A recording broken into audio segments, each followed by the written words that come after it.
because I forget to do that sometimes. Hi guys, this is Lavender Town's Ghost. Welcome back to Ace Attorney with the Sibling. Say hi, Sibling. Ah. Alright, hopefully we're going to be able to finish the case today. I think they said last time that they want to end the case today, so hopefully it was just a 2-day case and not a 3-day case. I say that as if real-life cases aren't weeks long. You fool. So, what do you think, Mr. Wright? I think the prosecution is as confused as we are. After all... Oh, I'm Lana, right. The victim was murdered in 2 different places at the same time. And a different suspect was arrested at each of the crime scenes. Lana? Good morning, Mr. Wright. I apologize for yesterday. I was indisposed. I hope they didn't hold you too long for questioning. We just finished, actually. I'm used to all-nighters, though. So, how'd it go? It's as Mr. Wright suspects. The police are clueless. Shocking. I figured as much, so I struck a plea bargain. A plea bargain? What do you mean by that? What do you mean by that? We agreed that if I told them the truth behind this simultaneous murder, they wouldn't seek capital punishment. That's what I mean, Emma. I'm pretty sure you can't get a plea bargain without your lawyer present. It's fine. But Lana, don't tell me you...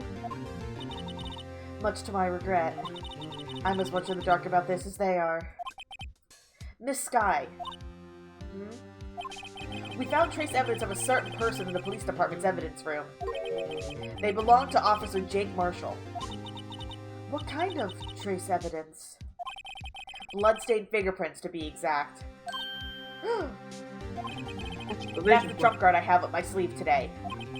You do understand what this means, don't you? In order to defend my sister, you're going to accuse Mr. Marshall? We have to play the cards we're dealt. Isn't that right, Miss Skye? ... Do what you have to do, Mr. Wright.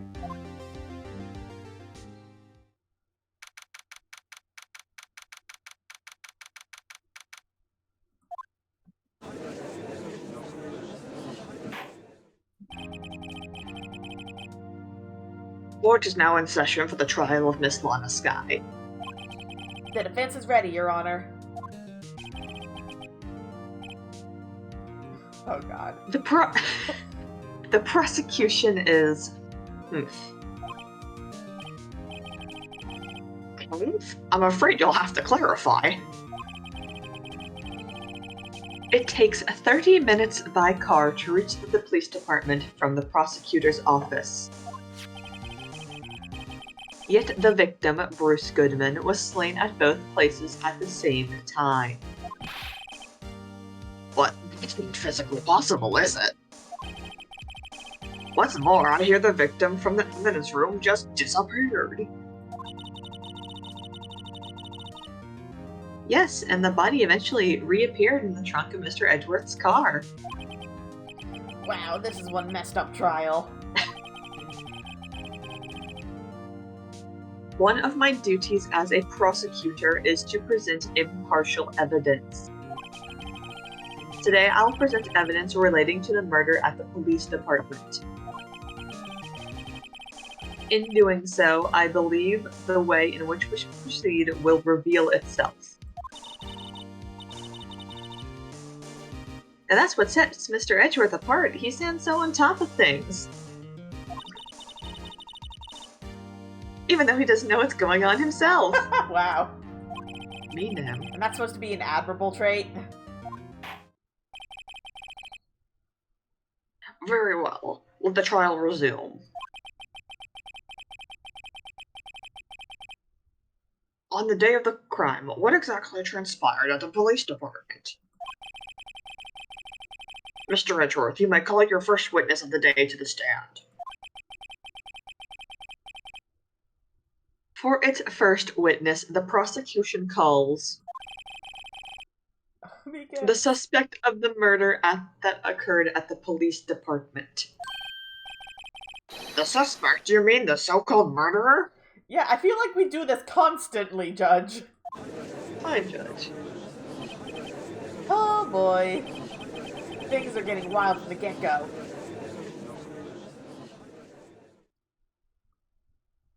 Oh God, I think I'm all the remaining witnesses, except for Gant. Yeah. Will the witness please state his name and occupation? Yes, sir. I'm Officer Meekins, sir. Mike Meekins. What? Meekins? He has a first name? He has a first name. No way. His first name is an officer. Yes, sir. I'm Officer Mike Meekins, sir. My occupation is, that would be murderer, sir.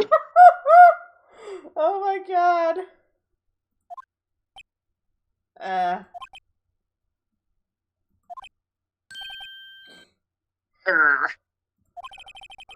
So you're telling us you're a professional killer? He's a police officer, is that what his job is?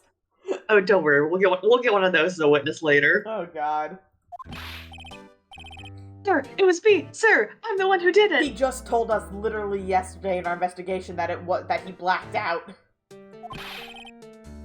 I'll never kill anyone again, sir. You've got to believe me, I sir. hate that freaking air horn squeaking. The megaphone, I hate it. Oh. I was gonna talk about the judge. I know. You cut him off. I Sir, did. I want you- Meekins did. Sir, I want you to call part of the younger generation, sir. He's a Yes. fucking zoomer. A person whose actions adults can't possibly comprehend. Please, Mr. Edgeworth, sir, please help me, sir. Officer Meekins. Yes, sir. Give us your report of the crime. Consider that in order. Yes, sir, as you wish. After all, I'm part of a generation that must be told what to do, sir. Jesus. You can't fault him for a lack of enthusiasm. Yeah, you're Meekins and Marshall when he gets called. Oh, God. Although it's not part of my normal duty, I was assigned to guard the evidence room that day. I spotted a suspicious man on the security screen and rushed into the room. I was only doing what I was trained to do, sir. I was suddenly attacked. I fought for my life, then I did it. After that, I passed out until another officer smacked me awake.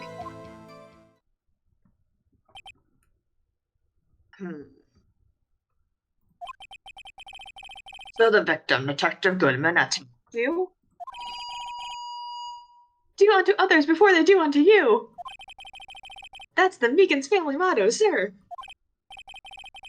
I see. Then you fainted, and a colleague helped you regain consciousness. Yes, sir. He knocked me upside the head, sir.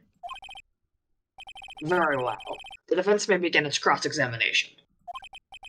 What I need here is more info to work with. We need the security camera footage. We need the security camera footage. We need to play FNAF. And literally, as the viewer last week said, we need to play FNAF.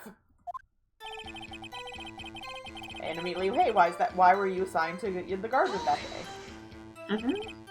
Mr. Meekins, you work in General Affairs Department, do you not? Yes, sir. I'm in charge of hiring new. They put this man in charge of hiring. Hello?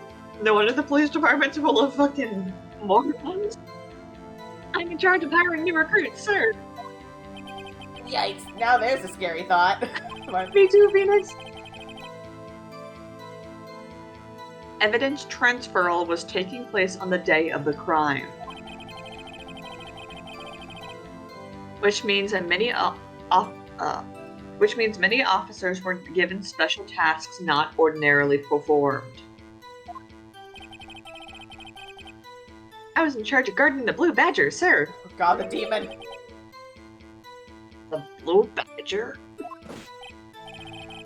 Yes, sir, the lovely police mascot created by the chief of detectives, sir. It's back! The boy!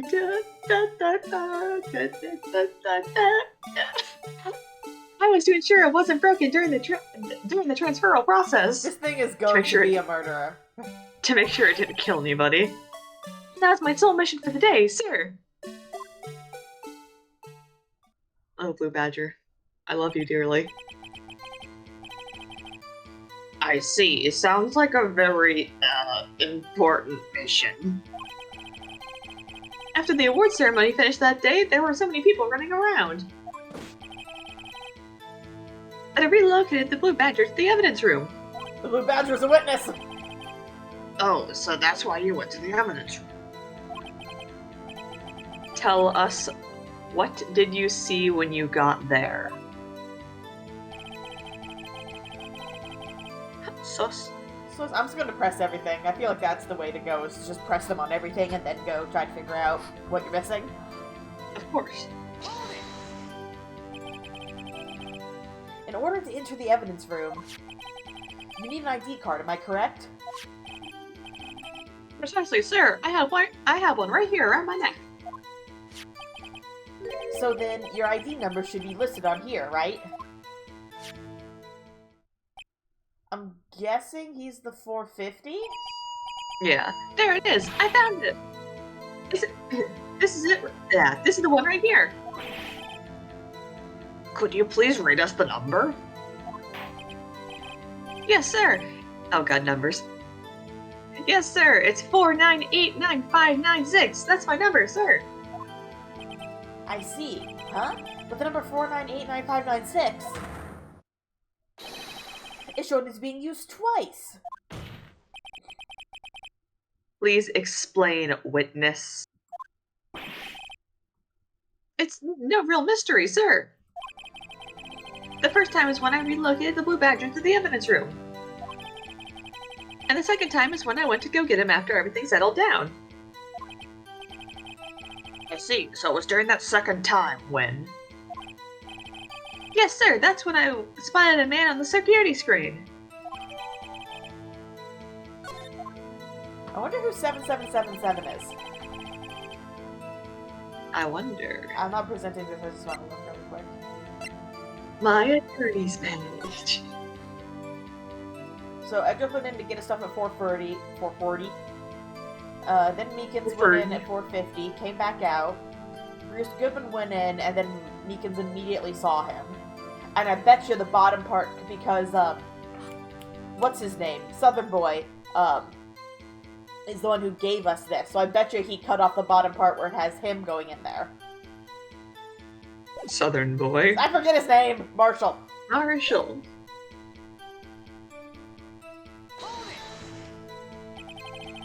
So you were attacked. Can you please tell us exactly what happened to you? It was a knife, sir! A knife! Detective Goodman pulled a knife on you. What happened then? Well, with me charging in on him like that, he looked as surprised as I was. You aren't exactly the kind of person someone would want to run into.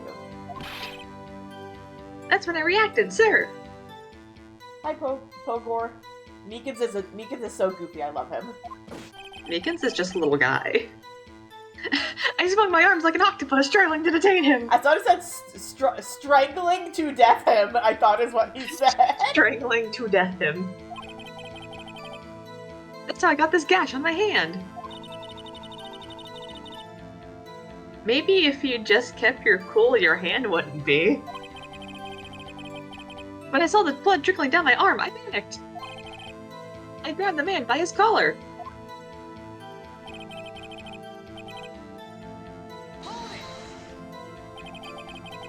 What exactly do you mean when you say you did it? I know I don't really like the type, but I'm really into kung fu films, sir. The man let his guard down for just an instant, so I snatched a knife from him. You took his knife? A knife. I spun him around and performed a disarming maneuver. I made sure to close my eyes like a man. I see. He must have been desperate. The next thing I knew, his white coat was drenched in a sea of my blood, and then the next thing I knew... Yes? He punched me right in the face, sir! He went... Yeah, he didn't kill him. About what time did you regain consciousness? No offense, sir, but how am I supposed to know that? I was unconscious! A clock or something? Oh, right. According to the report from the officer that woke up the witness, it was about 5:30. He hit me right in the head, too! I woke up crying tears of pain! That's nice. I mean, it's nice that you recovered, that is. But I came around, though. I made sure to finish my mission, sir! Your mission?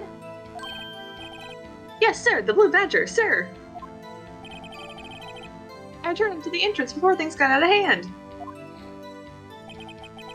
Well, we can all rest easy now. The demon is back out. I believe we now have a fairly accurate picture of what happened. Yes, Your Honor. Only one thing remains unclear. Was the man this officer murdered really the victim? I love how even Edward says it in quotes. Like, this dude did not kill him. He got punched in the face and got knocked out. This man got laid the fuck out. He's got a point. Yes, Officer Meekins? With regard to that, sir, take a look at this. It was sent to my jail cell. Security camera. The tape. Chief Gant delivered it to me just this morning, sir. Oh, well, I don't trust anything on it now, because Gant's the one who delivered it. What is he gonna fucking doctor the footage? Yes, it's Gant! I don't trust him! It's fucking... How are you gonna edit a tape? Hello? No, you're good. Sorry, my audio is peaking, so I'm, like, lowering it slightly. Oh. So I'm saying, make sure the game audio is still recording. Audio, it only stops recording game audio if the game is closed. Delivered it? Oh. No, yeah, you cut Edgeworth off. We already said that!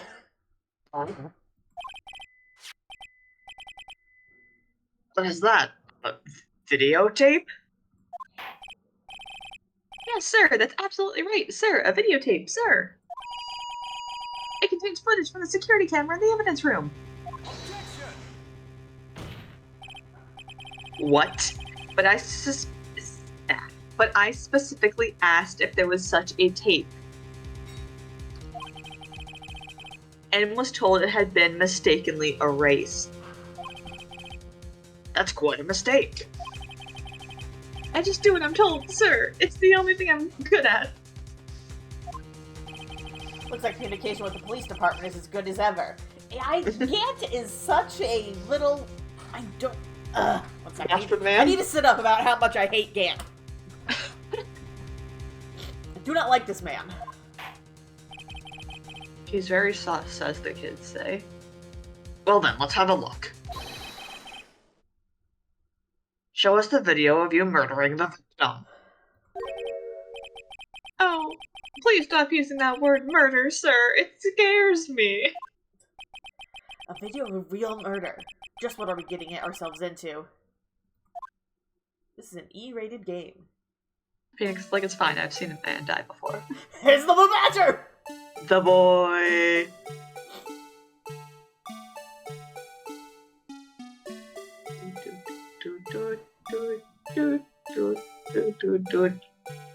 Oh, look at that animation! Look at that 3D model. Look at him go. Alright, so that's Goodman. Or Goodman, quote unquote. The fucking flag covering his face! Glove fell out of locker. Yes. Meekins is like, yo, what the fuck's going on in here?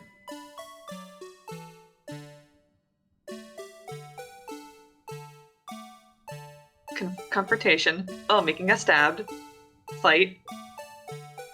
Oh, he's got blood on his shoulder.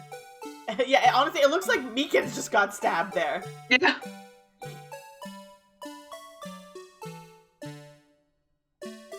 Oh, Meekins got laid the fuck out. And we don't see Goodman. Goodman's fucking gone. Yeah, he didn't walk back by the... there's only one exit, right? Yeah. Oh, and now that cloth is sticking out of the... Huh. The cloth was just sticking out at the end. Yeah. That's interesting. Me too, Phoenix. Me too, Edra. Me too, Meekins. Well, I believe we're all thinking the same thing. Where the fuck is Goodman?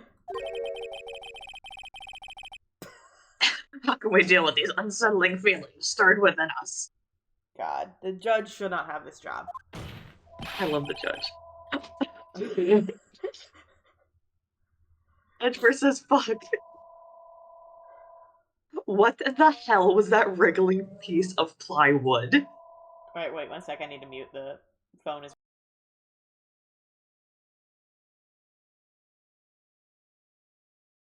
Cat, do you have to be going ham with your toy right next to my fucking mic? I don't know if people can hear you or not. You're very loud.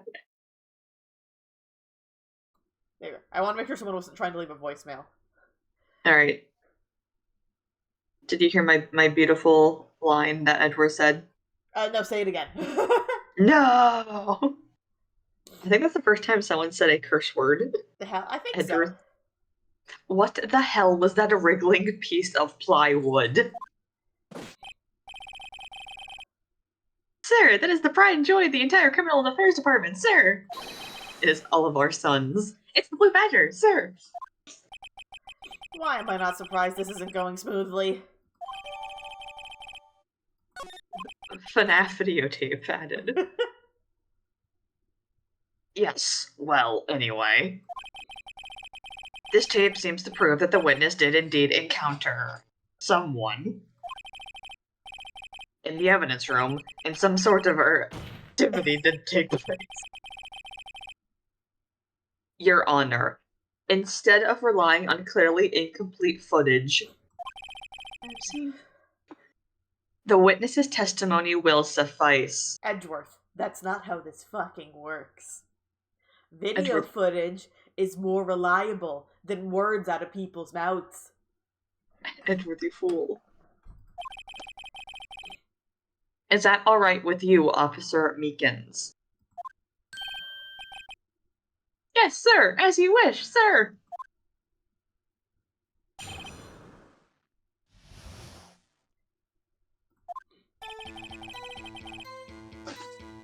His face can't be clearly seen in the video. But there's no question that the other person was Detective Goodman, sir. I mean, he opened the locker, which required Detective Goodman's fingerprints to do. I mean, I guess that is fairly true. The glove... He could have chopped off Detective Goodman's hand. True? That's incredibly morbid, but yes. Or the glove, maybe he had Goodman's fingerprints. But he looks like Goodman. I mean, we don't know. We haven't seen his face. True, I guess. He had the sideburns. The locker he opened is unquestionably Detective Goodman's locker, sir. And so it must be him. No one else could have unlocked it.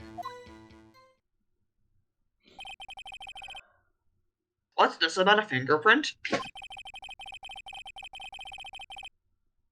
Each detective has been given a locker equipped with a fingerprint-activated lock. These locks ensure that each locker can only be opened by the detective it belongs to. Intriguing. That would mean the victim at the crime scene would have to have been Detective Goodman. I'm thinking it's the same... Well... Very well. The defense may begin its cross-examination. I don't know where this cross-examination will lead. But everything begins with contradictions. That's where I have to start. So yeah, obviously we're just going to press him on everything. I want to see if we can review the tape again. I think we can. Probably. Go to... Wait, also... We have so much evidence. We have 3 pages. Okay, yeah. So the thing that fell out of his locker was the glove from the SL case. Thank God it doesn't play the Blue Badger music again. Da, da, da, da, da. I'll sing it for us.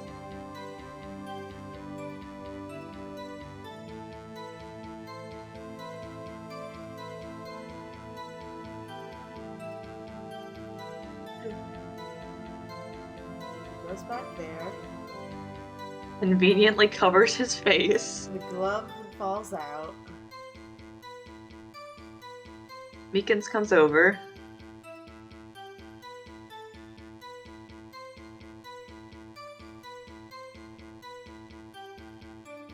They tusslin'. Meekins gets McFucking stabbed.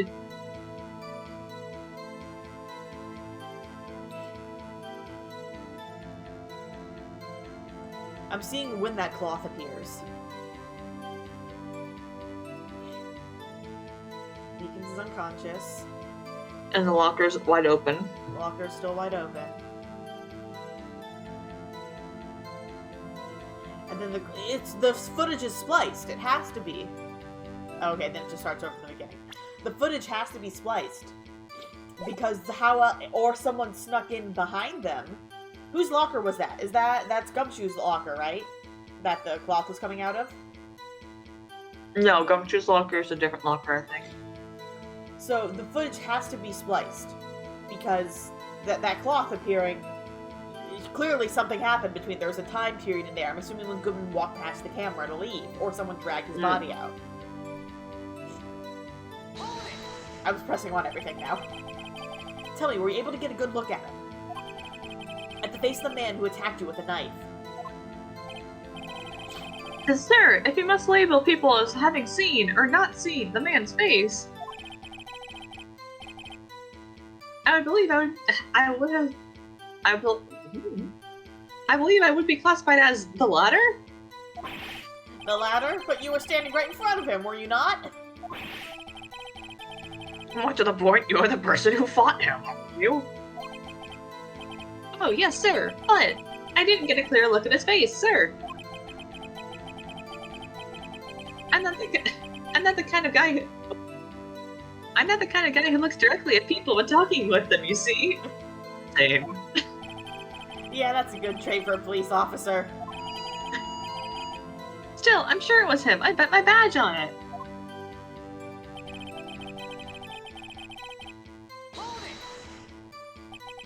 But you don't know that for sure, do you? You never actually saw Detective Goodman's face. Well, I suppose you might say that. That is, if you must... did we already... His face... Oh, wait. This is you. Since his face can't be identified in the video, only you can verify it. Exclamation point. But why is everyone looking at me? If I had to label your stares as disturbing, or...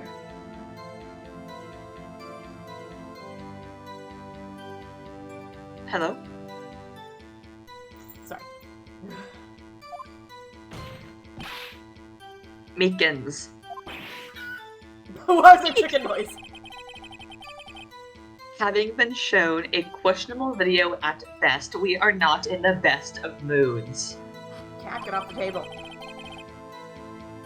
Edward when he sees a bad movie. Now please be more certain when you testify. Yes, sir. You claimed the man who brandished a knife on you was Bruce Goodman.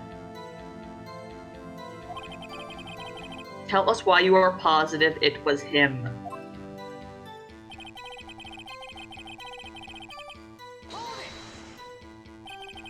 About these lockers, is there no other way to open them? Yes, sir. I myself tried all kinds of methods in the past. There's a spider on the wall in front of me, and the cat is just staring at it. I don't know. They only responded to registered fingerprints, sir. I wonder what kind of methods he's tried.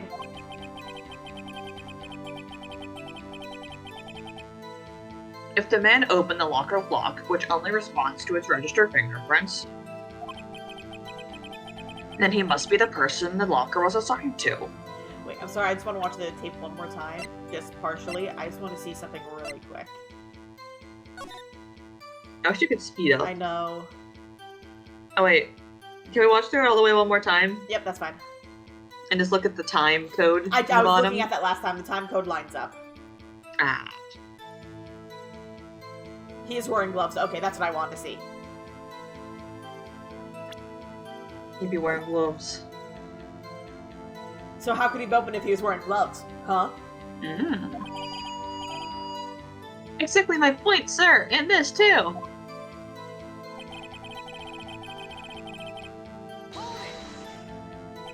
I wonder if that was Marshall dressed up as Goodman. How do you know that information? How do you know that? I've heard rumors, sir, from people in the know, sir. People in the know? The workers in the department cafeteria, sir, they keep me informed. They also listen to my romantic troubles, sir. Oh my god, Meekins. He gossips with them. For the record, the open locker did indeed belong to Detective Goodman. I verified this information through a more reliable source. So the victim opened the locker with his own fingerprint. So it I don't have to read this, never mind. However, the most important detail is not shown in this video. The man's face. Sir, if I may say something, sir. Please do. After all, you are the one being examined. I don't understand why the man's face is so important in this case, sir. I mean, it was his hand that opened the fingerprint lock. And it was his hand that tried to thrust his knife into my body, sir. My unsettled state can testify enough to this, sir. Yes, you have a point. The footage doesn't lie. That is, unless the defense can find a problem with it. Mr. Wright, let's check the court record again. Is there a problem with Edgeworth is like, Phoenix, please find a problem with it. I know, I love how Edgeworth is like, Phoenix, please. You couldn't see my camera. I'm doing like the two finger, like the ooh. Regarding the video contained on this tape, there's one thing in particular that seems rather strange. Strange? This contradiction leads to the possibility that the man might not have been Detective Goodman. What? This video contains such a contradiction?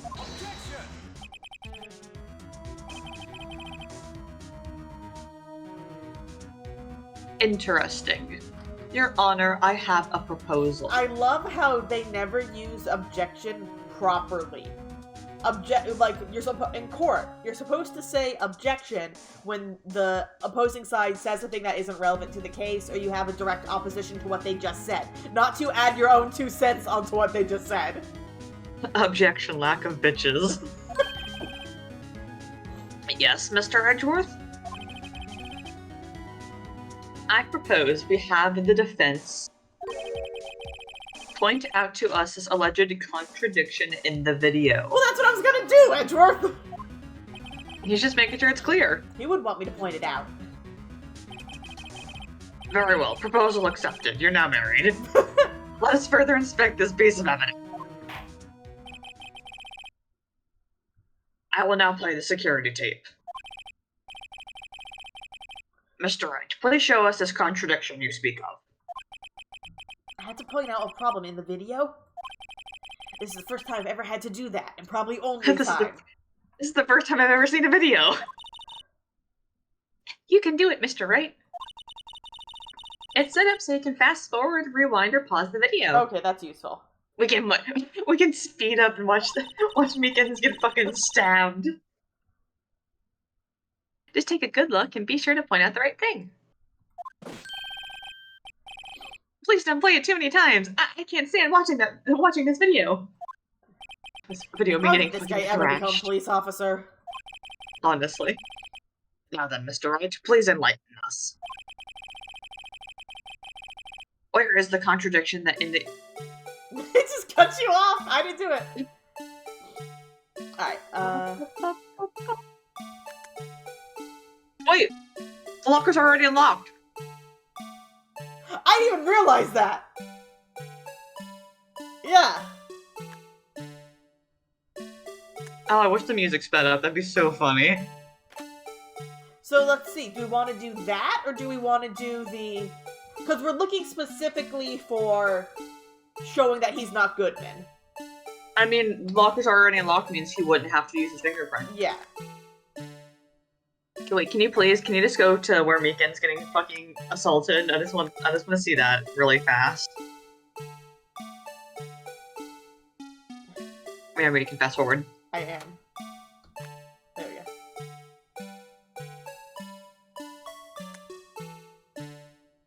He gets thrown into the locker! Rip. Alright, so let's go back.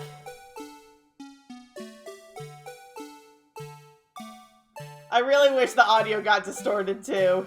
Oh, I know, that'd be so funny. Let's hear the fucking Blue Badger theme demonically rewinding. Yeah, dude, the fucking locker's already open. Yeah, right here, I think. Or point to the, I was gonna say the light, maybe. Yeah.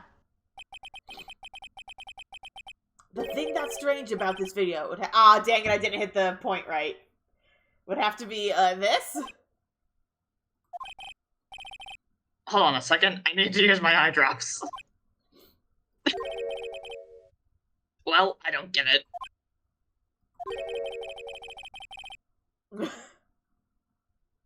Say it, Phoenix. Would you mind if I borrowed your eye medicine?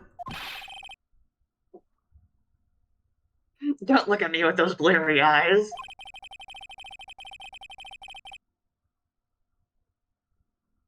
Before your eyes get too teary, perhaps you should think this through again. Now what do I do? Very well, let's try this again. Just remember one thing, Mr. Wright. Every time you point your finger, someone gets hurt. Says the one pointing his finger at us. Did you lose any health for that? I don't think on tapping ones you lose health because you could be tapping just wrong and not hitting the exact point. Alright, try hitting the actual light, not the locker. If it's not that, then it's probably the cloth hanging. Yeah, or the cloth hanging out of the locker. Yeah, I don't know why I keep calling it a towel. Alright, go with the light. Come on, Phoenix. There we go. The thing that saves about this video has got to be this. He sounds confident now. Yeah, Officer Meekins. Sir, do you mean me, sir? Cat, get away from my Pop-Tart. As I understand it, the locker apparatus works like this. Why is it back to Blue Badger music? Blue Badger music, my beloved. When you grab the handle, a sensor reads your fingerprint. If it's a match... Oh, you can see the photo of Maggie in his locker. Oh, you don't know who Maggie is yet? I don't know who that is. The light turns on and the lock is released. According to my very limited experience, that's the way I understand it, sir. If so, then something is seriously wrong with this picture.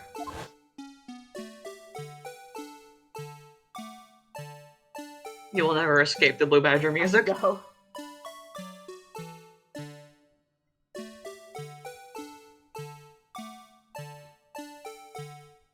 I love the awkward 3D model. They're actually, honestly, not that bad, 3D models. It's a bit jarring when everyone is 2D sprites and suddenly 3D. When the victim reaches for the handle to open the locker. Let's rewind to a little earlier.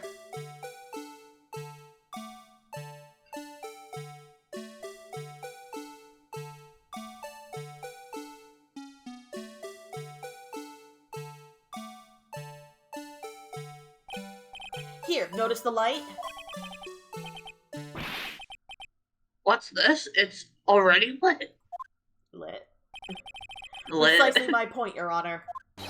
The locker was already open before the victim grabbed the handle. Chicken noise. Order, order. What's the meaning of this? It's very simple, Your Honor.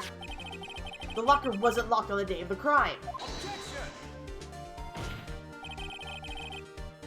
But locker locks are controlled by an electronic system. When a door is shut, a sensor is triggered. And the locker is automatically locked. That's why the glove fell out when he opened it. Oh, I know. It must have broken down. Of course, I'm not an expert in this. That's not likely, Your Honor.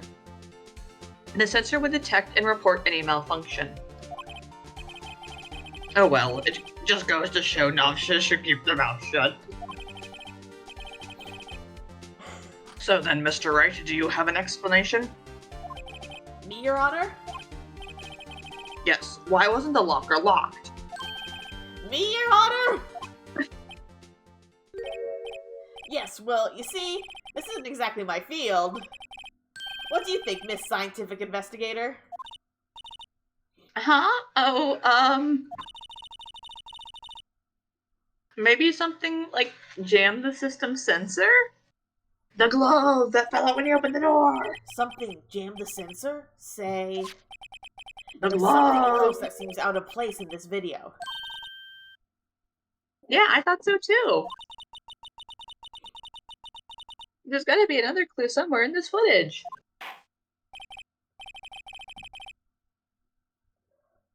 Very well, let's inspect the video once more. The locker wasn't locked. Mr. Wright, please point out the cause for this. Yeah, he's back! God, every time I say footage, I'm just like singing the fucking Death Grip song I've Seen Footage in my head. What? I've seen footage. You haven't heard that song? I've not. Oh, it fucks really I hard. listen to Death Grips every now and then, but I have not heard that song. Listen to I've Seen Footage, it's very good. Please watch closely. This is the continuation of the part I showed you earlier. Oh no, the music. I know, there's no music. No. Where's my boy Blue Badger?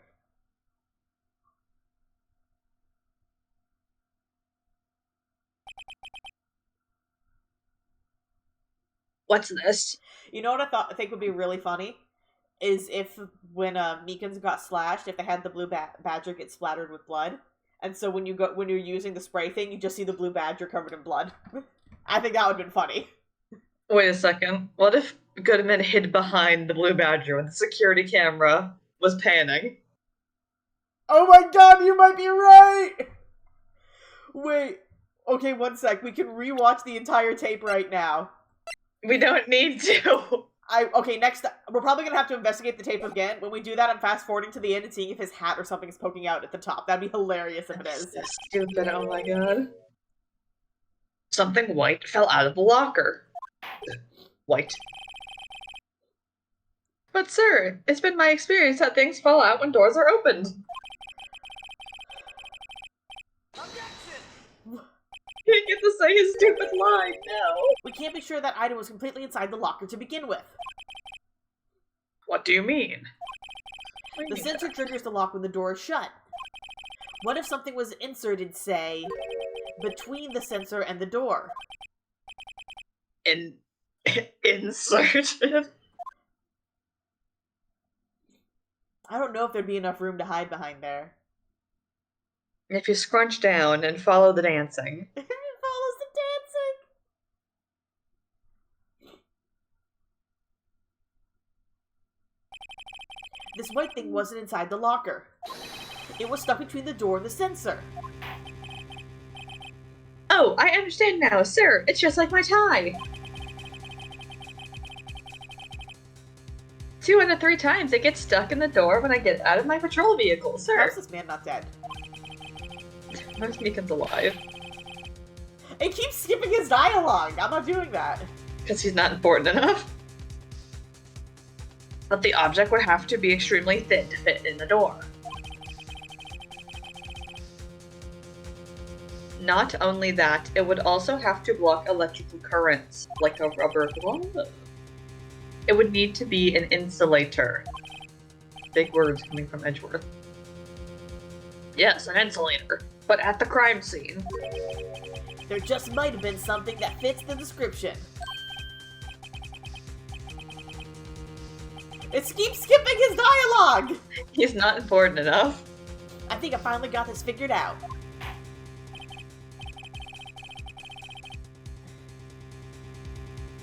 Very well. Will the defense please present the relevant evidence?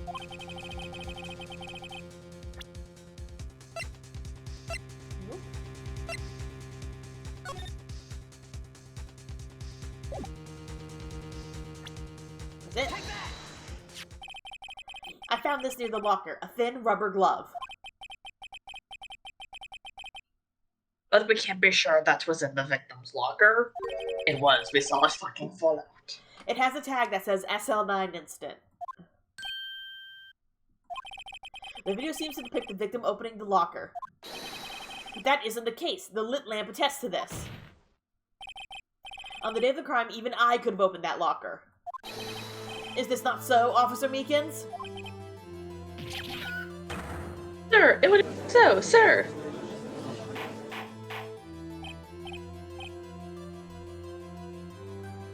Order, order, order. So are we to believe then that the victim, whom this witness stabbed in the evidence room, was not Detective Goodman?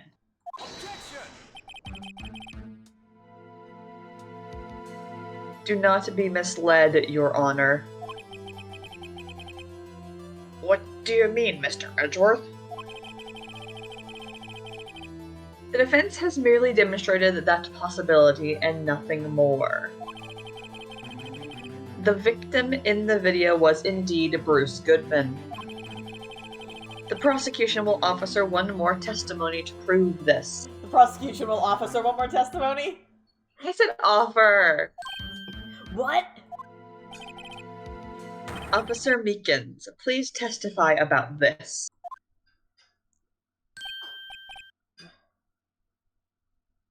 Sir! Me, sir! I'm not sure what you're referring to, sir.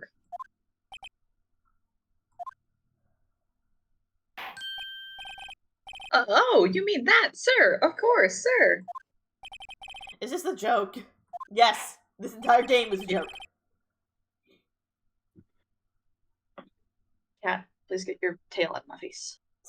Very well, please begin your testimony. Mystery Man, number 2.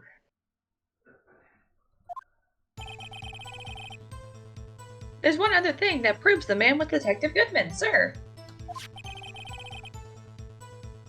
To enter the evidence room, one must use their ID card. When an ID card is used, there's a record of it. At the time of a crime, the detective has used his card.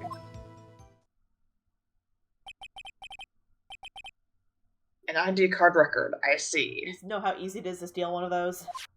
I know. I have the ID card record right here, Your Honor. The ID used at 5:14 is that of the victim.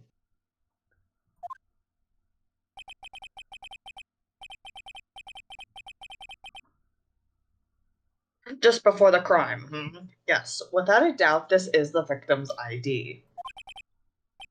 However, one thing does strike me as unusual. It's not unusual to me. Several hundred cases should have been due for transfer. Why are there so few people using this room? This particular evidence room is only used for storing certain special cases. Special cases? Extremely violent cases involving police staff. And Gumshoe has a very full locker in here. Just hearing that makes my hair stand on end. Me too, although it doesn't make much of a difference. There were only a few cases up for transferal there, and most were cleared up by noon. Right, I see. Now let us move on to the cross-examination. I'm just gonna have to press him on all of them again and see which one Phoenix says, hey, by the way, someone could have just stolen the ID.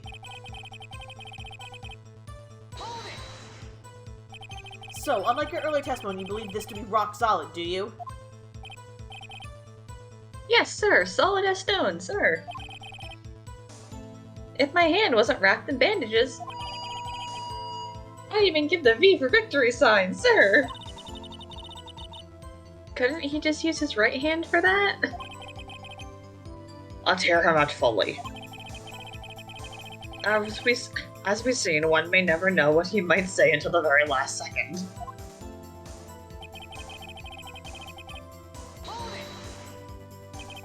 Is that card still hanging from your neck, one of those ID cards? Yes, sir. This card right next to my cuffs, sir. I keep it here so I won't ever forget it. There we go. But what if someone were to steal it from you, keeping it out in the open? Oh, that's you. Oh, yeah, totally. But what if someone were to steal it from you, keeping it out in the open like that?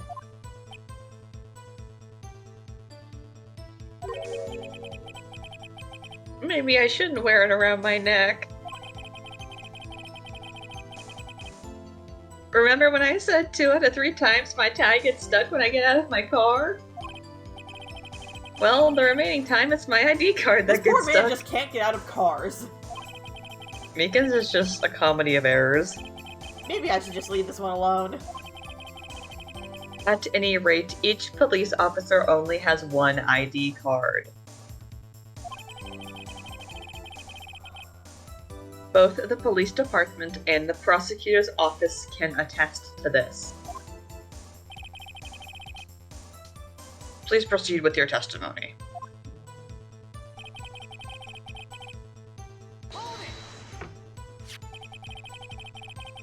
Let it be known that this is the record the witness refers to.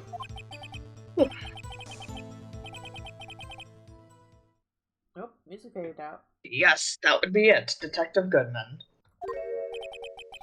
What's the matter? According to this, Mr. Edgeworth, your name is on here. Oh god, that's not important. Accused again. So it is, Your Honor.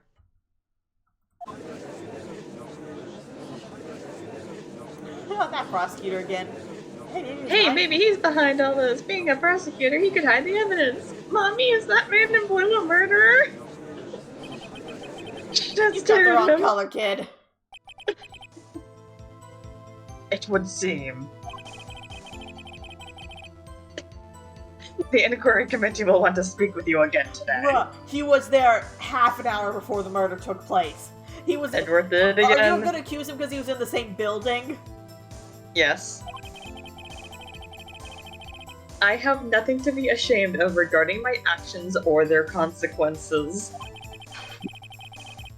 For now, let us continue with the cross-examination. Poor Mr. Edgeworth, it must be so difficult for him. Can we go give Edgeworth a hug? Earlier, I believe you testified that when you asked the man to show his ID card, he pulled a knife on you.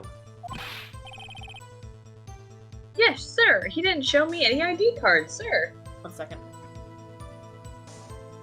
Sorry, I had to blow my nose. Didn't you think that's odd? I mean, if he had his ID card, all he had to do is show it to you. There wouldn't be any reason to draw a knife. Almost like he didn't want you to see that Detective Goodman looks different from him. Maybe he just panicked. Everything stems from contradictions. Let's point them out. Mr. Wright, what do you think? I'm confused. That's a shocker. What? The problem with this ID card testimony is far too obvious. It's not like Edgeworth to miss something like this. You're thinking too hard about this. Come on, let's show them what we got. Alright, so now I need the evidence piece. Let's see, what evidence do I use for this? Ow. Goodman's ID.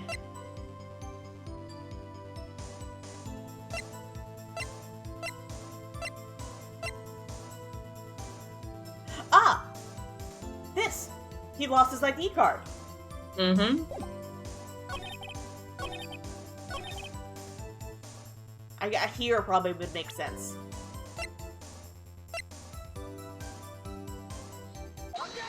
Aha. But we get the music cut. Yep. Wait one moment, Officer Meekins. I'm not good at waiting, sir. I have the victim's ID card right here. I found it at the crime scene. That makes sense. When I say crime scene, I'm not referring to the evidence room with the police department. I mean the other crime scene. The underground parking lot at the prosecutor's office. Your Honor, I have one more piece of evidence to present. It's a very important clue regarding the victim's ID card. Okay, so I guess you could have done either of them.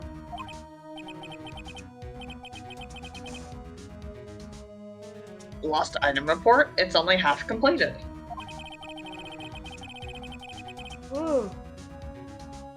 Sorry. But it shows that Detective Goodman had lost something on the day of the crime. Something important enough to fill out this report.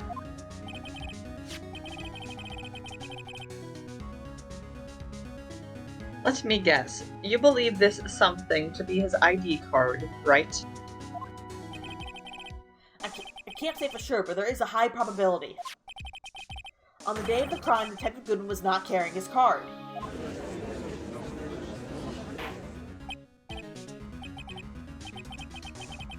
Order, order. So now, what does all this mean? Or what does this all mean? It's only one thing. It doesn't even require much thought. The man Officer Meekins encountered in the evidence room was not Detective Goodman, but rather the man who stole his ID card.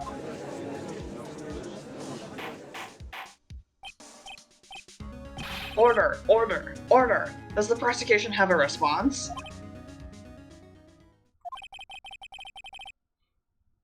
I only have one thing to say to the defense. Huh? Bravo, Mr. Wright. But bravo? Allow me to summarize the defense's argument. At 5:15 on the day of the crime, the man in the evidence room Officer Meekins encountered was not Detective Goodman. There are two grounds to support this. First, the locker in the evidence room was already unlocked. Second, the victim lost his ID card. Am I correct so far, Mr. Wright? Yes, what's he up to? That being the case, we must inevitably arrive at a single conclusion. If the victim in this video is a fake, then the murder in the evidence room is also fake. In other words, the security camera does not show the instant of the murder. That is... Well, I guess that's right. Is something wrong, Mr. Wright? Only moments ago, you seemed so content to be pointing your finger around. This isn't gonna end well.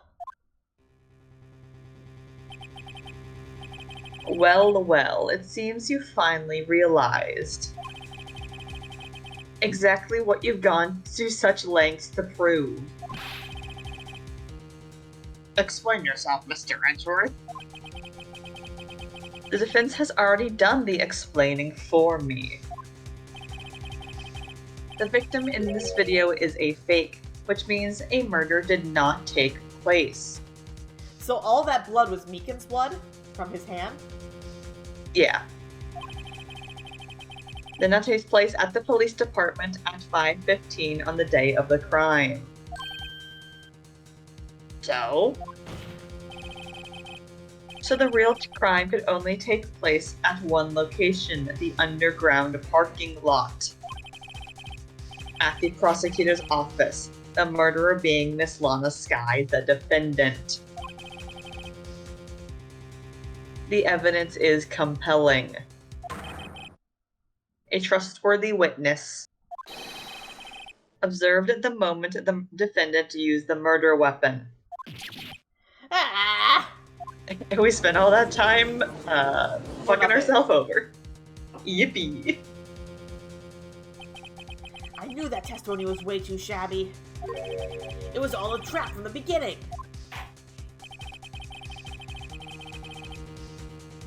The activity in the evidence room still leaves many questions unanswered. Who exactly was the victim Officer Meekins encountered?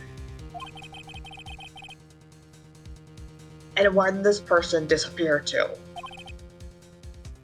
However, this trial's purpose is to examine only the murder of Detective Goodman. Just so, Your Honor. Mr. Wright, you have to do something, or else Lana... I love the fade to black. What do I do? How am I supposed to get myself out of this mess? Oh, sorry. 1 second. Are you dying, King? Doing these videos hurts my throat because I have to do so many voices. Von Karma killed. Oh, boo. Oh, boo-hoo. Boo-hoo, you have to voice fucking Sonic the Hedgehog. Hey, listen, when I had to do Von Karma... Well, Von Karma's dead now, Von Karma's in jail now. Von Karma's in fucking... maximum security prison where he shall never escape from. Objection! One moment, Your Honor.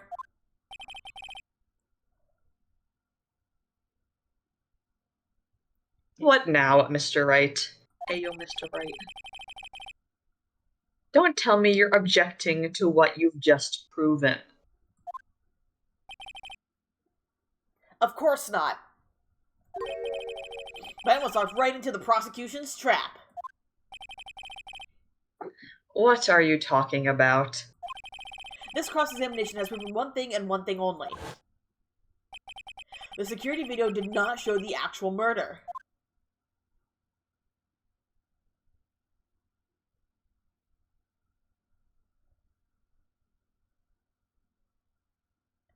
Yeah, I watched this in silence. There's no one hiding behind Blue Badger there.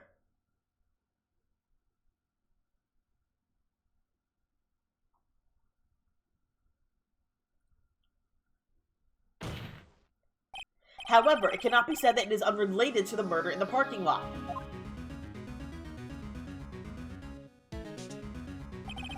Specifically, large amounts of blood traces were found in the evidence room. The defense demands further examination into the truth of the matter. Mr. Edgeworth? Yes, Your Honor. I love how he's constantly winking because the other eyelash doesn't move when he blinks.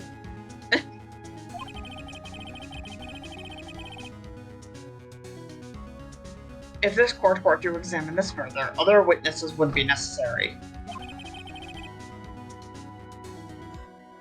Is the prosecution prepared? Let me always ask, is the prosecution prepared? Never is the defense prepared. The defense is going to deal with it. I'm sorry, Your Honor. The prosecution considered the incident at the police department to be unrelated. We have not prepared any other witnesses for this incident. This just might be my chance. Time to call a certain Texas Ranger to the stand. Mr. Wright, do you mean? Your Honor, the defense would like to request a specific witness. Oh, whom do you have in mind? Why are you acting like this is weird? The defense has witnesses.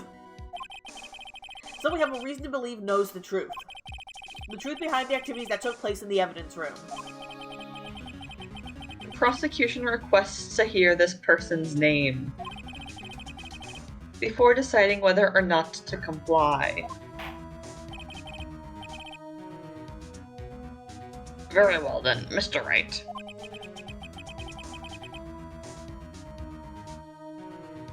This person whom you would have testify. What is his or her name? Say there. Gant. Fuck him. Gant, Marshall. Yeah.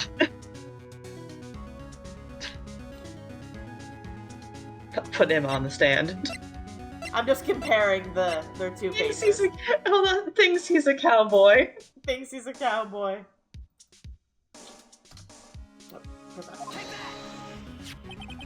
Officer Jake Marshall. Why him? I can't let Edward know everything just yet. He's in charge of the evidence room. I feel we should hear what he has to say.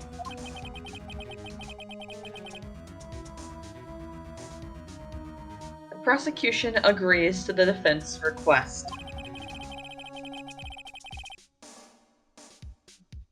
Since he was responsible for guarding the room, we should hear his testimony. Fortunately, he works in the police department.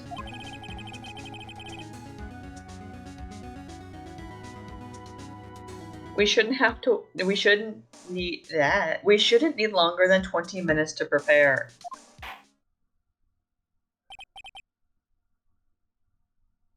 Very well. This course will take a 30-minute recess while the witness is subpoenaed. That's the first time they've used the word subpoena in this. Subpoenas. Subpoenas. Will the prosecution please prepare the witness during this time?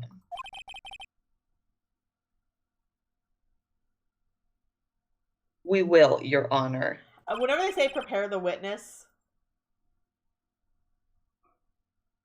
You go. Sorry.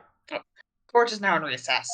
Whenever they say prepare the witness, I know they mean, like, brief them on the case and everything, but in my mind, just imagine preparing them like food. Like, seasoning them. For Cannibalism. There's no stopping you, is there, Mr. Wright? Huh? What do you mean? You called for Jake Marshall. It seems you figured everything out. I haven't figured anything out. Lana. You're the one who knows everything. Emma. You always know everything. Why don't you just tell us? Mr. Wright is trying his hardest to protect you. I don't recall ever asking for his protection. How can you be so cold? Like a cactus. Don't you trust us? Don't you trust me?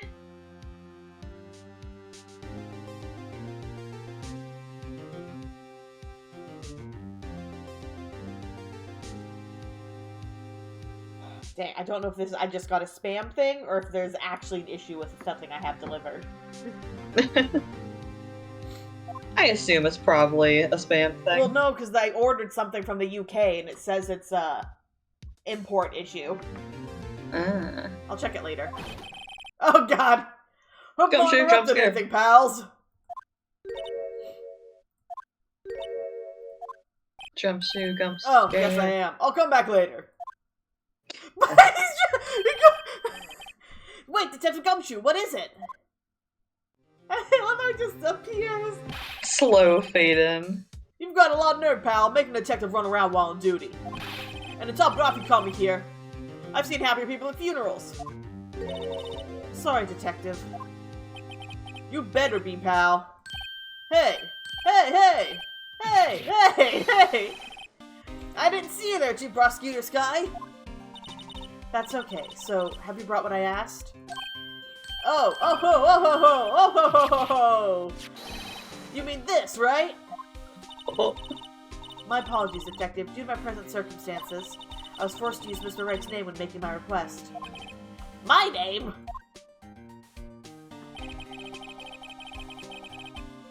Never in a million years would I have thought it was you who asked me. Could I bother you to bring me the SL9 incident files? I need them by noon. Talk about crazy. SL9 really is the new DL6. It's DL6, too. The SL9 incident?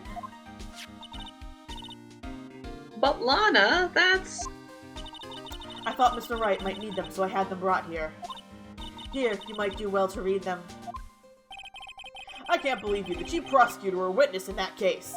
She was a witness?! I thought she prosecuted it! No, Edgeworth prosecuted it, that's right. God, this case is insane. Miss Skye was a witness? Joe Dark, evil person name. Take it from me, he was you a don't serial want anything killer. to do with serial murders. Oh, what? Now I brought you your stuff, you're just gonna ignore me? Emma? But why? Why is your name in here? What? My name's in there? I don't know. Unless... Why is Emma's name in here? Emma killed somebody. No, it couldn't be. Lana, this SL9 incident is that... Wait, were their parents fucking murdered by the serial killer?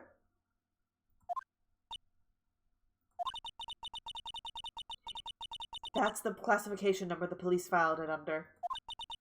2 years ago, the rest of the world knew it as the Joe Dark killings. The Joe Dark? No, Lana. That's over with. No. She just passed out. Oh. Emma, wait! She ran away. Oh, you know what? I just remembered. I gotta be somewhere. Gumshoe is me. The moment things get awkward, I'm just like, bye! Sorry, pal, but I'm out of here. Just teleports away. Jake Marshall, Angel Stark, Damon Gant, Miles Edgeworth. Not to mention Lana and Emma. Everyone involved in this case is connected to those killings 2 years ago.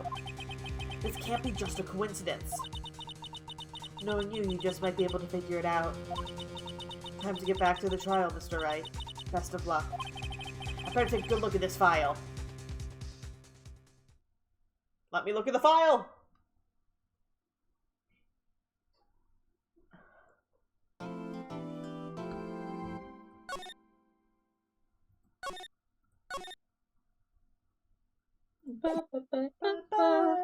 I love the save jingle. Save jingle, my beloved.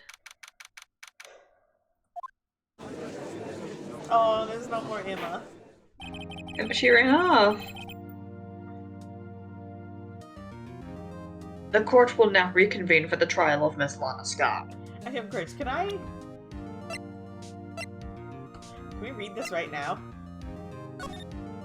Here we go. Let's read this right now. This might be important. Serial murder sentence, death. Victims. Oh, interesting. A relative of Marshall. Neil Marshall. Interesting. Emma was a witness. So Lana was an investigator and a witness. Head investigator was Bruce Goodman. So, yeah, everyone was super involved in this. It's all connected. It's all connected! Alright. Emma didn't come back. Allow me to call the next witness to the stand. The officer in charge of guarding the evidence room on the day of the crime. Also, I just realized in there, it says that Lana was an investigator on it, not a prosecutor on it. Why is he drinking in the courtroom? Because he's vibing. Witness, please state your name and occupation.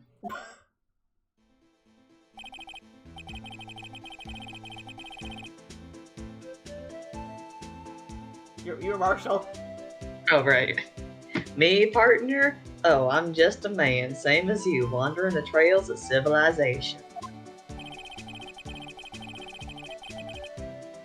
Occasionally helping the elderly across intersections when needed. Yes, we get it. Oh, I know, you're a patrolman. As for my name, if you listen hard enough, you can hear the howling wind calling it out. To be exact, it's Jake Marshall, Your Honor. God, Edgeworth getting his witnesses to say their name and professions is like pulling teeth. Howling wind. I've never heard Edgeworth described that way before. Now, Mr. Marshall, let me ask you something. You were in charge of guarding the evidence room on the day the crime took place. Is this correct? According to the papers, partner. Do you mean? A desperado's soul is as boundless as the desert sands. No paper can sum it up. Maybe it's best we get on with this quick. Please share with us your testimony of the day of the crime. In plain old English. Don't say old English. Does that just say in... Wait, quick question also. Is this guy also a American cowboy in the Japanese version of the game? I believe so. That's very funny to me. My job was to keep a weary eye on that phone orchard. I was gonna say orchid. I'm like, no, not a plant. They said I was supposed to make rounds 3 times a day, but that ain't my style. You can't just say, no, I don't want to do my job. Besides, that room's protected by 2 security systems anyway. If I remember right, I was at a street-side saloon at the time it went down. I'm sorry, he was supposed to be guarding the evidence room, and he was at a bar. My man's drinking on the job. I'm just an innocent traveling man, so if you're out of ammo, it's time I hit the trail. I just remember that video of that weird puppet thing going, we're just men. We're just innocent men. We're just men. We're just innocent men. What do you mean by that? What do you mean by that?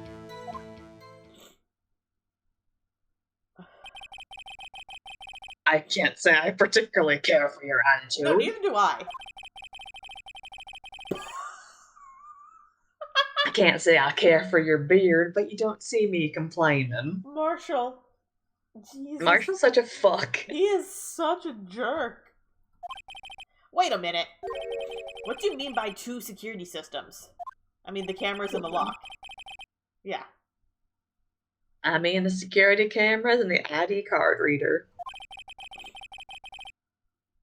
I reckon even a cowpoke like you knows about those. Yes, well, what about the fingerprint-activated locks on the evidence lockers?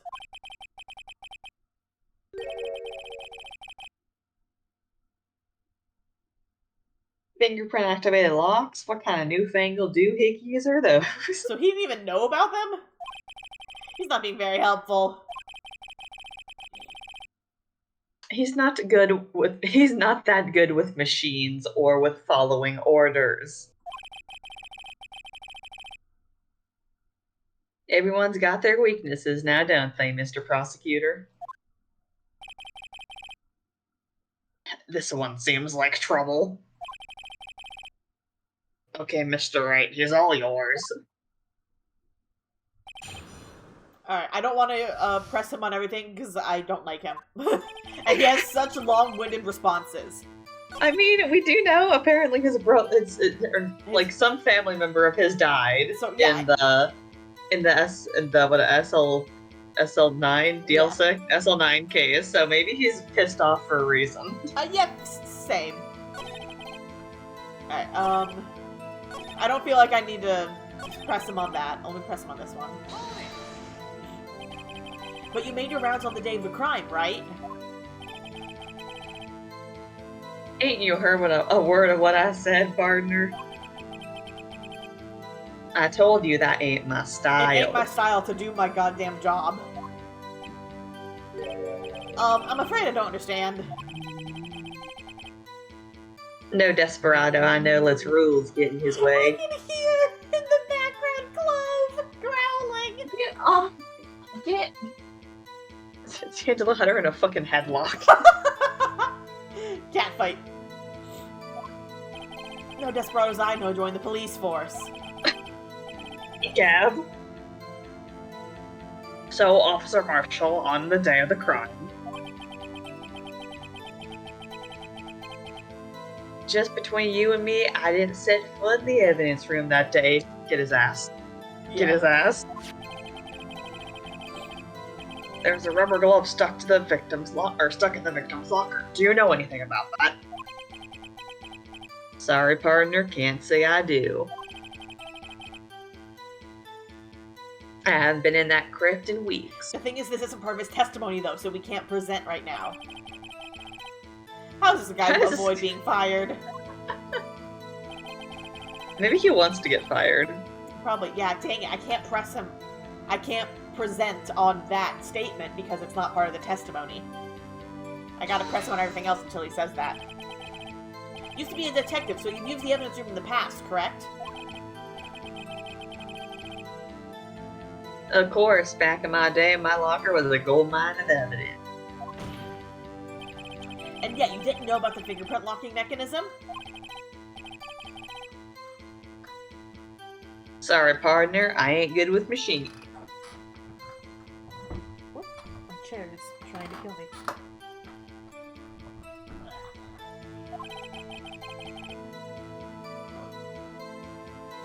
I couldn't even tell you how a bike works. Sir, why do you have this job? 1 second. I was slowly drifting to the bottom left, and I'm like, wait, no, don't go away. That's quite, incredible.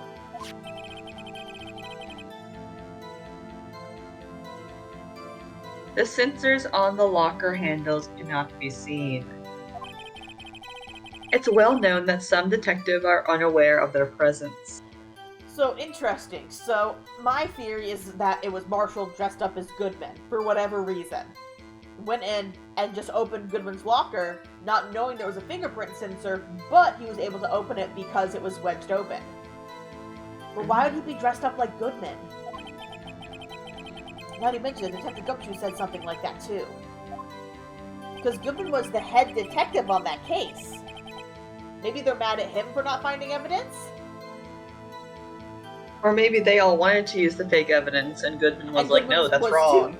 Good! He was too good! That's why his name's Goodman. Oh, okay, that explains why they'd want him dead. And use him to frame Lana. Alright, go. At any rate, it doesn't seem that this is relevant to the crime. Can you tell us what you were doing when the crime took place?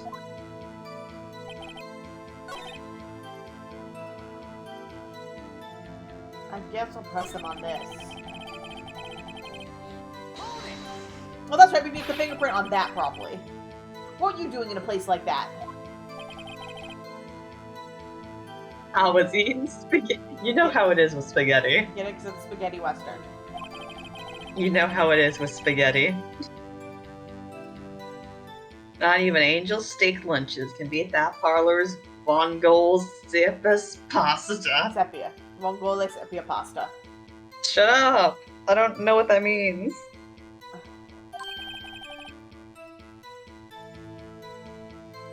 Do you mean to tell us you abandoned your police duties to eat some noodles? You know, Based. the most morally correct thing a police officer can do. Based.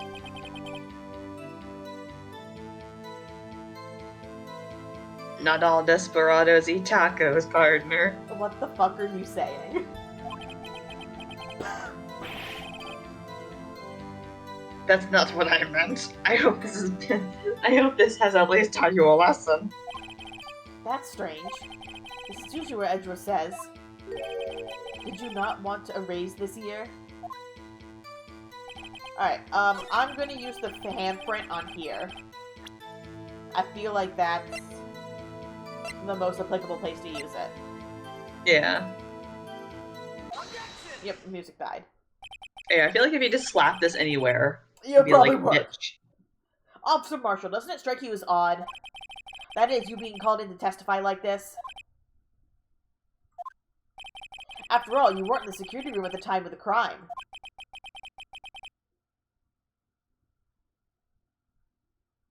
And yet you dragged me down here. Explain yourself, partner. It's quite simple. You left a very large trail behind at the scene. Or to be exact, a handprint. Listen real good, partner. Like I said, I'm the caretaker of that crypt.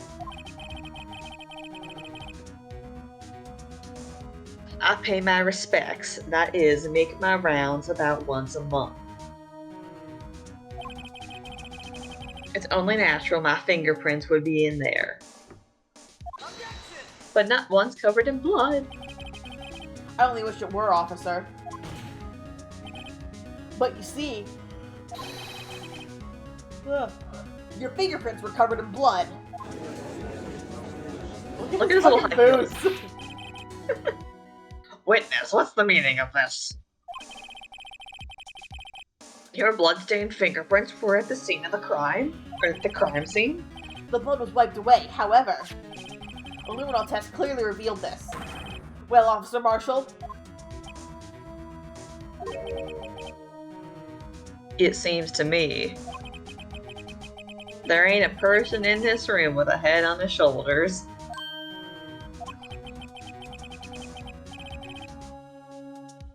I take it you have an explanation then, Officer Marshall.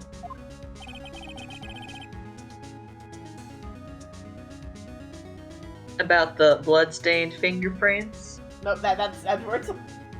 Oh, whoops. About the blood-stained fingerprints. Oh, Expendables, thank you for following. Welcome to this chaos. Very well, you may begin your testimony about your fingerprint. Found at the scene of a crime. Fingered prints. Like I said, it's only natural for my fingerprints to be in that evidence room. One of them just happened to be at the same place as the bloodstained handprint. Really? Just a coincidence, huh? Just a coinky-dink. The murderer touched the locker where my fingerprint was by chance. The bloodstain and the fingerprints are completely unrelated. Or didn't you know that the murderer was wearing gloves? True, you're right.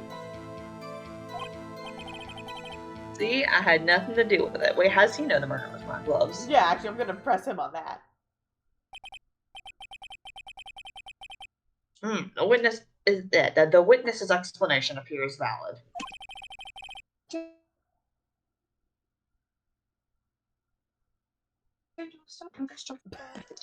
I thought your mic broke. I just heard, and then Sorry to yell silence.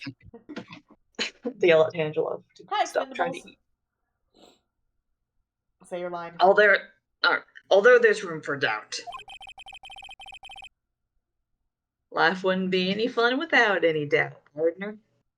Expendables, you can send me a request on Discord and I'll look later. I don't know if I'll be able to talk to you, though. Partner. The defense may now cross-examine the witness. This guy's hiding something. I can feel it. Now's my chance to prove it. Yeah, I'm gonna press him on that glove thing first. The glove thing is pretty suspicious.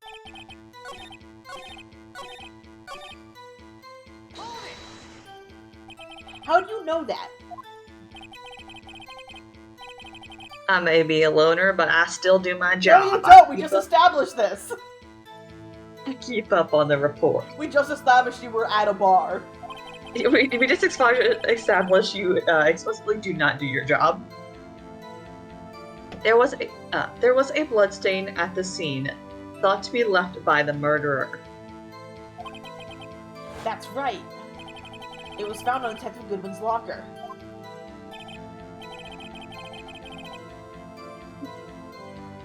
However, no fingerprints were detected on that handprint. Oh yeah, I think we tried that too. So that would mean the murderer wearing gloves happened to place their hand on top of Officer Marshall's fingerprint. That's the only logical conclusion. I can't let him squirm out of this one. I've got to find something. Something decisive to tie Officer Marshall to this crime. Alright, so that didn't work.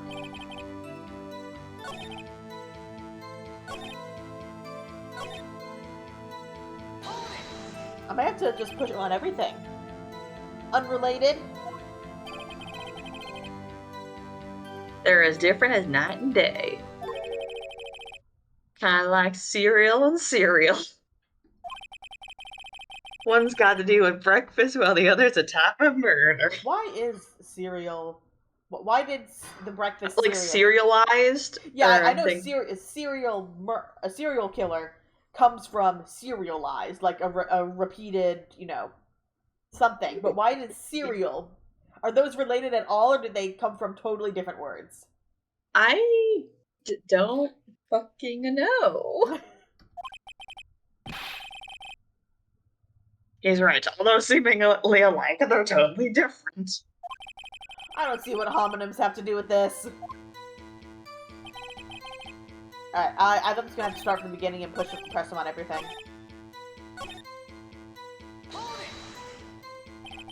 That's because you, how did you put it, pay your respects once a month?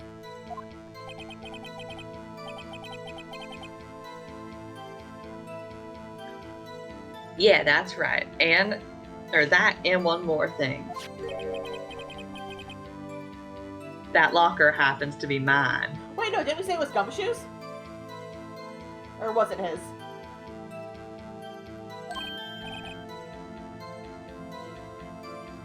No, I think there was a different bloody handprint on Gumshoes. Locker. Yeah, you're right. What? What do you mean? What do you mean by that? I mean what I said. Yeah, that one is Marshall's. That's a detective I used when I was a detective. That's the locker I used when I was a detective. The locker I still use. All that's in there now, though, is a heap of broken dreams. Wait, that's the one with the claw sticking out of it, right? Yes. Okay, so that means he did open his locker. Yeah. I see. It'd be strange if my prints weren't all over that locker. Apparently his fingerprint data was never removed from that locker's programming. He must have been using the fingerprint locker all this time without ever knowing it.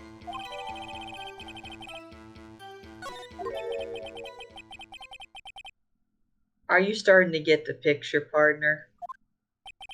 The picture? This seal of blood in the desert is just food for the buzzards. He is so fucking dramatic. He's a theater kid. He is. There's only one reality, and that's this. The security tape. He presented his own doom. He did! As long as my trail isn't in there, you can't say otherwise. But it is. You fool, you presented your own doom. This isn't getting us anywhere, Mr. Wright. Please consider carefully where you're going with this cross-examination. Yes, Your Honor. Get it, Sorry, I had to yawn. Now then, consider your testimony, Officer Marshall.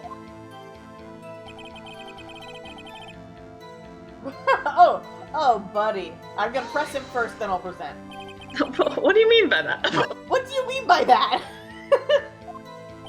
Put that before that popped up? You want to tie me to this crime, isn't that right, partner? If so, that video is the only direct evidence. I love how they're like, present the video. You're like, presented the video. But that video is next to useless. It's full of blind spots. Blind spots? A TV show? Places you can't see. The camera's panning back and forth. The floor isn't shown. The fucking blue badger takes up half the familiar with gap. the camera's position, they could leave the room without being caught on tape. We don't have time for your speculations, Mr. Wright.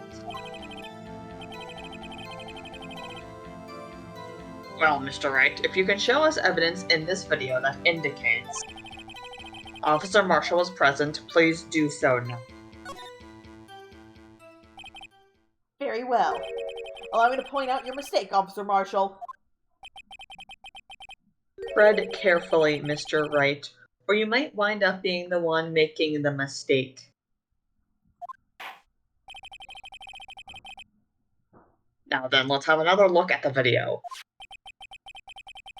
Show us this incriminating evidence of the witness, Officer Jake Marshall. Oh, now we're getting the flashing health bar, so I think now we can fuck up. Now it's wrong. Also, Blue Badger music is back.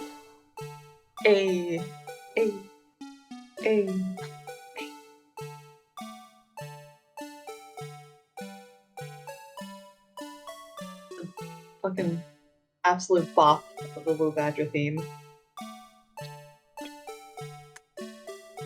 There it is! There it is! There it is! There it is! Bring our attention back to the security camera. Is a mistake I'm afraid you'll soon not forget, Officer Marshall.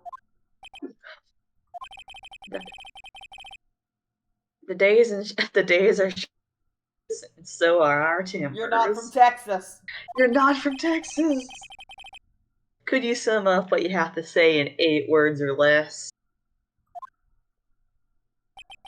Very well. Yeah, I can do it in 2, you're fucked. You can clearly be seen in this video. Exactly 8 words, not bad, partner. The key lies in a certain locker shown in the video.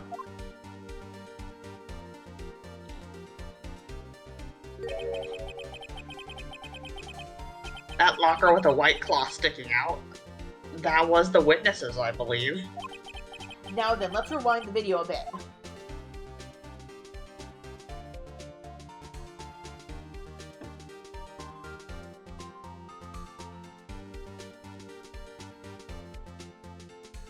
Can't speed this up, Nope. Phoenix. Just gonna play it very slow backwards. Oh, the white cloth. It's gone. What's the meaning of this, Officer Marshall? When the crime took place, the white cloth wasn't there. Then it suddenly appeared. There's only one explanation. Officer Marshall, you were in the evidence room at the time of the crime. What's more, you opened your locker when the camera was turned away.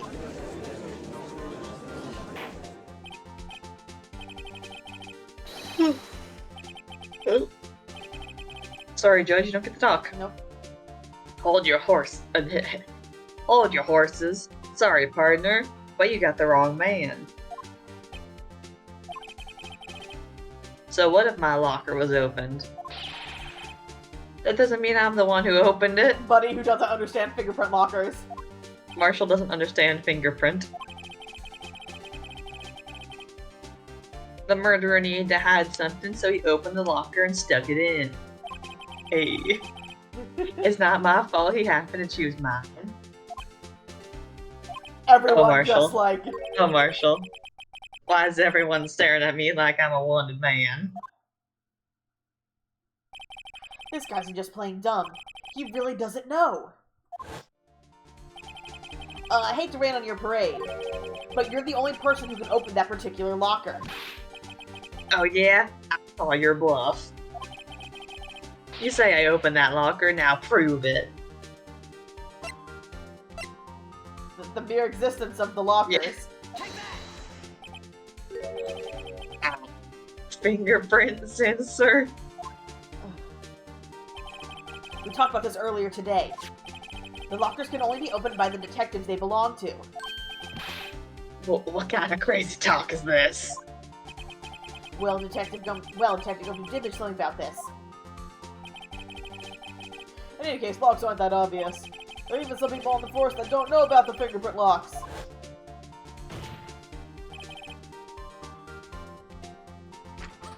So, Sheriff. 1 second, let me get up. What do you have to say in 8 words or less? What is he eating? Angrily eats jerky. I only got 1 word for you, partner. No! I wonder what his dramatic reveal sprite is. Order, order, order! Witness, explain yourself. If this is a joke, it's the worst one I've ever heard. I assure you this is no joke, Officer Marshall. Now then, please tell us what you were doing in the evidence room at the time of the crime. Oh, you moved and your voice sounds different now. I don't like it. I got a note saying I have to be quiet.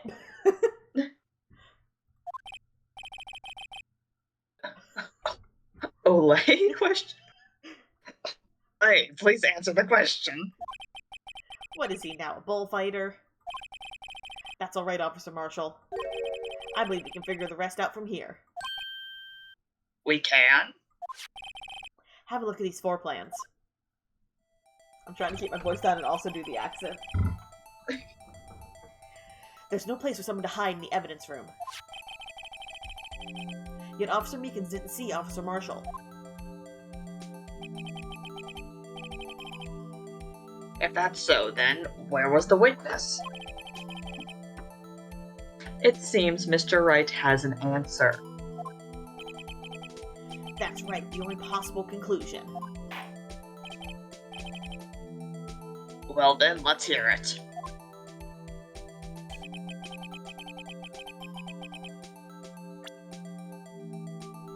He was the victim. Officer Marshall was standing right here. There, but that's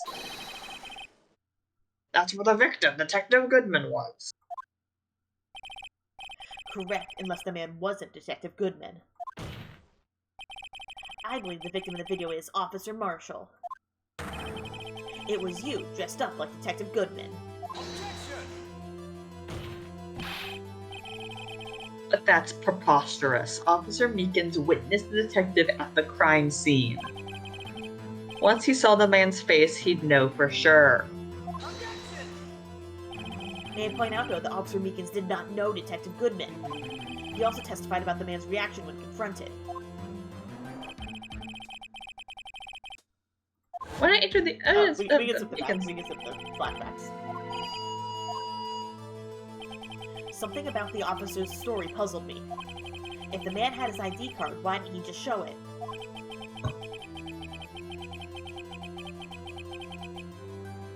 Yes, he would have needed it to enter the evidence room, so he must have been carrying it. The answer is simple. He couldn't show it. As you can see, Detective Goodman's picture is on his ID card. Oh, I get it. If he showed that, his cover would have been blown. Officer Meekins would have realized the man wasn't Detective Goodman. Do you have anything to say to this, Officer Marshall? Angrily eats jerky. You've got quite an imagination, partner. We got a term for that. It's called circumstantial evidence. Circumstantial evidence? He's still denying it. You're gonna have to do better than that to break a detective. Unless you have hard evidence proving I dressed up as the victim. I can't say I particularly care for your uncooperative disposition. I can't say I care for your beard, but you don't see me complain. Well, Mr. Wright, do you have any evidence proving beyond a shadow of a doubt that Officer Marshall dressed up as the victim? Well, who am I kidding? I don't have anything like that. I can see the fear in your eyes, partner. Seems you're the one who couldn't take the desert heat. This can't be happening. It's so obvious he's the one. What can I do? Edgeworth, save us. Edgeworth, help us. It looks like your lack of experience has finally been exposed.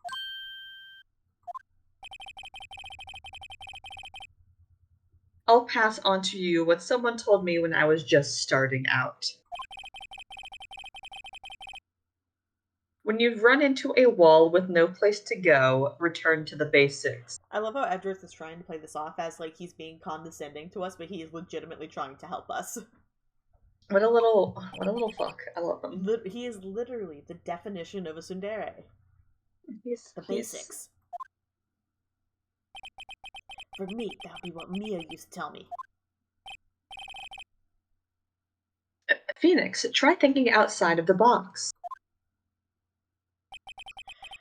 I should look for proof that Officer Marshall was in disguise. But rather, I should look for evidence that came about because he was in disguise. Why do you think this locker was opened in the first place? What do you mean? There's no reason for Officer Marshall to open his locker at the time of the crime.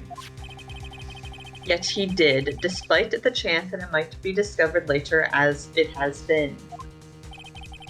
Which means he didn't originally plan to open his locker. According to the defense's argument. Officer Jake Marshall dressed up as Detective Goodman at the time of the crime. Then, after the crime was committed, he opened his own locker for some unknown reason. To hide the clothes, I'm guessing. The fact that a white cloth is sticking out of that locker seems to indicate that. He opened it in order to put the cloth inside. Or whatever he used to wipe away the fingerprints.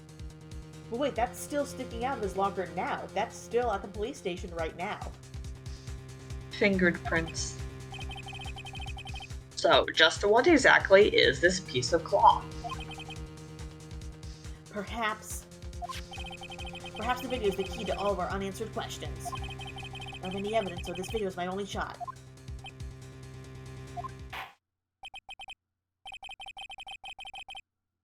Very well, let's take yet another look at the security tape.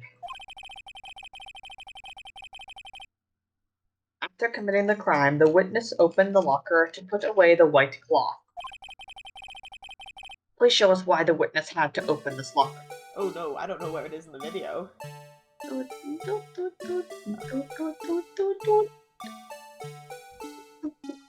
You got any suggestions for why he had to open the locker for the cloth?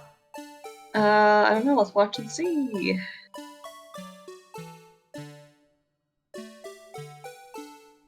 Demon.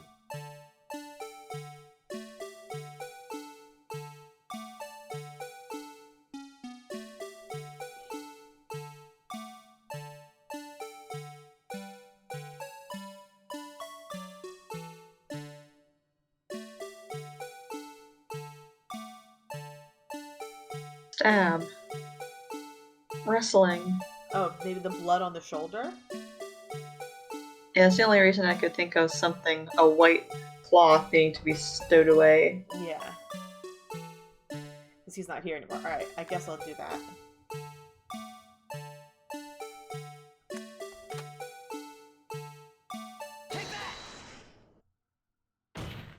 Oh, music stop. For some reason, you disguise yourself as Detective Goodman and enter the evidence room, but I don't know what end yet.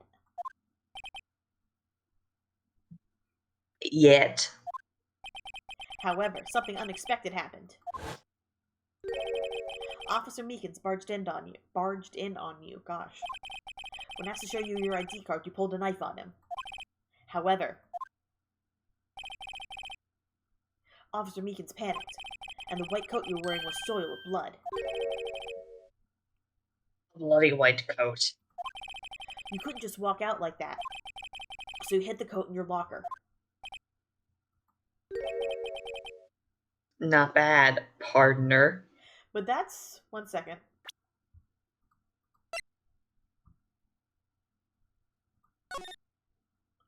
Different blood pattern. Interesting.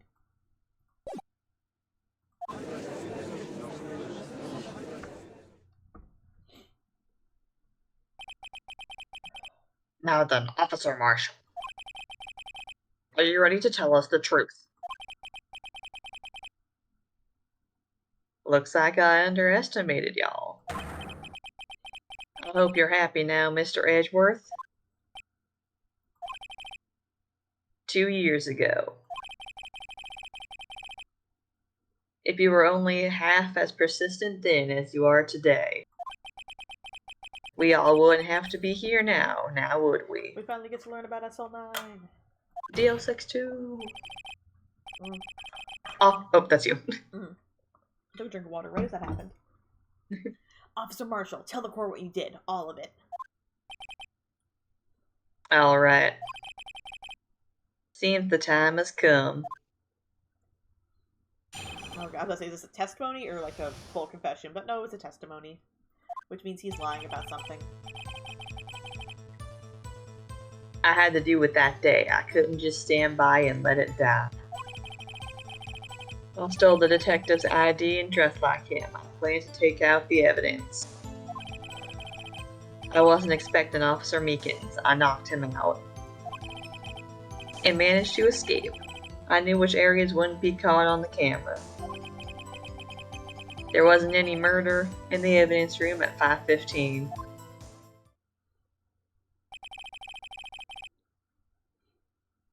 So, the supposed victim was really you. But there's one thing I still don't understand. Traces of a large quantity of blood were found on the floor of the evidence room. If no one was murdered, then how could that be? Meekins really lost a lot of blood. Officer Meekins managed to cut his own hand. My guess is he's the donor. It was way too much blood for such a small donation. Oh boy. Yeah, press him on that. Let's. Yeah. When you say it, you mean... Do you even have to ask, partner? The SL9 incident. 2 years have passed since that case was closed. It was going to completely end with the evidence transferal that day. I love how you add things on to what people say. I did? What did I say? It just says the transferal, doesn't say the evidence transferal. Oh. My brain put that in there. Not if I have anything to do with it. That incident's not over. But what did you hope to accomplish by sneaking into the evidence room? When a case is closed, when a case is closed, only that case's lead detective can look through the evidence. I wanted to have a look at it myself one more time. No matter what the cost. I don't care what anyone says, partner, that case is mine. But Officer Marshall wasn't in charge of that investigation. Why does he care so much about it? Because his brother was in it. That day was my last chance, that's why I...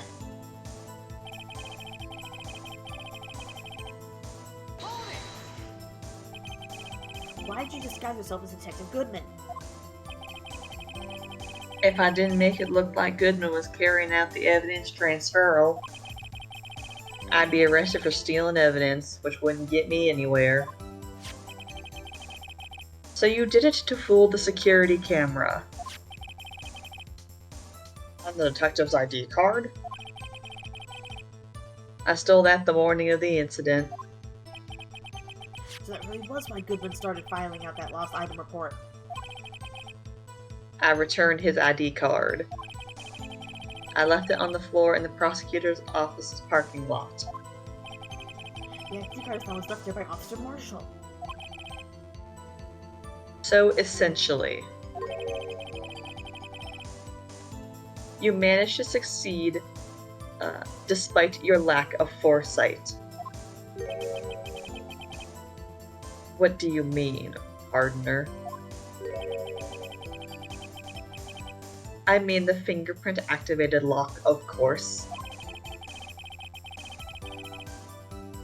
No matter how well you disguise yourself, you can't change your fingerprints unless you milk them off. Yeah. Under normal circumstances, you wouldn't have been able to open that locker yourself. But he could because the rubber glove just happened to get stuck in the door. That means Detective Goodman must have opened the locker before Officer Marshall.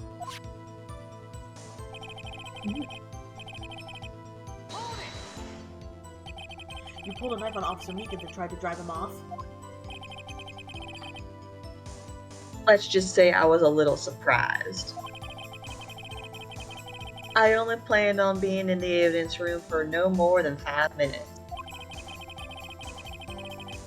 I didn't think anyone would actually come in during that short time.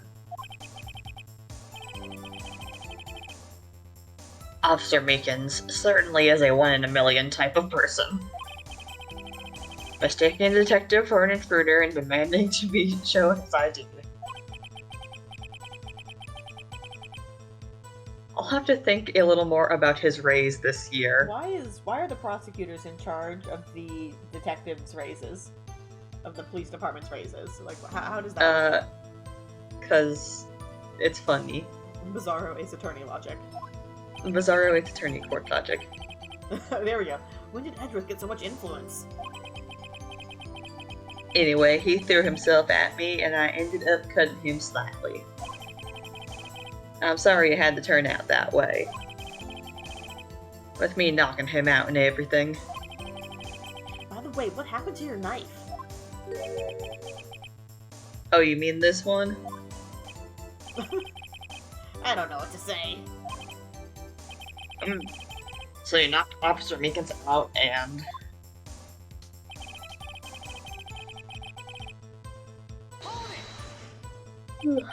So you did your research beforehand? Those who go into the desert unprepared don't live long, partner.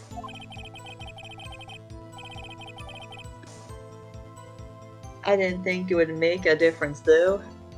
The security tape is erased every 6 hours. If I had gone as planned, no footage would have been left. So Gant recorded this. So Gant is putting Marshall as a suspect? I'm still trying to figure out what Gant is trying to do.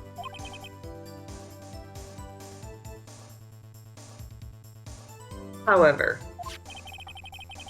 you bloodied your coat in your struggle with Officer Meekins.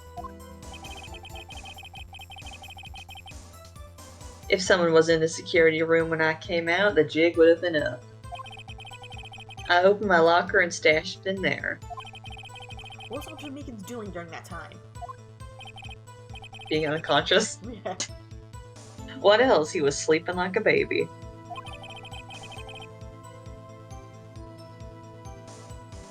So what you're saying is on that day.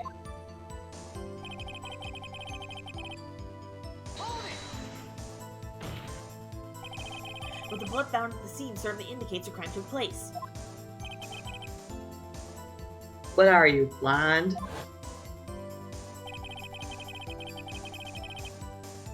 The victim shown on that tape is me, and I'm not dead yet, partner. So, you stole the evidence from the locker. Actually, no, I didn't. But evidence was still missing. Why not? When I opened the locker, the evidence was already gone. So Goodman had already taken it. What? Mr. Edgeworth, where is that evidence? It's still missing, Your Honor.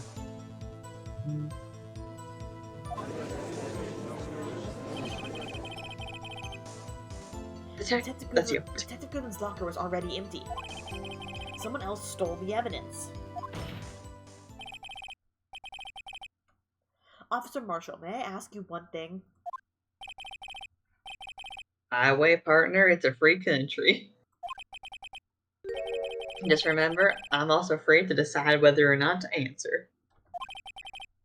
Why did you do this? Stealing a detective's ID, injuring a police officer. This is no small offense.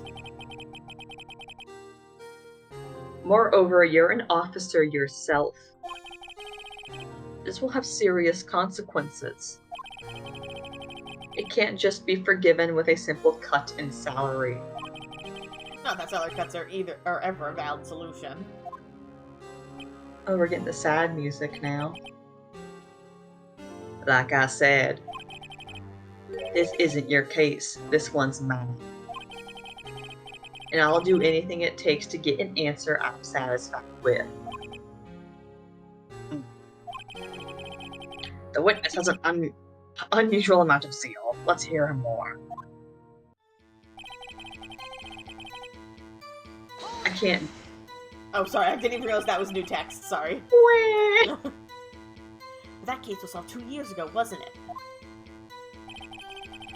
That's the reason the evidence was stored in the evidence. Joe Dark was convicted for his crime. One thing I can say for sure is he deserved his sentence. I remember the Joe Dark case. It involved serial murders, didn't it? I don't intend to complain about how it turned out. Thing that still bothers me. Something went down at that trial. Something no one will talk about. What happened? I don't know. That's what I'm trying to find out.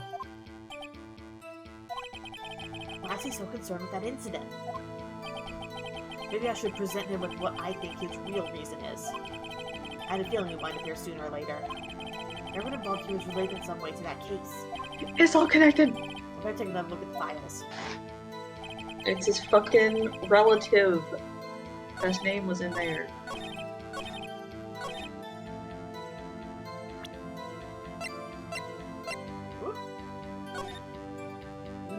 My attorney's back. Alright, let me just see what page it was. Page 2.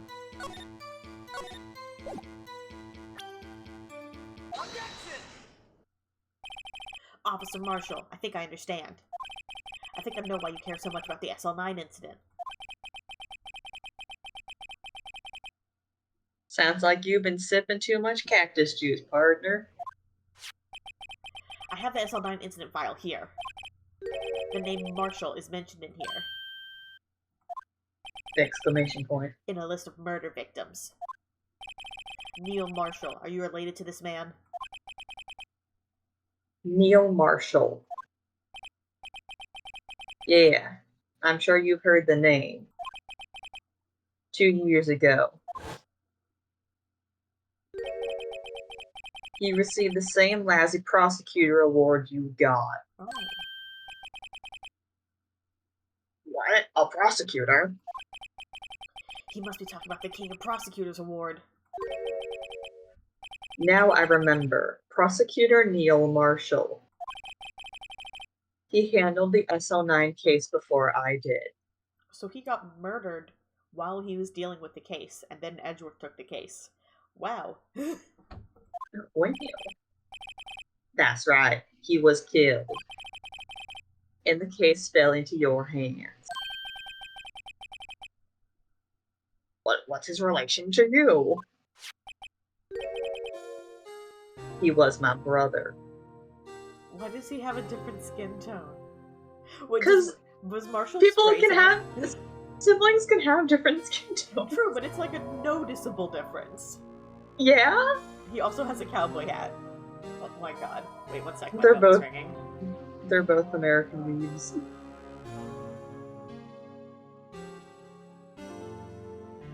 Oh, deep.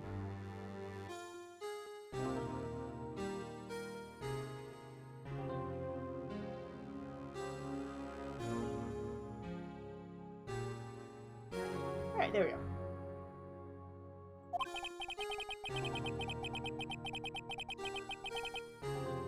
He was investigating the murders with Damon Gant, the then Deputy Chief of Police. That's who was down here. Mm-hmm. The group of detectives I was part of worked under them. We were desperate to prosecute the killer. evil man? Joe Dark. My brother fought Dark and was killed. That was the first time Dark left behind any evidence. That was all we needed. He was Arraigned. He was arraigned and incarcerated. The case was finally closed. At least according to public record.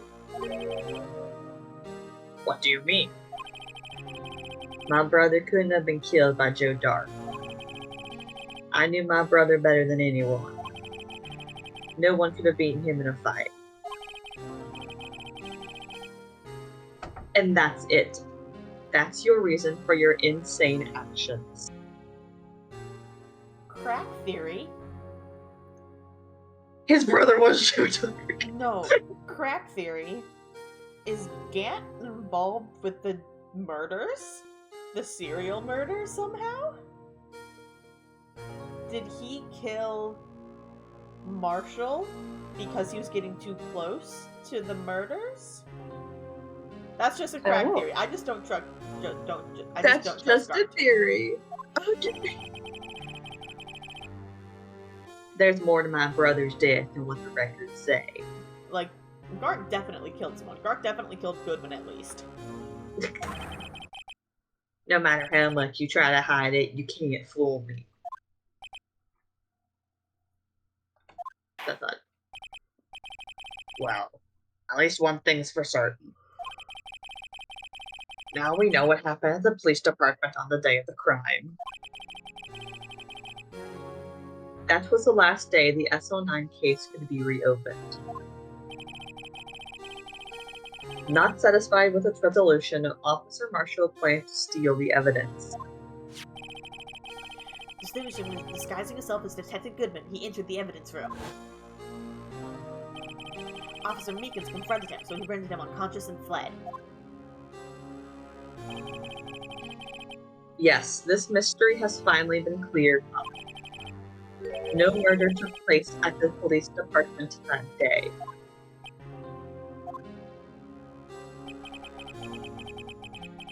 The things that happen by chance never cease to amaze. At exactly the same time as the murder at the prosecutor's office, this fake murder was going on at the police department. Chance, it's gotta be more than just that. So, if no one was murdered at the police department on the day of the crime, that means the murder in the prosecutor's parking lot was the real one. Which in turn means only one person could have committed the crime. Chief Prosecutor Lana Scott. And we're back to square one. And we're... But wait! A verdict wasn't reached in yesterday's trial! Which is why we examined the incident at the police department today. But... there's only one reason the defendant was not convicted yesterday. There yet remained the mystery of the simultaneous murder at the police department. It seems to me this boy's got the draw on you, partner. I feel like that can be taken a different way. Shut up. All of the mysteries at the police department have been resolved, no doubt about it. Nope, they have not. Shush. Our sole murder took place at the prosecutor's office. The only suspect is Lana Sky. And the testimony of one Miss Angel Star is completely incontestable. Incontestable. If you have a response, make it a single word or less. No. Ah. I rest my case. He's such a bitch, I love him. He's such a little bitch. I love Edgeworth so dearly. It seems the trial has reached its conclusion. There's no room for doubt. Well done, Mr. Wright. thanks to you, I didn't need to waste my time. Disproving the alleged murder at the police department. There's no doubt what I proved today is true. The apparent murder of the security camera tape really was fake. But I didn't realize. That would end up proving Lana guilty.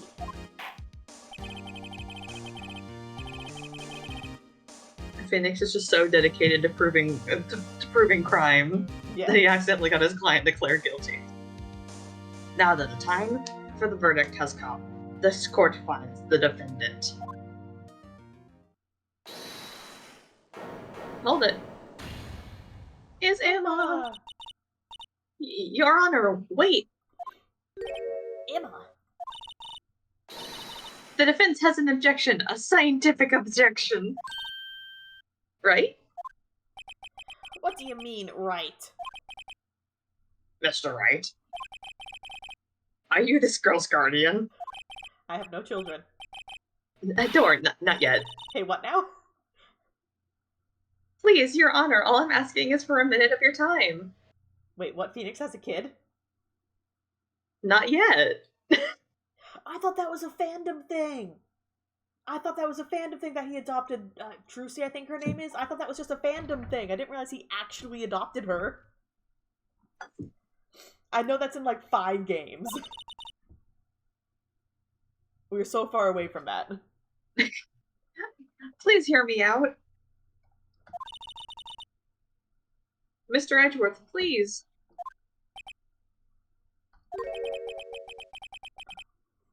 I don't want to leave any loose ends. You want a minute, I'll give you 3. He's so generous. What a good boy. I was kinda in shock. I mean, finding out the SL9 incident referred to the Joe Dart killings. Now that she mentions it, names of both Sky Sisters were in that file. But that's when I figured it out. I mean, what Officer Marshall was trying to do that day. So I knew his fingerprint had nothing to do with the crime. That left only one thing, the other handprint. You mean the traces of blood found on Detective Gumshoe's locker? But no fingerprints were found on it, right? No, but I figured if I examined it scientifically, I'd be sure to find a clue. So I ran over there and looked at it again. So did you find something? No. Emma. Huh? Sorry, I guess I'm not that much of a scientific investigator at all. Emma, what did you come here to tell us then?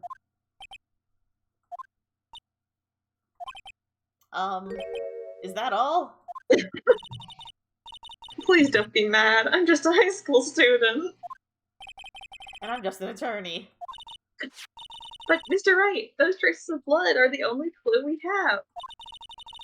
If we can't find something wrong with them... Please, Mr. Wright, you're a professional. If anyone can save Lana, it's you. Me? Oh boy. Time's up. Now then, Mr. Wright. With regard to the incident at the police department, does any reasonable doubt remain? It appears the defense is troubled by the other blood mark. Looking at the floor plan, a handprint was discovered around here. Is there a problem with this? Mr. Wright, I'm sorry I can't be more of a use, or I can't be of more use. But still, if you can't find anything wrong with that blood mark, Lana will be. Please answer my question, Mr. Wright. We don't have all day. Yes, Your Honor. If ever I've needed to concentrate, it's now. What about that handprint on Detective Gumshoe's locker? Could there be something I'm missing? I mean, I have to object, obviously. Yeah, it wasn't the...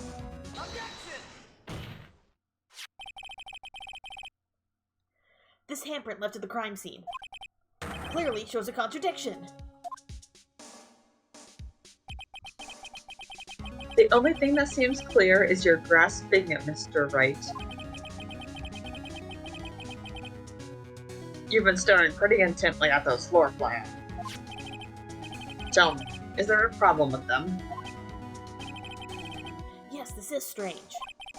Take a good look at these floor plans. Something is missing.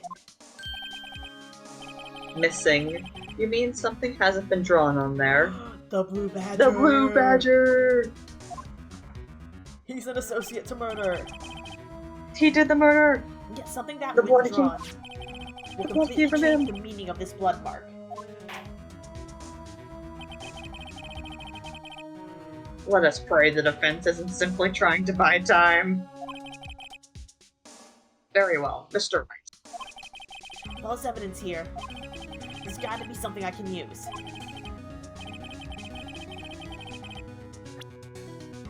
The Blue Badger! Alright, we'll get to the Blue Badger in 1 second. I really need to go blow my nose. The Blue Badger, my beloved.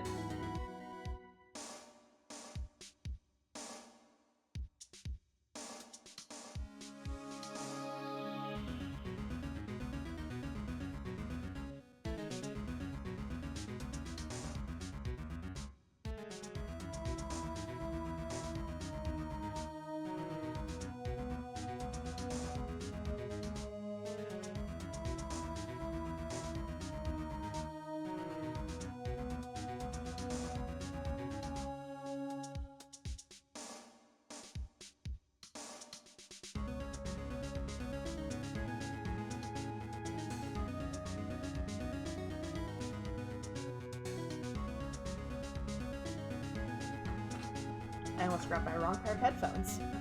Good job.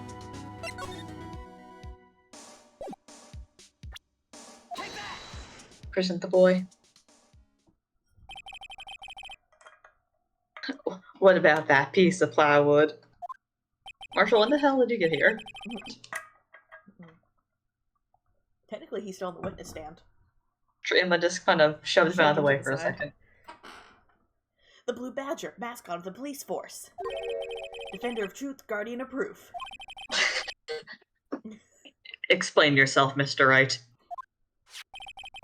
Please look at the floor plans of the crime scene. The Blue Badger is not here. So watch what happens when we put him in. This is where he was dancing at the time of the crime. right in front of Gumshoe's fucking locker.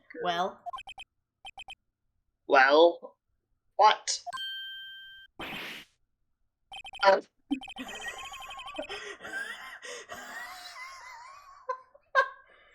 Discord audio compression didn't properly get your gasp, so it just went. Edge breath is buffering. That's right. So long as the Blue Badger is dancing here, it would be impossible to place a hamper at this spot on the locker. You cut out, so I just put the blue bat.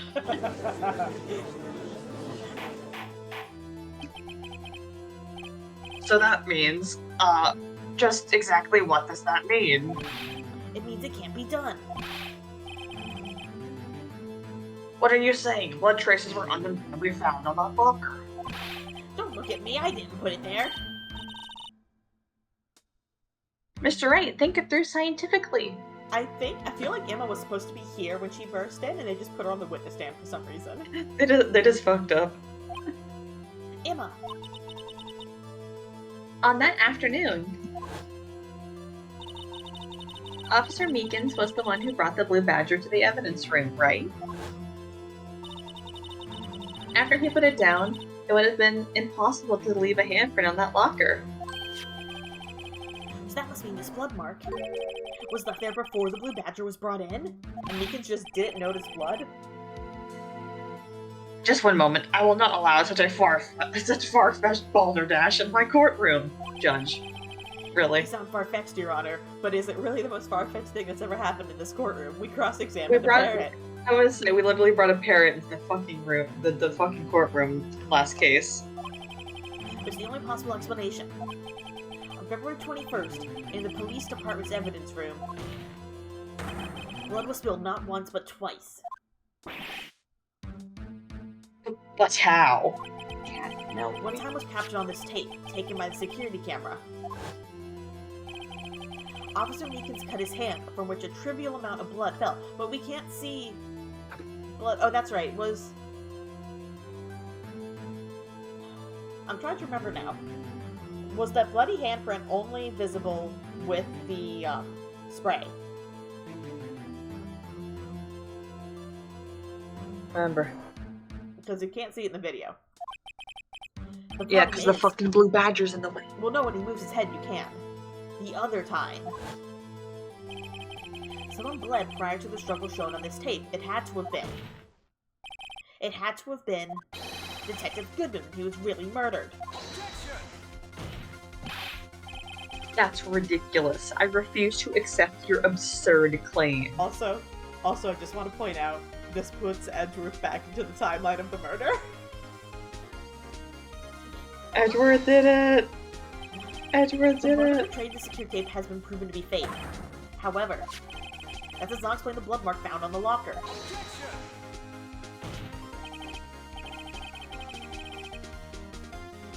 So then, assuming this murder you purport really happened, when did it take place? I demand you show evidence that proves when it occurred. When did the first incident occur? When Edgeworth went into the evidence room. To summarize, the defense claims that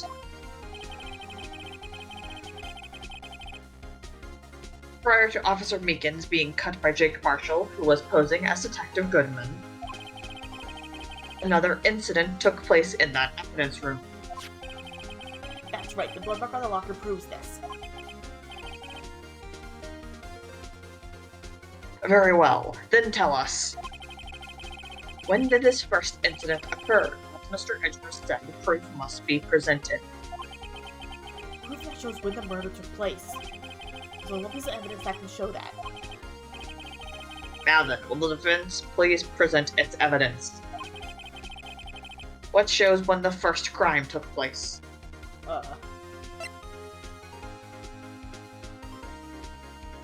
I think it's the... Either it has to be the ID. Or that first... that. Yeah, it's gotta be... It...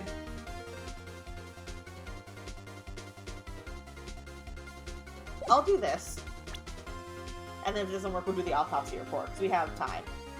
Yeah, no.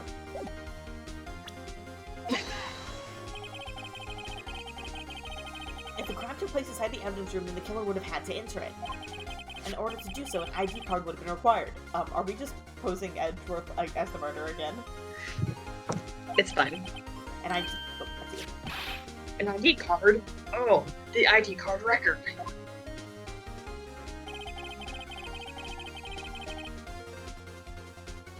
Officer Meekins brought the Blue Badger panel into the evidence room at... Let's see here. 4:50 p.m. Yeah. If the crime took place before that time, then it would be 4:40 p.m. Oh. Miles Edgeworth, just what have you done? I never would have figured you had the nerve, boy. Drop the act, witness. It doesn't take a lot of thought to figure out it couldn't have been me. Nope, I ain't getting it. I'm afraid I don't understand either. It's clear from the luminol test that blood was there. However, when the second crime took place, both Officer Meekins and Officer Marshall failed to notice the blood. That means the blood from the first crime was wiped away by the real murderer. I would have just 10 minutes to murder the victim, carry his body away, and clean up the blood. Unfortunately, that's physically impossible. And if you go very fast, that would mean a crime must have taken place before Mr. Edgeworth entered the evidence room. Let's look at the chart again.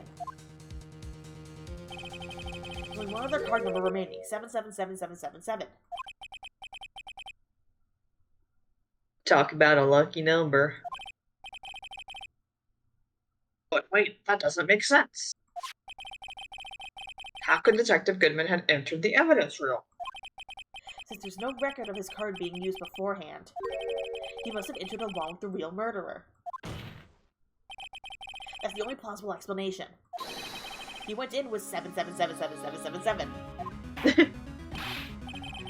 Mr. Edgeworth, please look into this ASAP.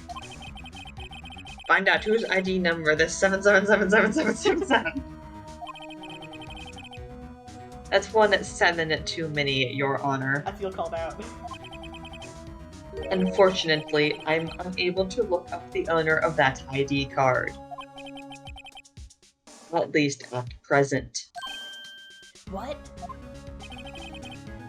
Explain yourself, son. The ID number 777777 belongs to someone with a rank of captain or higher. It's Gant. Someone who is a so-called executive officer. We don't have the authority to inquire into such a person's identity. But that's ridiculous. Just how... I'm not finished talking, Mr. Wright. Get his ass. There is one situation in which we can be granted such authority. If an official charge filed against an executive is accepted. An official charge? You're all alike, aren't you? With your cover-ups and your forgeries. That's how the prosecutor's office operates. I take pride in my work, Officer Marshall. I would appreciate it if you would keep your slander to yourself. Slander, is it? Okay. Let me ask a question. Yes? No, not to you. To her, the defendant sitting over there. Your own little executive. Lana? Don't be stupid. She's been charged with murder. Of course, we've looked up her ID number, and it's not 777777. Don't play me for a fool, Don't play me for a fool, partner. That's not what I wanted to ask. All I want to know is one thing about that incident. The SL9 incident? Answer me this, Chief Prosecutor. In that trial 2 years ago, did you really only use legitimate evidence?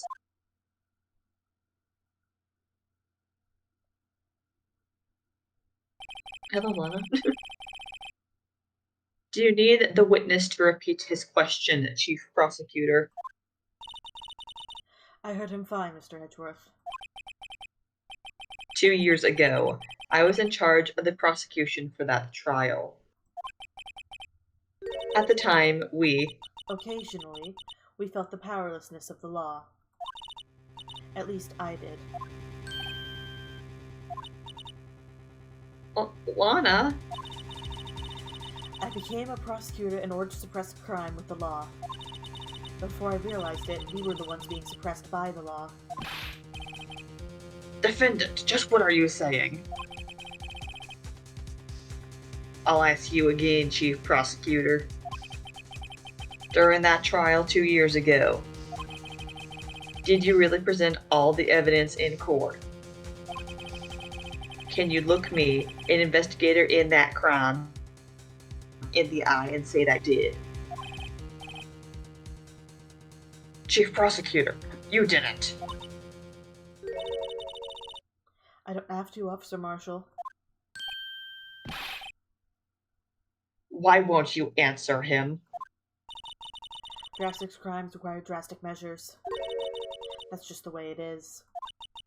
We did what we had to, in order for him to get the verdict he deserved. But Lana... Even if it involved forging evidence. Ooh. Why the flashes of white? Everyone taking it in. See, that's what I'm talking about. No, no. Order, order, order, order. Lana's remarks caused such a stir, the chaos in the courtroom could not be quelled. The conclusion of the trial would have to wait until the following day. What is that voice? I don't know. To be continued. One more day. One more day. Molly guy.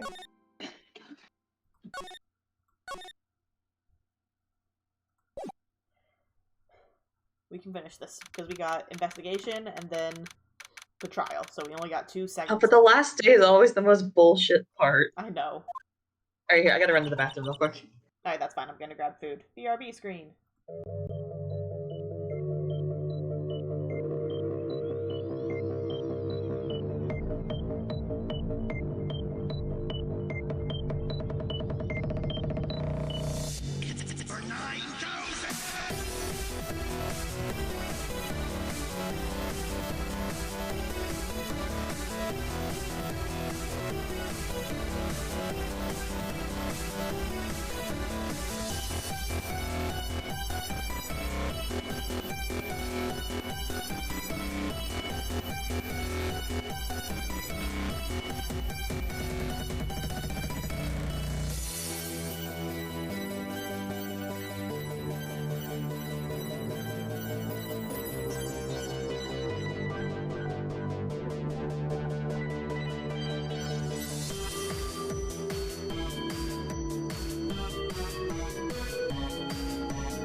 Pause and pull through. All right. Make sure the audio is still fucking recording. Yes, the audio is recording. All right, this is you. Go be Emma. Oh no, yeah, it's you. I'm so sorry, Mr. Wright. I'm sorry for what my sister said. We just saw this bitch. I know.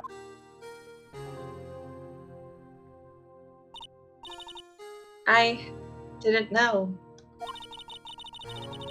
I never knew that the SL9 incident was just another name for the Joe Dark killings. Sounds like everyone's here heard about these killings but me. Lana wanted Dark convicted so badly. That's why she used me. That's why she used what happened to me. What do you mean, what happened to you? She's been a ghost this whole time. It's all there in the file. Joe Dark's last victim was Prosecutor Neil Marshall. When he murdered Officer Marshall's brother, he left behind an incriminating piece of evidence. What did you have to do with those killings, Emma?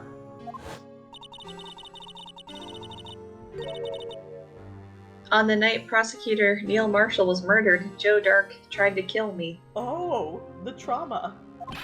That's what I said. It's GL6 too. What? He tried to kill you?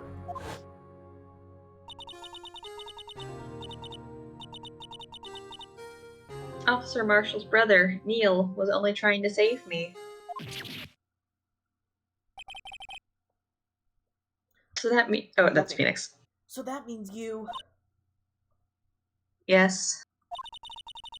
I was a witness in the Joe Dark trial. I didn't see that one coming.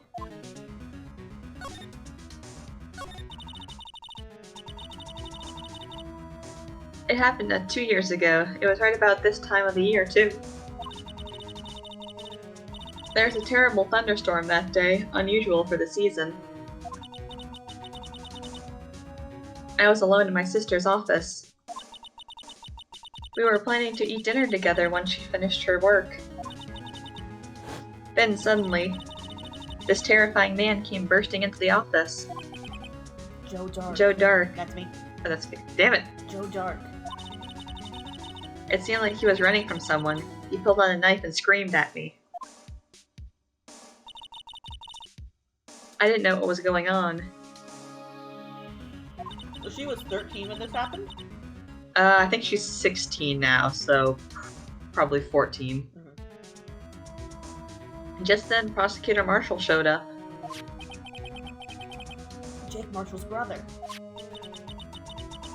Joe Dark tried to take me hostage. But before he could, Mr. Marshall tackled him. Then... What happened? I'll never forget it. Lightning struck, and the lights went out. Suddenly. A bolt of lightning flashed outside the window, lighting up the office for an instant.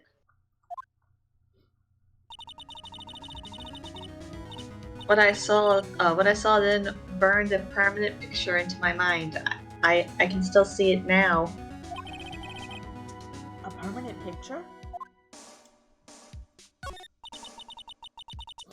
I don't remember the moment when Dark stabbed Mr. Marshall. So you weren't able to testify about that? No, I was only asked about when I was attacked. That must be why she made up the crime. Made it up? You mean provided bogus evidence? The prosecutors wanted the guilty verdict so badly. Lana forged the evidence, and Mr. Edgeworth used it. I wonder if Edgeworth knew it was forged. Edgeworth? Oh, that's... damn it. Edgeworth? I was so excited to say his name. Yes, but I'm sure he didn't know anything about it. That was my question. He couldn't have known he was false evidence.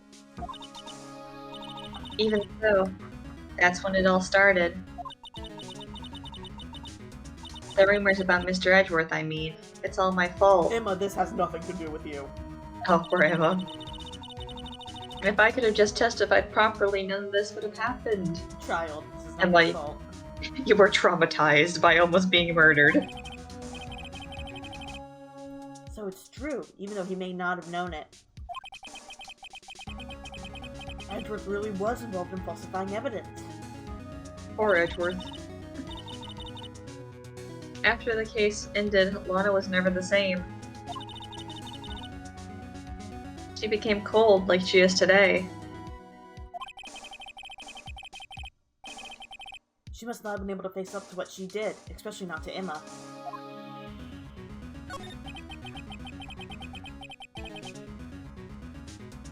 Sorry, I was eating. What did you see in the instant that crime occurred?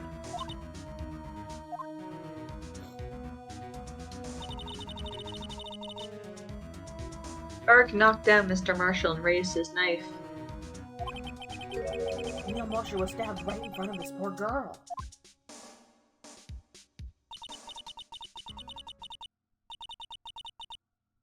I don't remember what happened after that. Apparently I passed out. Emma and Edgeworth should really hang out together and bond over their shared trauma. Honestly, their shared trauma of watching someone die right in front of them. Someone they care about die right in front of them.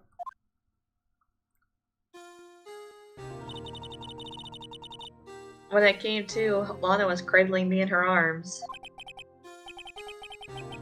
Poor Emma, you've been through so much. Yeah, Ace Attorney, the games just love taking characters and just being like, hey, look at this trauma. Mm-hmm. I couldn't bring myself to testify about that incident.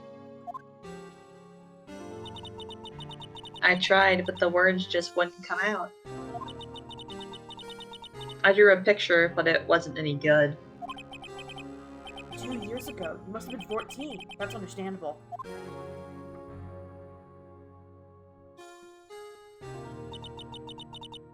Once it was all over, I made up my mind. I decided that when I grew up, I'd become a scientific investigator. Oh, sad backstory. I would be able to fight crime with my testimonies and find the evidence to make an airtight case.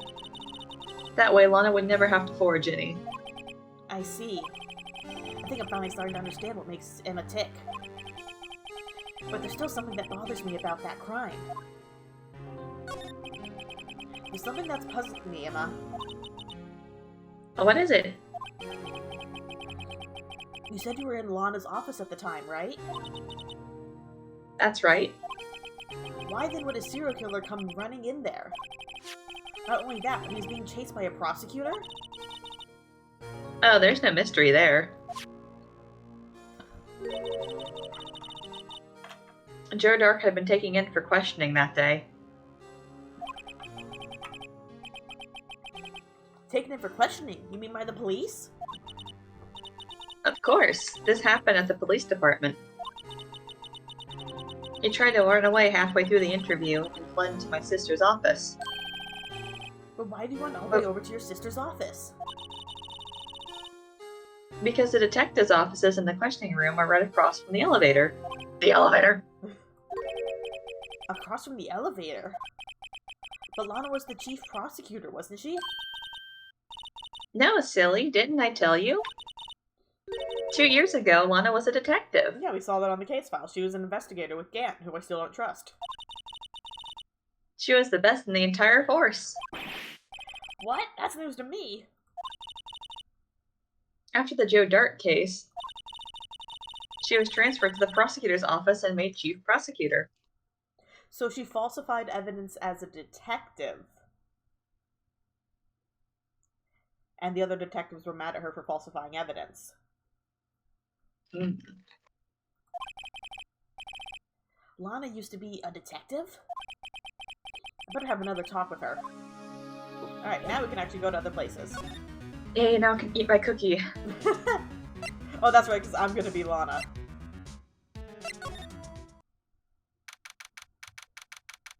No, but Emma's still here. She'll probably say things I know. too. Listen, I was eating that entire conversation. Immediately, Emma. Lana! Mr. Wright, it seems I keep causing you trouble. It's falsifying evidence. I didn't think you were the type. Criminals don't mind playing foul, why should we? But Lana, if you're wrong, an innocent person might be found guilty. Believe me, I understand the risks. Lana, Emma told me about you. Oh? About how you were a detective 2 years ago. And how the SL9 incident was the reason for your transfer to the prosecutor's office. Detective and prosecutor is two totally different tracks. Yeah. Like, the schooling you do is totally different for those. That's right. Could you fill me in on the details, especially about that unusual change of jobs? I suppose you have a right to know, Mr. Wright.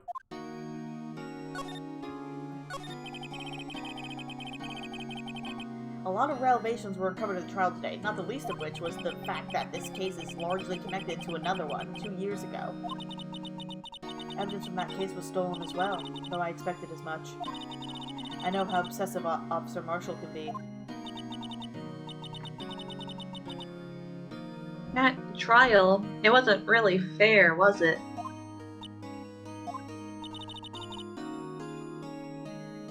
I believed in you, Lana. I believe that no matter what happened, you'd always stick to the truth. It couldn't be helped, Emma. At that trial 2 years ago, I sold my soul. Well, all drama aside, the fact of the matter is, at 5:15 there was no murder at the police department.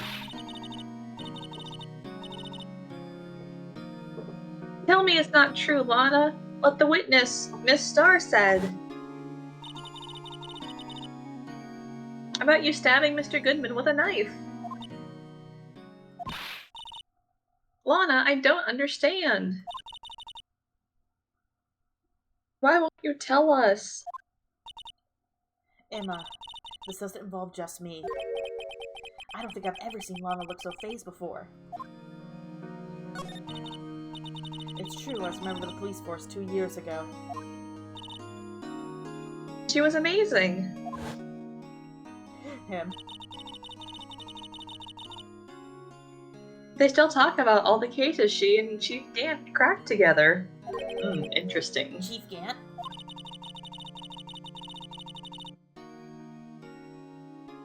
Lana? Oh, sorry. I thought that was Emma. He was the deputy chief of police back then, but he still worked the crime scenes. Damon Gant. He was everything I aspired to be. So is he basically the Von Karma for Lana?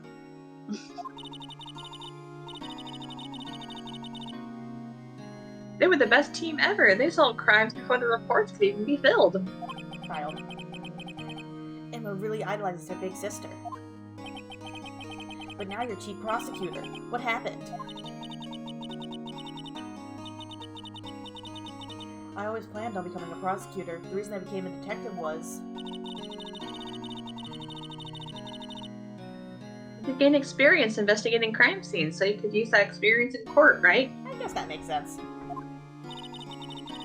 Gant's help in the SL9 case was crucial to its resolution. After that, he became chief of police and arranged my transfer to prosecutor's office. Maybe I should ask more about this investigation of theirs 2 years ago. 2 years ago, I was the second in command of detectives investigating Dark. Second in command? That means the investigation lead was Damon Gant, right? Yes, Deputy Chief Gant and I shared the same office and the same investigations. They even had the same office. We led a team of the best detectives on the force. Detectives Goodman, whose case it was, Jake Marshall, and Angel Starr. It was the first time Marshall worked with his brother. He was quite gung-ho. We found out Joe Dark was the serial killer. We asked him to come in for questioning. We were desperate for evidence. That was when his final murder took place. When he tried to murder Emma.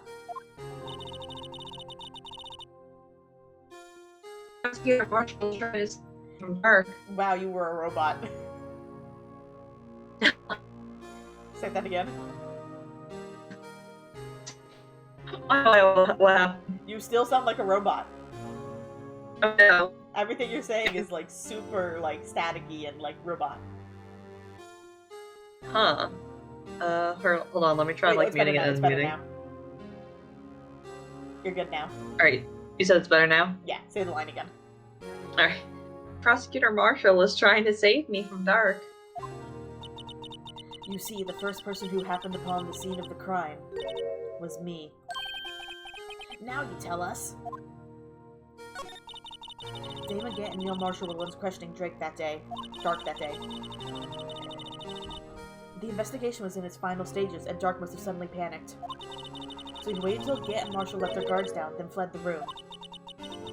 From there, he ran straight to the office shared by Deputy Chief Gant and myself. That's where he found me. So you were the first person to run to the scene, Lana? It appears so. I was filing some papers while Gant and Marshall were questioning Dark. When I returned to my office, I saw 3 bodies on the floor and smelled blood. 3 bodies? Prosecutor Marshall, the victim, Emma, who had passed out, and the suspect, Joe Dark. During the struggle, it seems Mr. Marshall struck a final blow before he died. Joe Dark had incurred a mild concussion and lay unconscious. What did you do? To be honest, I panicked. I picked up Emma, carried her around the room, and just held her. Can't blame her, after all, her sister must have gone through. Oh, can't blame her, after all, her sister must have gone through. After that, I placed Dark under immediate arrest. Let me get this straight. You were all involved in the SL9 incident? That's right, quite a coincidence. I don't buy it. What are you saying? There's no way everyone involved in this trial was also involved in that incident. Just by chance. But that case was solved 2 years ago. At least one person went to extremes because they didn't believe it was truly solved. Officer Marshall. Yes, his actions came as a surprise to me as well. Ever since his brother died. He's changed completely.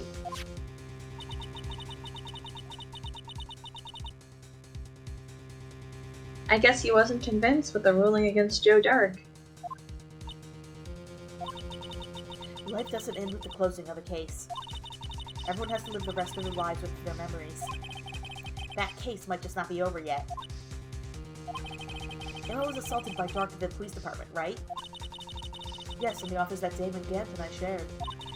The office that Mr. Gant occupies by himself, the Chief's office. Maybe we should have a look at the Chief's office, the site of the final SL9 murder. Let's go to the Chief's office.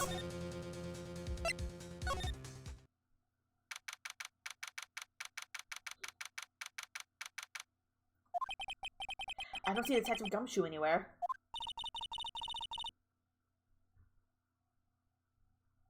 Things seem kind of quiet around here today. You're right, Chief Detective seems the same though. Why don't we go look for some other people to talk to? Right, we can come back here later. That's fine, I was just using this as a stepping stone.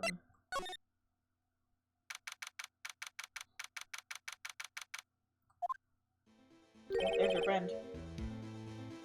Howdy, Bambina.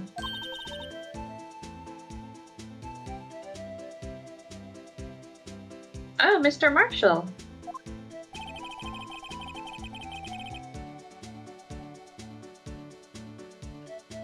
I never thought things turned out this way when I woke up this morning. Shouldn't he be in custody for assault and attempted theft of evidence? Huh? Shouldn't he be in custody for assault and attempted theft of evidence? Nah, he's just spaced so he gets to walk around. How the fuck do you say that? Kiss Sarah, you never know where life will lead you, eh, Bambina? I should have known my luck had run out when old Billy dried up this morning. Billy? Must be his best pet cactus. How does a cactus dry up? By being very cringe. Say, where are you headed?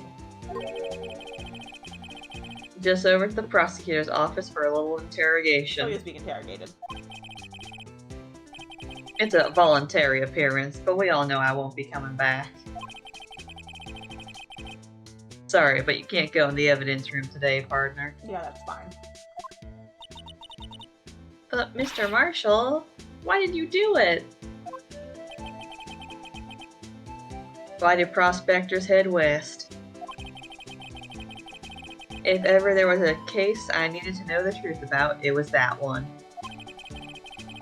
Before you turn yourself in, Mr. Marshall, would you mind telling us exactly what happened? Looks like I won't be getting a steak lunch today.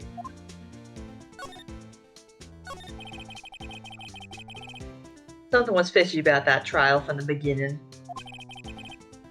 It wasn't just me either, all the detectives thought so. What do you mean, fishy? Some of the facts reported were inconsistent with the evidence we found. For example, the murder weapon. This is interesting. I'm curious. I know that overall, that Gant is the murderer for Goodman. I'm trying to figure out why, though, and what his deal with the Dark case is. The murder weapon? You mean that switchblade knife with the broken tip? That was Joe Dark's, alright. But in the initial autopsy report, a question was raised. A question? The blade of the knife was not a perfect match with the wound the victim sustained. What does that mean? It means there is a good chance that knife was not the murder weapon.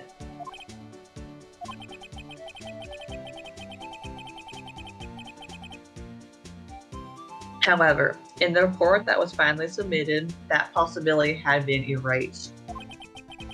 Could the facts have been concealed with forged evidence? That case left behind scars on all of us. The scars that the SL9 incident left behind.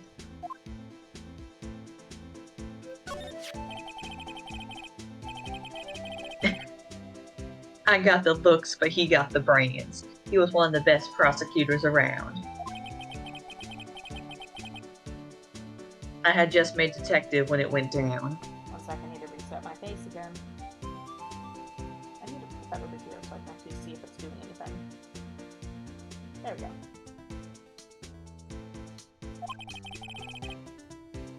It was our first case together. And the last. How old was he? Your brother? He was 27 at the time. Oh, so it's his younger brother.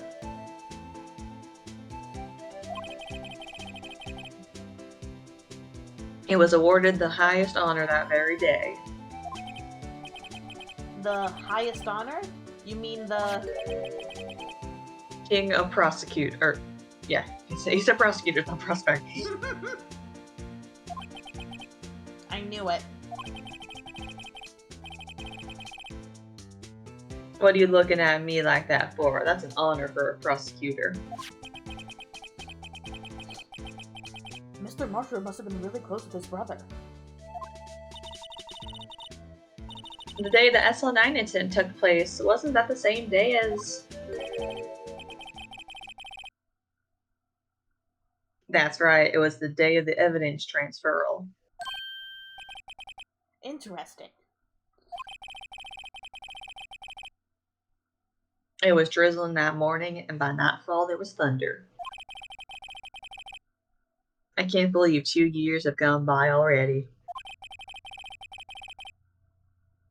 I tried to steal the evidence so the case wouldn't die. Apparently someone tried to stop you.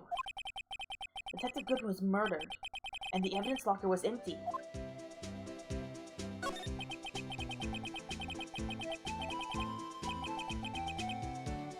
There was something going on behind the scenes in that case, so we all knew that later. Every detective involved in that investigation, save one, was taken care of.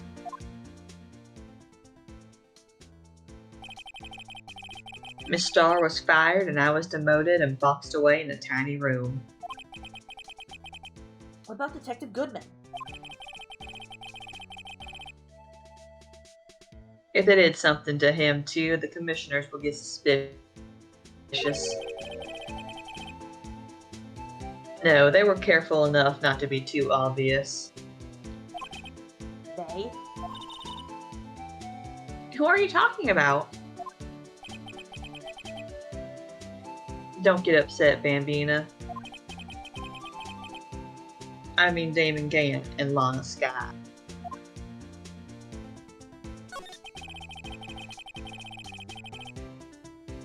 The investigation lead, Damon Gant, and his second-in-command, Lana Sky.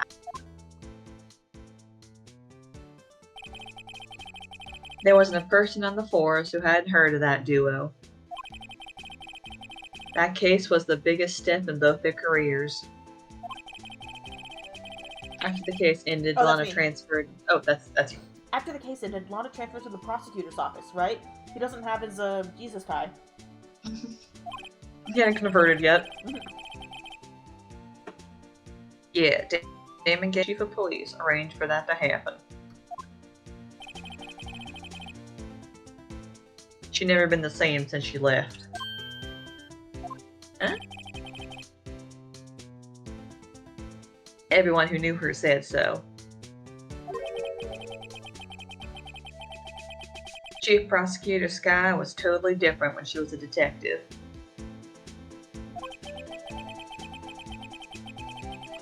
Now that he mentions that Emma said something like that too. Tell me, what happened to my sister? Sorry, Bambina, but her secret is too well guarded. I never found out. Lana's secret. It all started 2 years ago. So there you have it. That's my story. Did you enjoy it, partner? It was certainly enlightening. There's one thing for sure I found out in court today.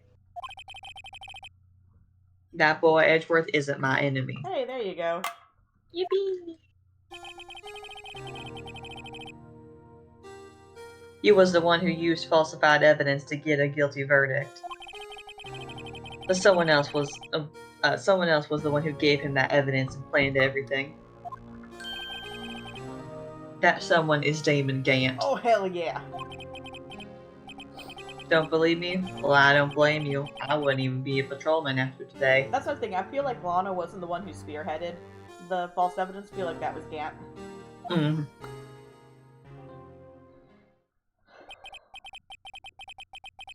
Too bad I won't be around to work with you.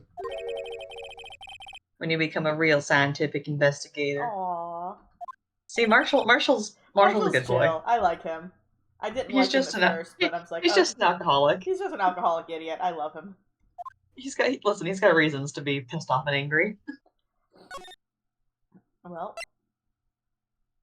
I can't go inside. Let's go talk to. I guess let's go back here.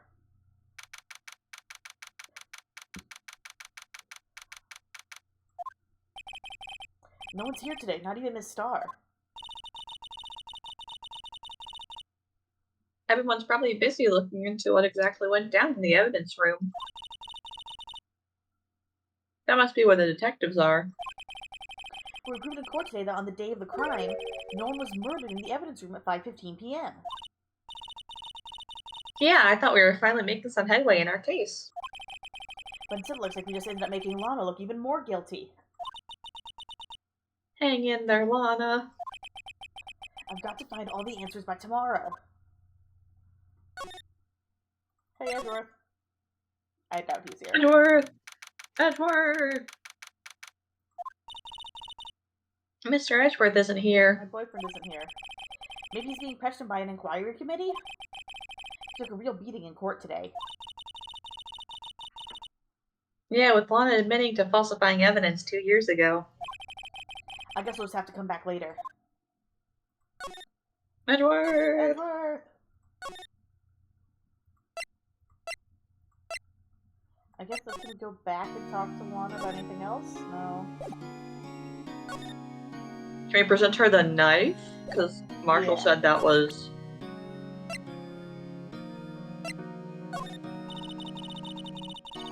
No. Ow, Lana. Maybe... Damn. Help us out, Lana. Well, shoot. I don't know where else we can go. Oh, Gumshoe's probably back now. This is always pretty empty, but today it's deserted. That must mean everyone's busy solving crimes. You're the chief. Oh shit, what's my voice for this guy? It changes every time. I don't know if you're looking for the others, they're all in the conference room. Thanks. Wow, you actually talked to us. What the chief prosecutor saying what she did about the decision, and the decision about what to do. About Mr. Edgeworth, not to mention our statement to the media in tomorrow's trial. There's more chaos going around than Thanksgiving and Christmas put together. I think festive is the word usually used for those. Sir, we'd like to have a look around Chief Gant's office. Just use a connecting hallway to the other building and take the elevator to the top floor. Really? You mean it's okay for us to go in there? I mean, we aren't police officers or anything. Emma, shut up. Emma, shut up. Hey, you're right. You can't go in there. It's off limits. Now I see where Detective Gumshoe gets his unique charm. Well, what are we waiting for? Let's head to the chief's office. Listen, I love how Emma and Maya both just want to commit crimes. Breaking and entering, stealing. I'm sorry, this man has a pipe organ in his office? Yep.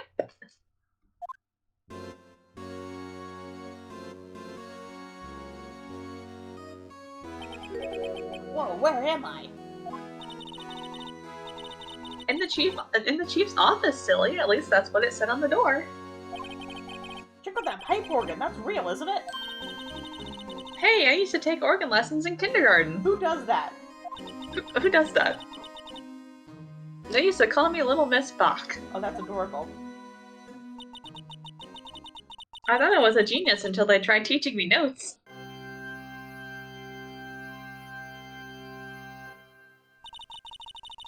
I never could remember where C was. Huh? Oh god, it's Gant. I have to remember his voice. We just waltz in here and Gant's just in here chilling in the corners. It's like, fucking with my organ, I see. Oh god, what was his voice? His voice was, It was evangelical Baptist Baptist preacher. Huh? Hello, sir. Where do you... He has a fucking suit of armor. I know. Oh god. Oh, it's you two. Chief Gant. He put that paper he was reading in his desk. So, Rhino, have you been swimming lately? What is his deal with swimming? He drowned someone. I was about to say, he has absolutely made someone swim with the fishes. He's killed people. Absolutely. No, I haven't. I've been kind of busy lately. I can appreciate that. I've got my hands full too, what with Mr. Marshall's misconduct and Lana's provocative statement. Provocative statement? Oh, you mean about the forged evidence? 2 years have passed since that incident. My, how time flies. See that big picture on the wall over there?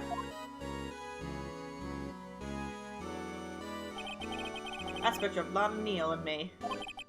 So this is Mr. Marshall's brother, Prosecutor Neal Marshall. We took it to commemorate our work together. Something's not right with this picture. I can't quite seem to put my finger on it, though.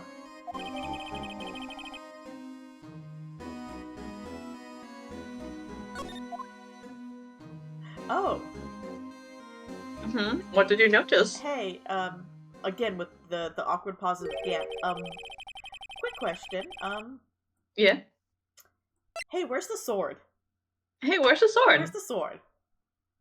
Hey, where's the sword on the sword and the shield?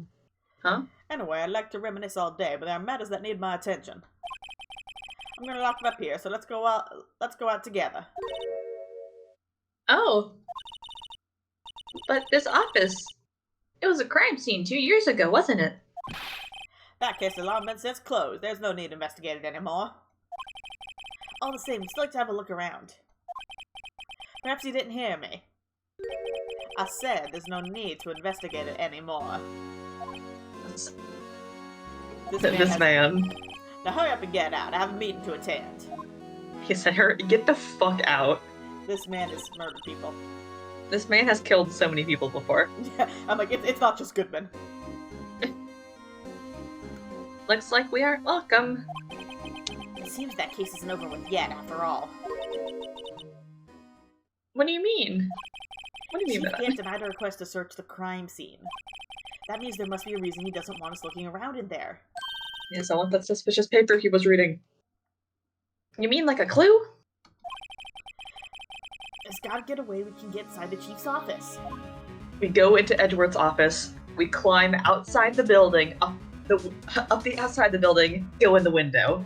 You mean the two buildings that are 30 minutes apart from each other? Fuck, I forgot they're in different buildings.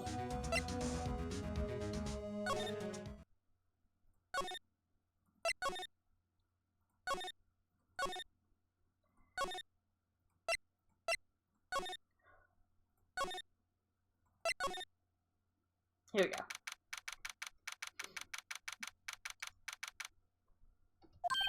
Shoo. Hey, Oh, pal. thank you. Detective Gumshoe, aren't you supposed to be at a meeting? Just taking a breather. My feet hurt. I'm just reminded of that animation, the Phoenix Wright in a nutshell animation, where it's just like, Mr. Gumshoe, what do you have to say about this? My feet hurt real bad. Get Gumshoe some, like, orthopedic, like, shoe inserts. I don't want to walk around that crime scene anymore. My feet hurt real bad. Well, what about that? His feet hurt real bad. From sitting so long? Actually, I'm serving everyone coffee. Oh, Gumshoe. Sounds like Detective Gumshoe's still out of the loop. Say, have you seen Mr. Edgeworth? Edgeworth? No. Why do you ask? He's under fire from both the... Oh god, what was Gumshoe's voice now? He's under fire from both the police department and the prosecutor's office. It's almost like the battles we need to in court. The battles. Yes, that sounds serious. Is it because of what my sister said? That's basically what it all boils down to. That falsified evidence 2 years ago. Now Mr. Edgeworth has the whole world after his blood. Oh, poor Edgeworth. Yikes. We will defend him. We will defend him in court. Listen, us and Gumshoe, we are the Edgeworth Defense Squad. No. Larry sometimes also. Larry sometimes helps. Sometimes makes things worse. It's Larry though. But why would Edgeworth be blamed? It's not like he knew the evidence was forged. Lana Sky's the guilty party here, isn't she?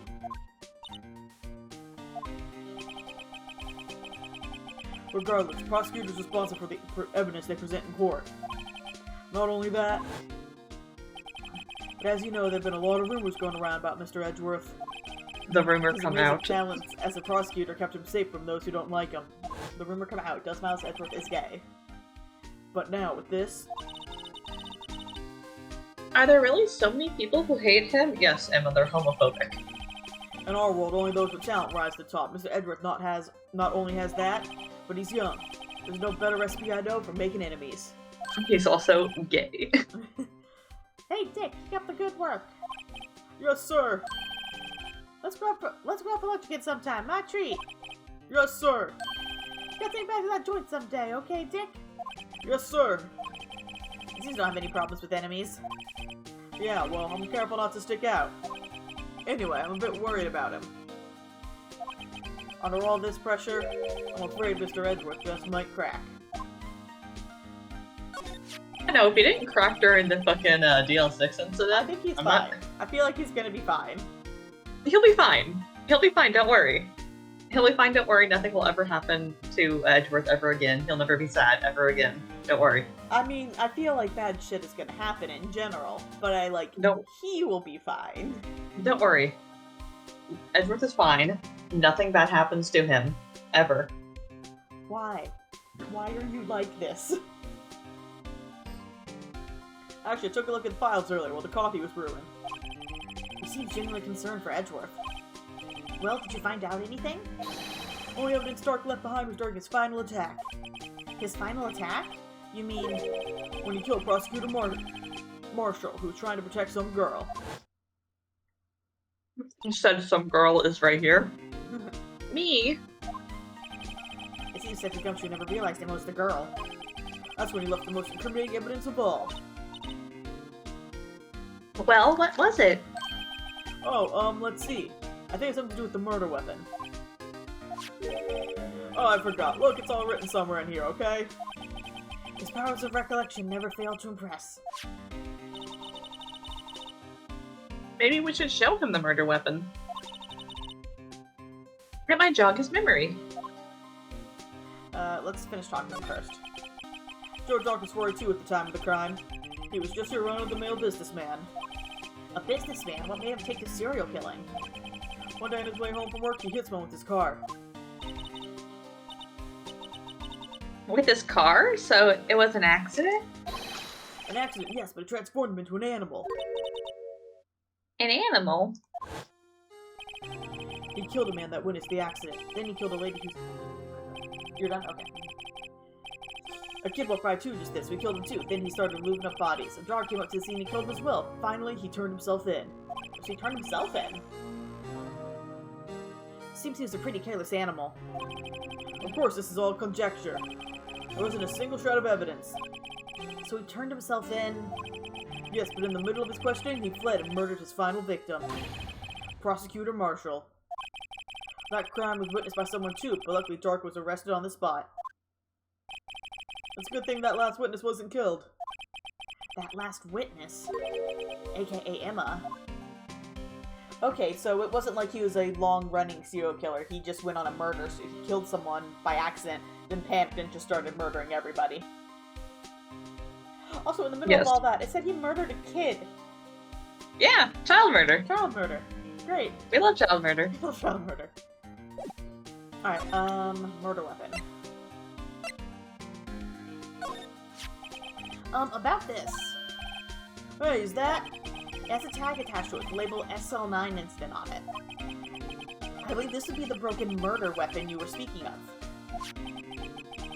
What are you doing with that? Yeah, what are we doing with that? Just pull it out of her pocket. Closed, that knife's been locked away in a locker. On the day Detective Goodman was murdered, this suddenly disappeared from the locker. It was found in Mr. Edgeworth's car with muffler. Oh. Hello, Gumshoe?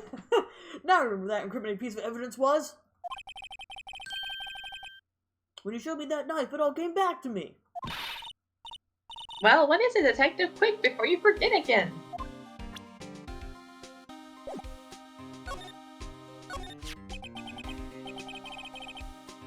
This night, it was Joe Dark's, wasn't it? That's right.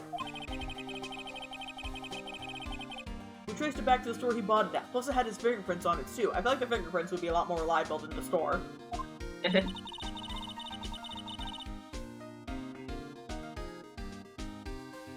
But no one actually witnessed him using it to murder anyone, right?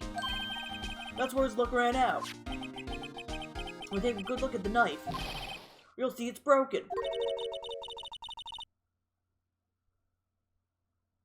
You don't have to take a good look to notice that. Yeah, well, anyway. Take a guess where the broken off tip of the knife was found. That's what did him in. Where was it? The victim, Neil Marshall, was carrying it inside his own body. It was found deep inside the stab wound. Did it match Dark's knife? You bet, down to the last fiber.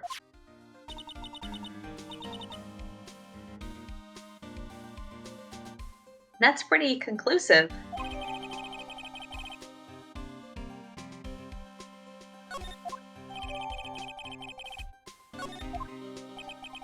Well, there you have it in a nutshell. That's all I know. And they shall not. Can I ask you one more thing? What is it? If it's money you need, you should ask Chief Gant. It's not money, but it does concern the Chief. His office is a crime scene, right? It's where Prosecutor Neil Marshall was murdered.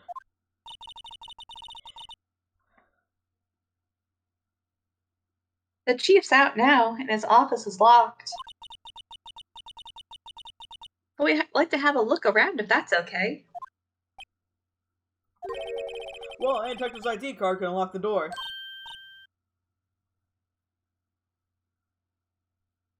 What? Really? But if I let a civilian in there, I'd be charged with breach of trust. Breach of trust? Simply put, I'd be canned. Oh. Sorry, pal.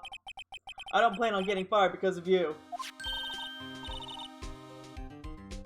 How about his ID card? It was Detective Goodman's. Why do we still have that? That won't work either. The data was deleted the day he died. Don't we have a temporary one?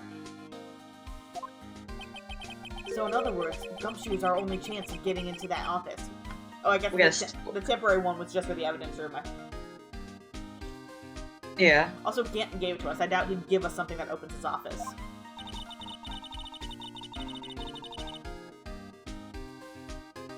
I wonder if there's something that we could show him that would make him change his mind.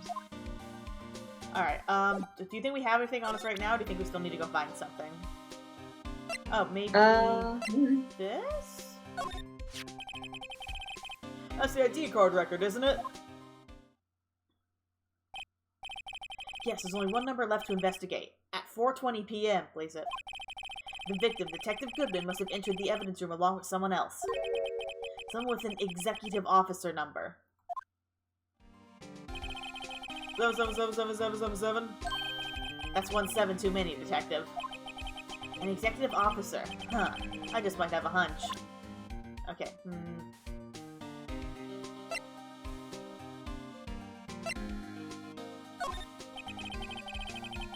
Yeah. Alright, let's go talk to other people and then see if we can find anything for him.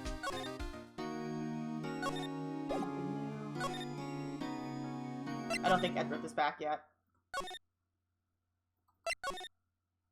Oh, he is back!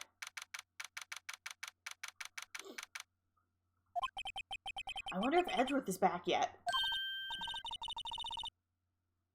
There he is. It looks like he's writing something. The boy. Well, what are you doing here? I wonder what he's writing. He sure was quick to throw that paper on the floor. I wonder what he was writing. A love note. I wonder what he was writing. A love note. Rough day in court, huh? Sorry. I'm definitely investigating that.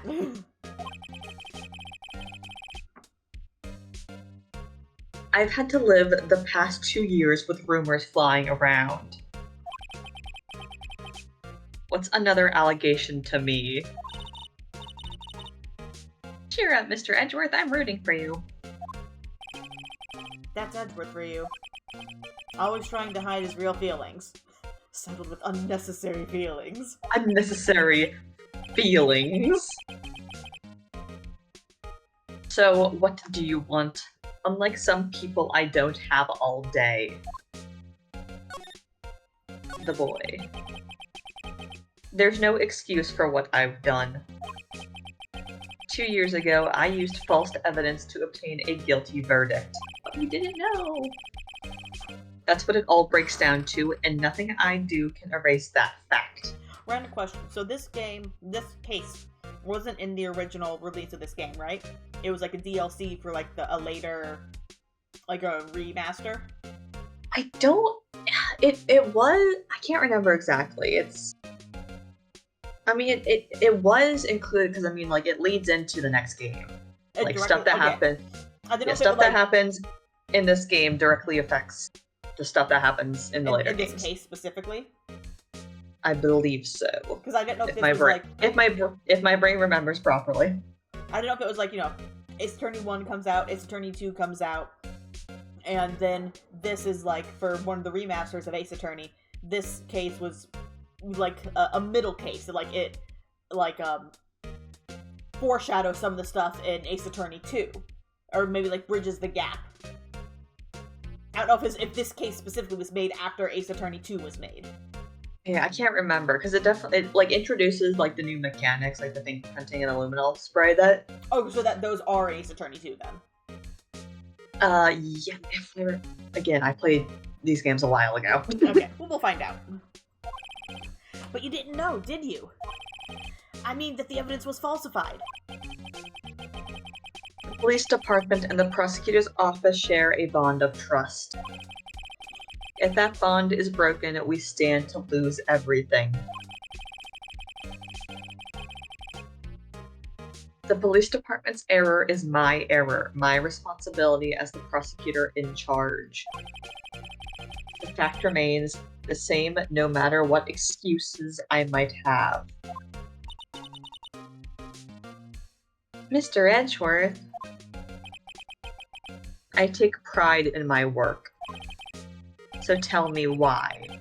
Why has it all come to this? Even Edward can't keep this kind of emotion bottled up.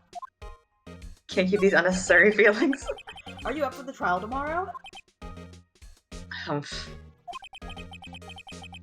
First last year's trial and now this one. It seems all you do is worry about me. Because we care about you! We care him. To be honest, you're getting on my nerves. Tsundere. But Mr. Edgeworth, you can't just walk out on the trial. Tomorrow is the last day. It's too late to change prosecutors.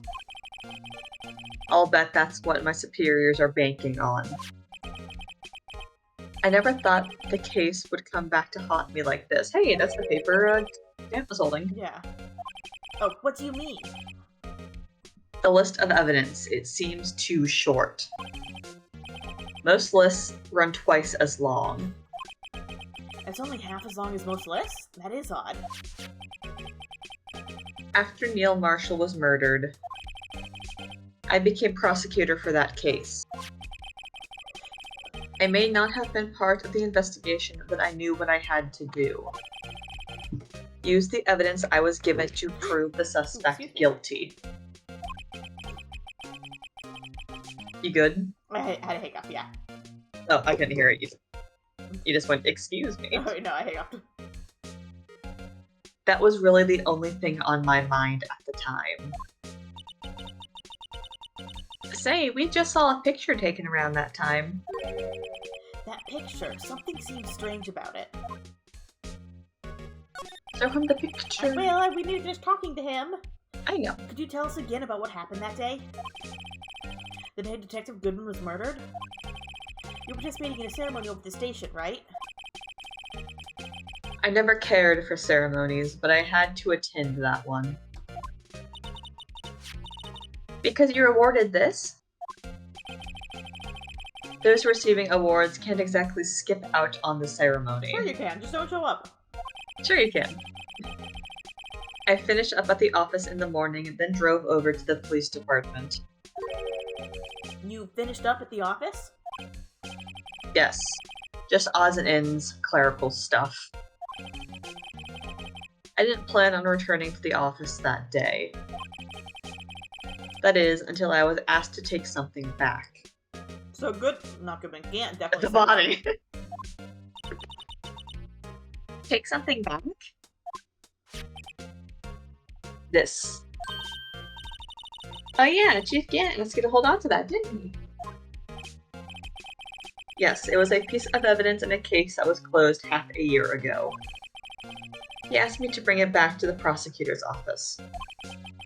That's the story we heard yesterday. So you came back here to the prosecutor's office because the chief asked you to? That's right.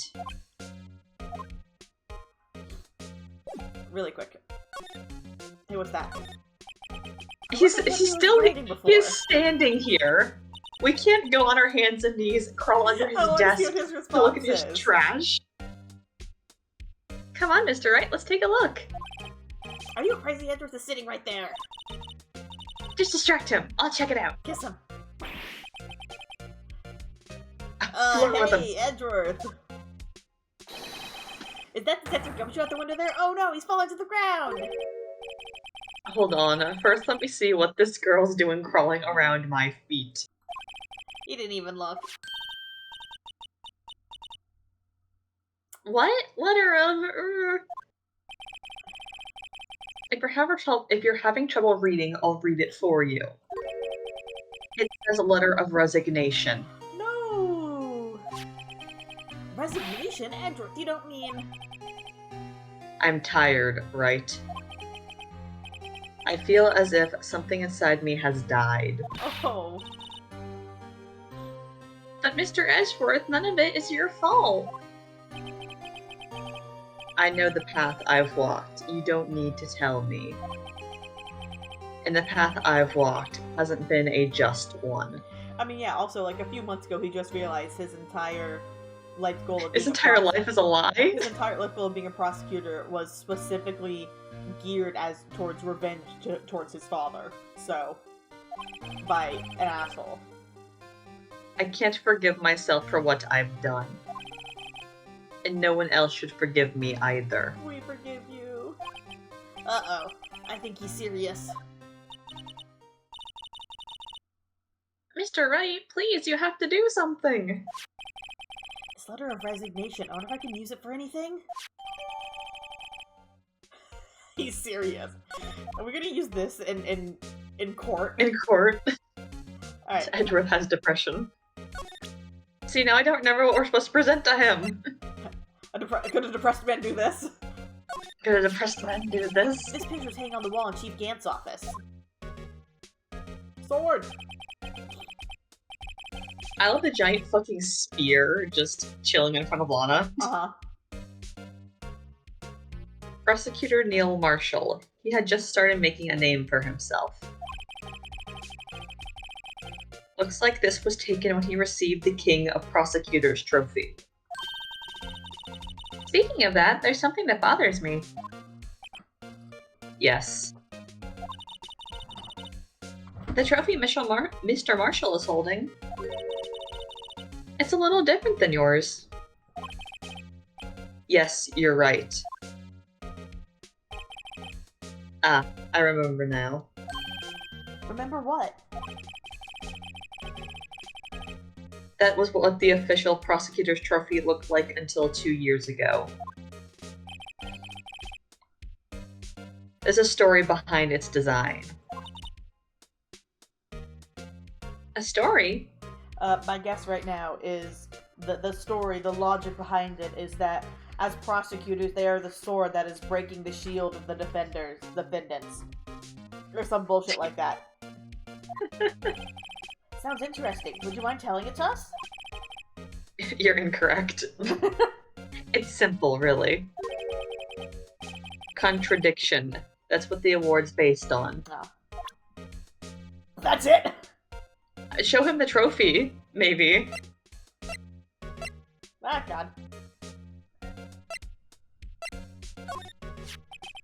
You know, it wouldn't hurt if you put this up somewhere, like on a shelf. That has no meaning for me anymore, as he's no longer going to be a prosecutor. What do you mean, anymore? That's who I was last year. What good is it to dwell on the past? Edgeworth. Edgeworth, like it. Do not make me think. He's asking me? Arg, why can't he just accept it graciously? Actually, something's been troubling me about this shield. Look. Do you notice anything different? Different? Maybe it's a dialogue, or like another talk option opened up for him. Yeah. Yeah, don't you remember the other shield in the court record? I guess I represent this other shield. Yeah, and we have done this. Can we talk to the boy? There we go. Yay! This award originates from an ancient Chinese tale. Now, is this actually an ancient Chinese tale, or is it some bullshit they made up? I mean, I've heard this story before. I can't remember where it originates from, though. I'm sure you've heard of it, too, Probably. when they actually... In Chinese, the word contradiction is written with 2 characters. The first means a halberd, the second means shield. Have you heard this story? Me? Oh, sure. Everyone knows that. Why don't you tell it, though? For Emma's sake. Very well.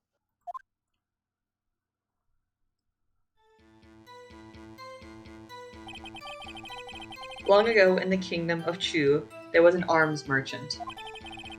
One day he presented the king with 2 items. The first was a halberd he claimed could slice through any shield or armor. The second was a shield he claimed could withstand any weapon. Huh. Wait a minute. Those things contradict each other. I love it plays the fucking music. Very perceptive, but then again, you've heard this story before, right? Anyway, as you mentioned, the very descriptions of these items discredited them both.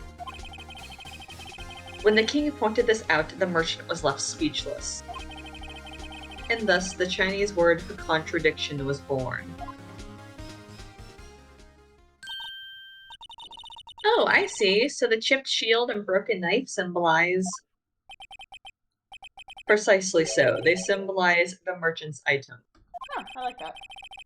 The ancient tale ends with the merchant at a loss for words. But it's in our nature to pursue matters to their conclusion. even if it results in something as ugly as this. Wow, thanks, Mr. Edgeworth. I learned something new today. That's funny. If that's so, then why were you only given a shield? You'll have to ask Chief Gant. 2 years ago, he had the halberd part of the award abolished. Abolished? Chief Gant. That's so weird. I want to go talk to this... Interesting. Interesting. Where is this bastard? Oh, something happened down here. Another body has been found in Edward's car. A body has been found. A body has been discovered. Excuse me. Oh, it's Angel. As I figured. Would either of you care for a quarter pound of roast beef? Oh, yummy. Miss Star, I guess she's out of lunches. You certainly are a curious sort, aren't you? Kind of like the first person who sucked a cow's nipple to discover milk. Jesus Christ. Hello. Hello. Hello. I did not expect the word nipple to disappear. Still, I never thought you'd go digging up that case from 2 years ago. Everyone in this trial was involved in the SL9 incident. Not only that, but the murder occurred on the very day the evidence from that case was due for transferal. This can't be attributed to mere coincidence. A winky dink. Aren't you forgetting something? You know that little scene I happened to witness? The instant Lana stabbed Detective Goodwin with a knife. No matter how much of the past you dig up, it won't change what I saw. Roast beef is meant to be savored when eaten. Miss Star's hatred towards Lana. It all dates back to 2 years ago. So I feel like Angel did see Lana stab Goodwin's dead body. I feel like she isn't being coerced by Gant or anything. She was just she was placed there so she would see that and testify for it. But I feel like she's not involved in the cover-up. Yeah. Yeah, I feel like she's not lying about what she saw. Yeah, she fully believes that's what happened.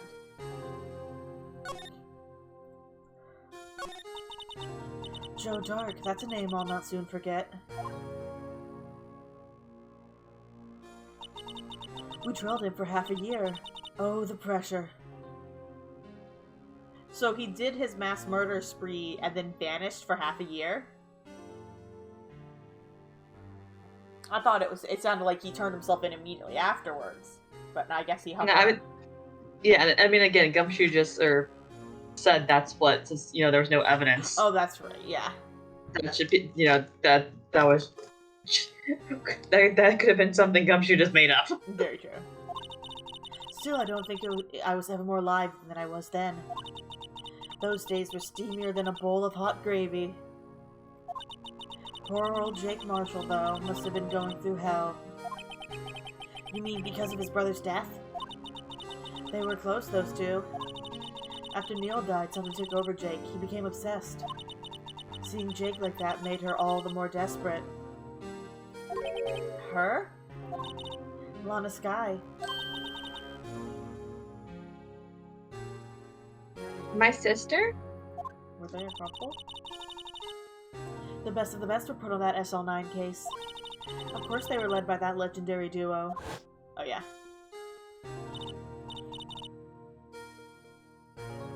Lana and Chief Gant.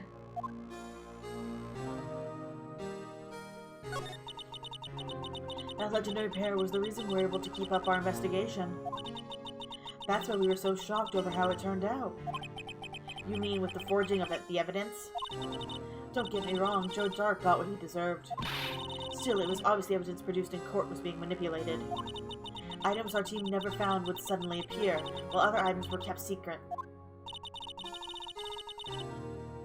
But you don't have proof anything illegal was done. I'm proof enough of what happened. After that case, all of us saved Goodwin were relieved of our duties. Most not even so much as an explanation. Then Lana Skye transferred to the prosecutor's office and became chief prosecutor. Lana always wanted to be a prosecutor. Nothing's quite as simple as it appears. Huh? Lana Skye was merely being used as a pawn. That's my take on the matter. I agree with her there. She's being used? Damon Gant and Lana Skye. Gant led the investigation with Lana second in command. They were the best. They solved all kinds of cases together, didn't they? Damon Gant's magnetism in particular was almost unreal. His magnetism? By that I mean his ability he has magic powers. By that I mean his ability to attract evidence. He produced the most incredible evidence in the cases he handled. Oh, so he's been forging evidence for a while. He is literally the detective counterpart to Von Karma. Von Karma, too. Oh god. My brain just went, hey, crack ship. Listen, I'm sure you're not the first to think of that. Like, I love how my brain is just like, hey, these two characters, crack ship. And I'm like, why? Or crack friendship is another thing. It's like, hey, these two characters who've never met in canon should be friends. Incredible evidence? You mean... Oh yes, there were rumors about him even back then. No one dared confront him, though. I take it she's talking about forged evidence. Back then, everyone looked up to Lana. All the detectives wanted to be like her. Really? Oh yes, myself included. I was a fool, really. She hated anything crooked and always watched out for the other detectives. That's why she was so concerned for Jake.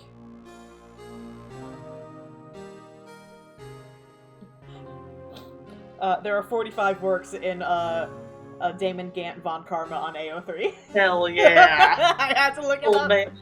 Old man, Ugh.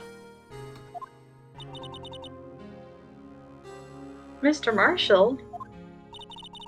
When Jake's brother was murdered, she felt as if she had lost her own brother. If it wasn't for her, I don't think Jake would ever have recovered from a shock. That's what makes it all the more infuriating. Miss Star. That's why. I love how often Emma just says someone's name. Sorry to cut you off. I love how often Emma just says someone's name very sadly. I know. That's why I'll never be able to forgive her. Why did she have to turn so cold after that?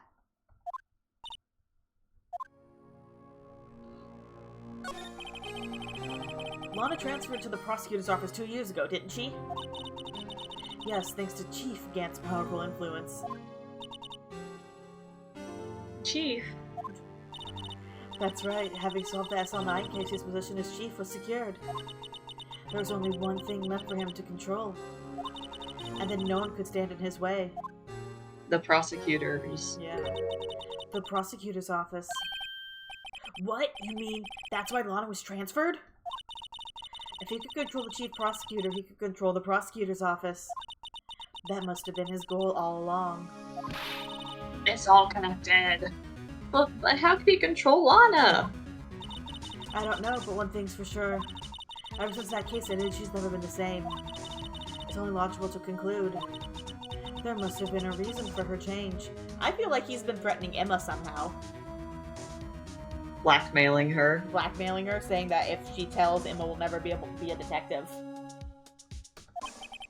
At last. I'm finally getting close to the bottom of this ugly mess. Thank you, Miss Star. You listen to me, rookie. It takes more than just ingredients to create fine cuisine. I hope you turn out to be a better chef than I've been. I like her. I know, I love how, like, at the start, we're all like, oh, you know, like, oh, Marshall sucks, clearly, Angel's annoying. Yeah, her and Jake are clearly involved in this, and you're like, oh no, they're just victims also. Everyone's a victim of circumstance. Alright,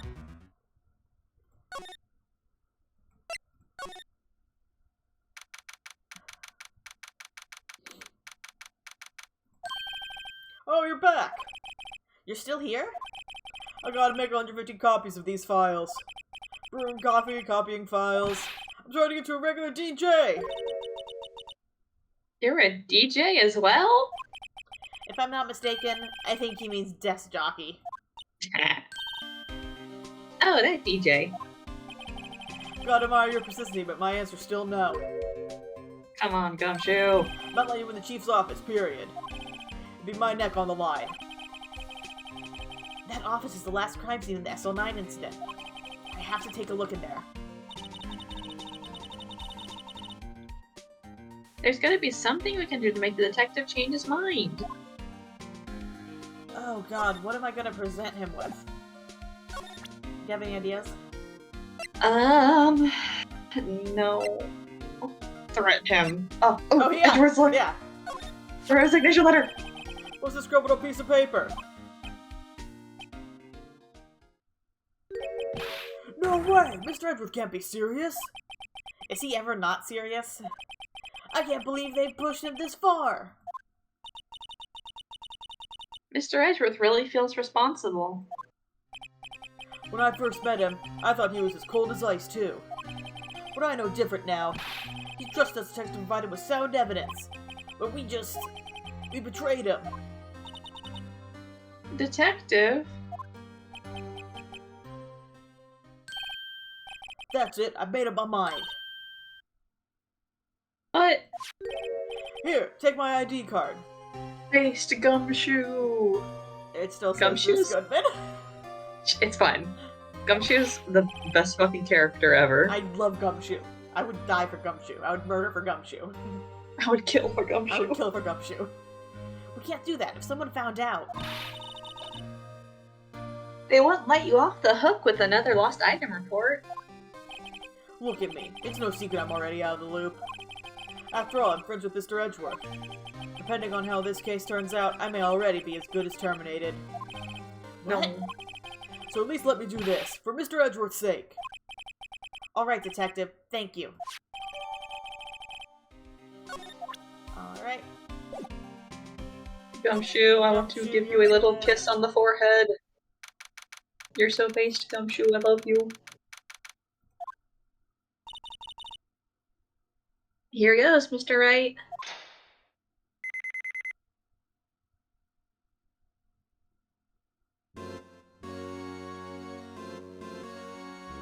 Ooh, safe. Yeah. We're in. If anyone finds us now... Detective Gumshoe's a goner. If that happens, I'm counting on you to bail me out. Ah, he's here. Why does she slap him again? Sorry, I thought you were a ghost. I didn't even know you could slap a ghost. Ah, Detective Gumshoe! What are you doing sneaking up on us like that? I wasn't sneaking. I was just worried something might go wrong. So I came too. He's worried we're gonna get tased again. If you're here, then what's the point in giving us your ID card? Why didn't we just give it back to him? Hey, don't do that to my card! God, I love, like, the updated, like, evidence thing when it's something, like, stupid like that. Yeah. I hardly ever get the chance to come in here. So I figured I'd have a look around myself. Besides, we're all in this together now. We're all in this together. You really want to get fired, don't you? Not if we're lucky. Now come on, let's see what we can find out. I've got a bad feeling about this. Alright, I want to examine everything first. Talk to Gumshoe. Well, let's examine everything first. What if you examine something and it fucking explodes the office and Gumshoe dies and we don't have a chance to talk to him ever again? God! That desk on the other side of the room. Was that your sister's?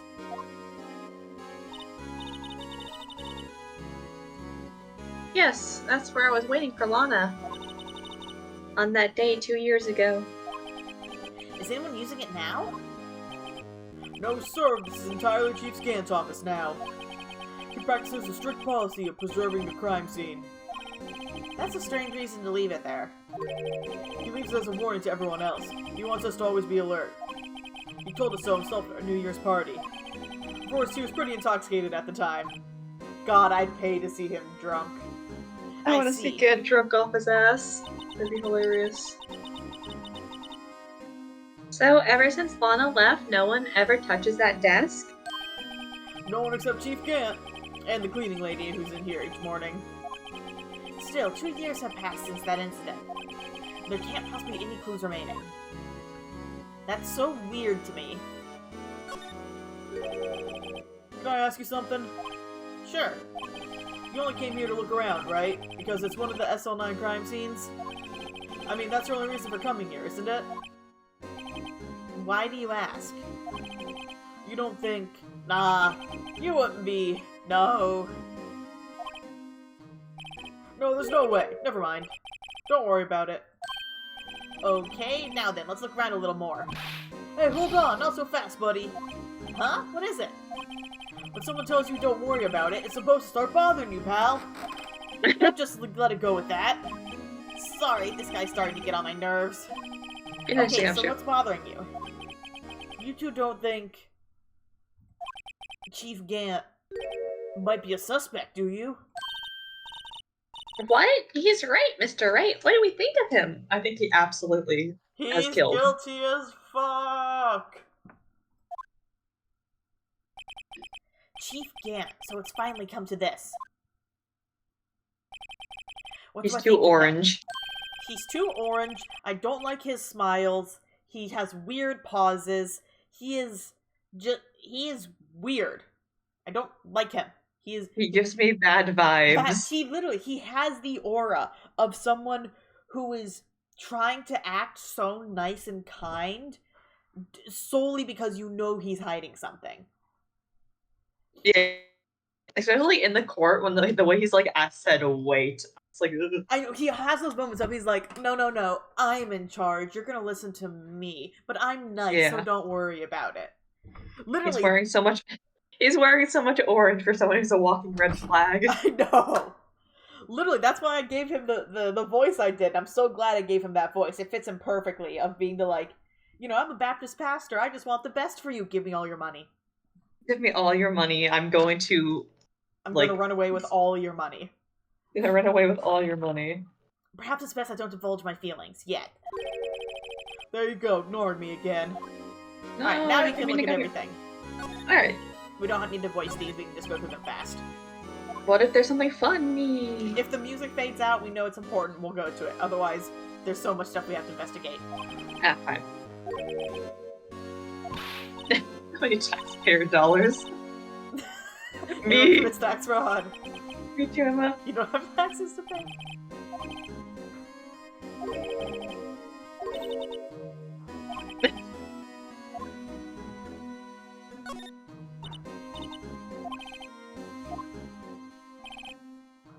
Oh, this might be important now. Oh no, I think it's just because it's a flashback. Yeah.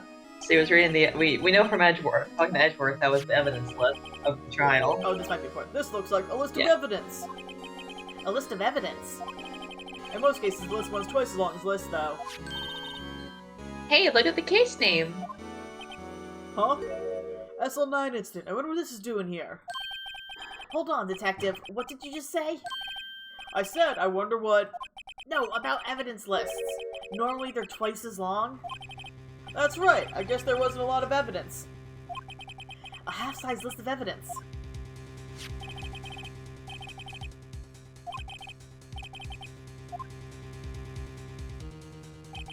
What would the other half of the list be doing here?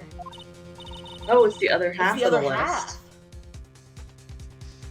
I knew it. The chief must be hiding something about that case. It would appear so. It was ripped in half, so this part's all I've got. I'll take a look at it in a second.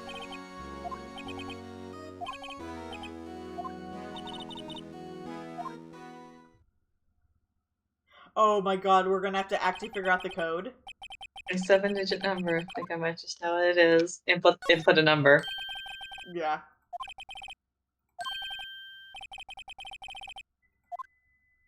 Gumshoe now. I have a better idea. Here goes nothing. Yep. Input those fucking 7s. Jesus Christ. Hell yeah, brother. Bingo. What number did you enter? Whose birthday was that, pal? 777777, the final ID card number on that record. What? The number of the mysterious executive officer who entered the room that day. You mean 777777? That ID number? I think you're 1-7 shy this time. This only means one thing. That's Chief Gant's ID number. Say, anyone care to look inside? I really hope it dawns on all three of them at the exact same time that, oh, they're standing in the office of someone who most likely committed murder. I really want Gant to come in and all three of them realize immediately, oh, this guy has committed murder. We're all about to get murdered. We're the only three witnesses here. We're all about to get murdered. You know what? I do want to look at the pipe organ first.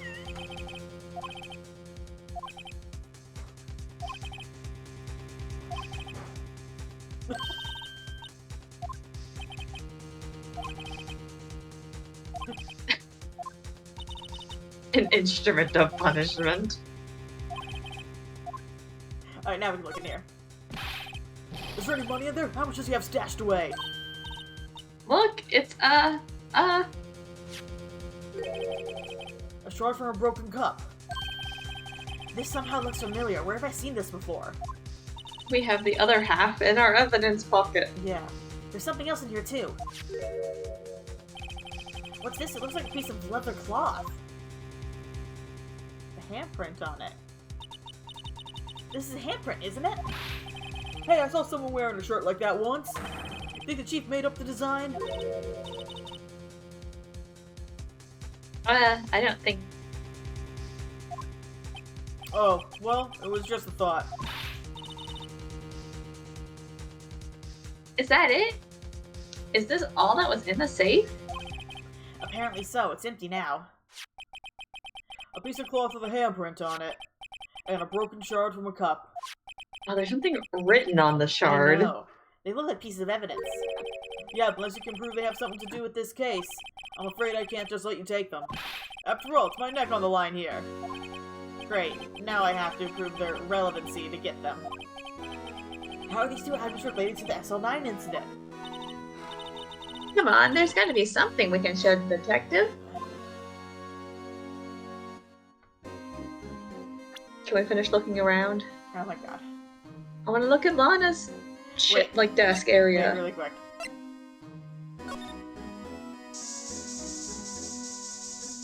Come on, there's gotta be blood in this dude's office somewhere.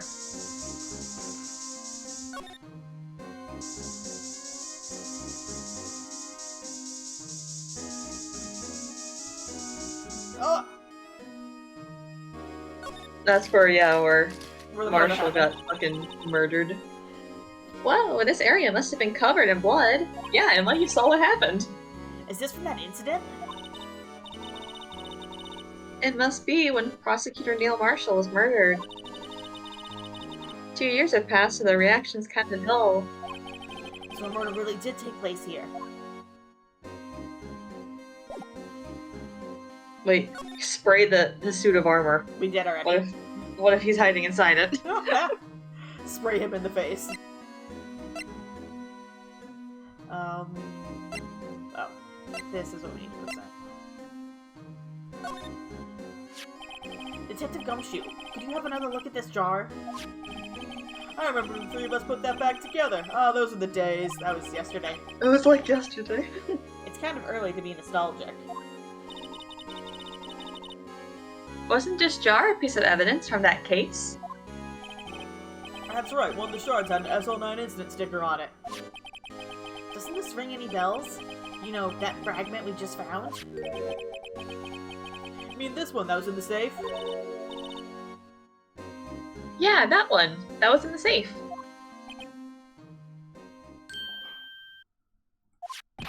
Now that you mention it, it is ringing a lot of bells. Let's see if it fits. Here, let me see that shard. I'll take a crack at this. Go ahead, pal. Show us what a rookie can do. Mr. 8, here's some glue.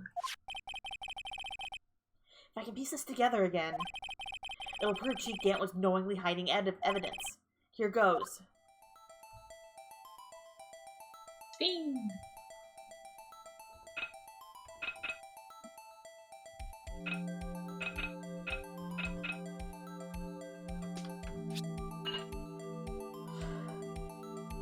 Oh, it wasn't saying something, it was just the blood pattern. There, it fits like a chart. That, of course, means Chief Gant willingly and knowingly hid a piece of evidence, knowingly hid a piece of this jar in his safe. In other words, he concealed a piece of evidence from the SL9 incident.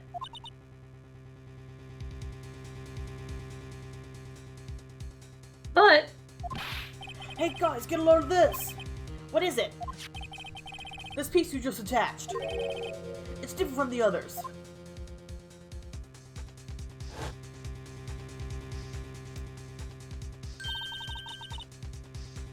there's a reddish line on it. A reddish line. That's blood. I don't get it. Why would Chief Gant hide this in his safe? That's not kanji, is it? No. No, they wouldn't use kanji and they would write over it Yeah, in English. in English. And now we gotta connect the leather Yeah. piece. What could that be from?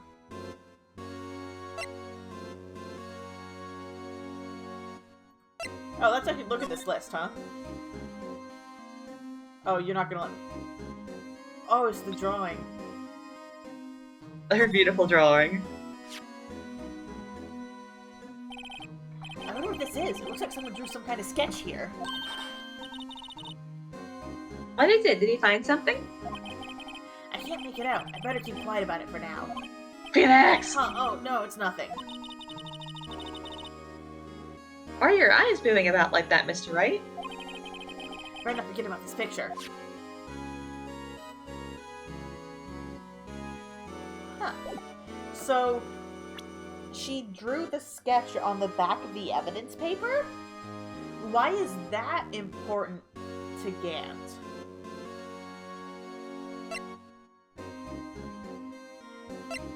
Unless... No, that doesn't make any sense. What? I'm thinking unless Gant is the one who killed Marshall, and Emma just blocked it out of her mind, but I don't know. I don't think that's it. Oh god, how do we get that piece of leather?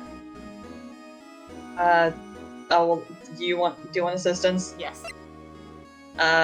Go to the, I believe it's go to the picture This one? of them all holding, the trophy.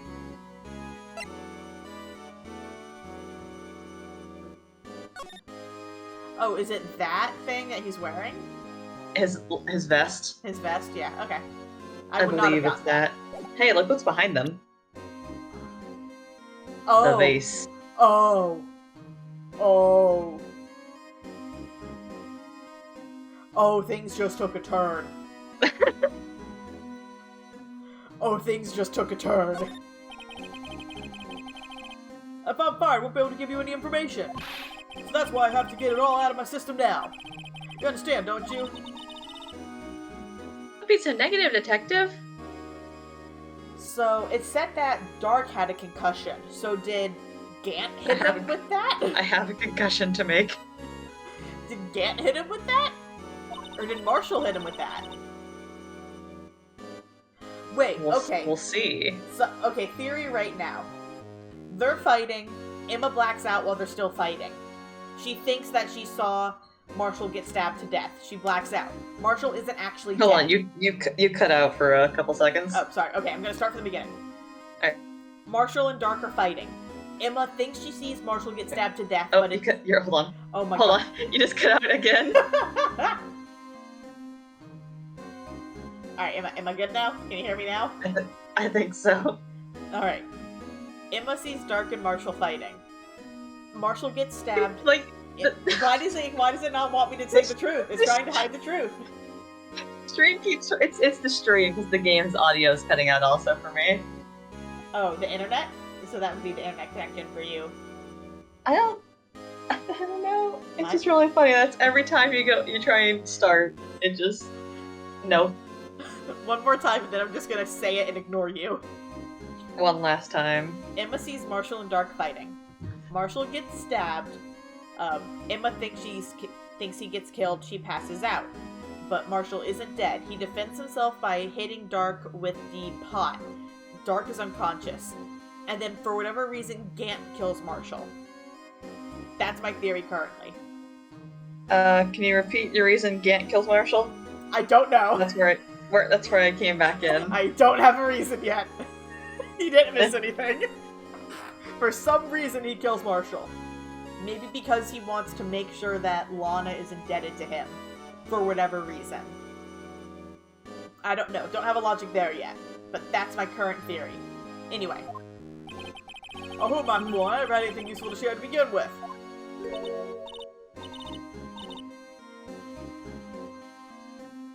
Gotta stay positive. So it wasn't that photo. It wasn't the picture, no. Damn, I thought it was. Maybe the...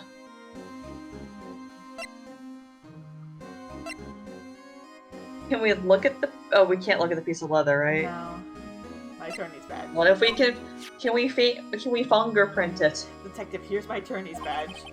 He shows me a time to meet, pal. Real men show the police badge. Enough said. I wish I had a badge. Even an ID card would be nice. Can you present him the fingerprint kit and say we could fingerprint the handprint? Detective Gumshoe, I'd like you to have a look at this. Hey, I know what that is. So you want to take some fingerprints? That's a great idea, Detective. Alright, go to town. Sheesh. Sheesh. What are you doing? Why are you sticking out your hand like that? Go ahead, take my fingerprints. It's not your fingerprints we want to take. Huh? Come on, this isn't the time for jokes. Talk about that cloth you found in the safe. Oh, I knew that. The one with the handprint on it, right? Jeez, where's your sense of humor?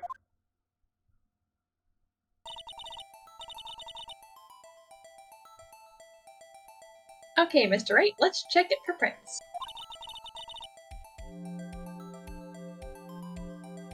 Sprinkle the powder on the cloth. Then, once they've been absorbed into the prints, blow the rest away. What are you, my mom? I don't have to be told a million times. Alright, let's get this over with.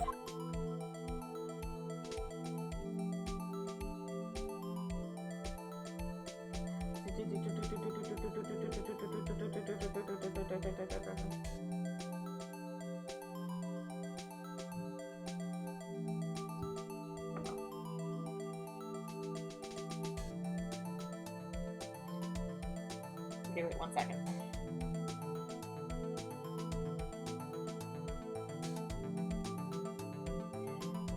Alright. I have to be done by 5:30, so we still have plenty of time. Alright. And we can finish before that if we need to. Yeah. I doubt, yeah, because I mean, I don't really want to shut off halfway through the investigation of, like, the final case. Yeah, no, definitely finish the investigation. I don't think we'll be able to get to the final trial, though. Yeah. Oh, that's Blobby. Fingered print. Huh, I give my best shot. Hit me with your best shot.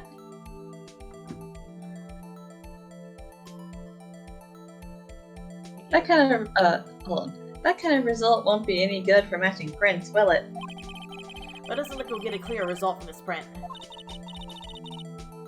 Okay, let's try a different finger then.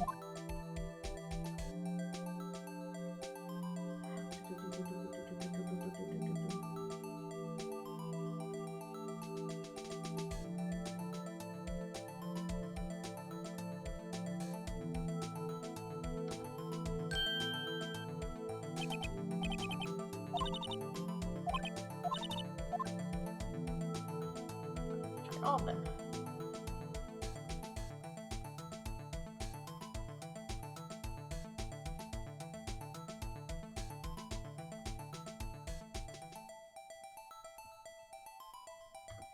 There we go. Eee.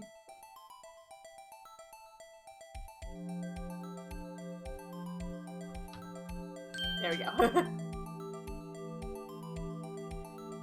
Okay, not Gant. Not Egan's.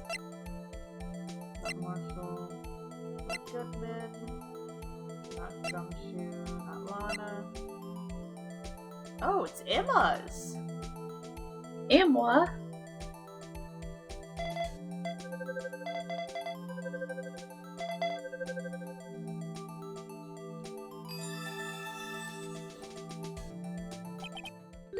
no, how can this be?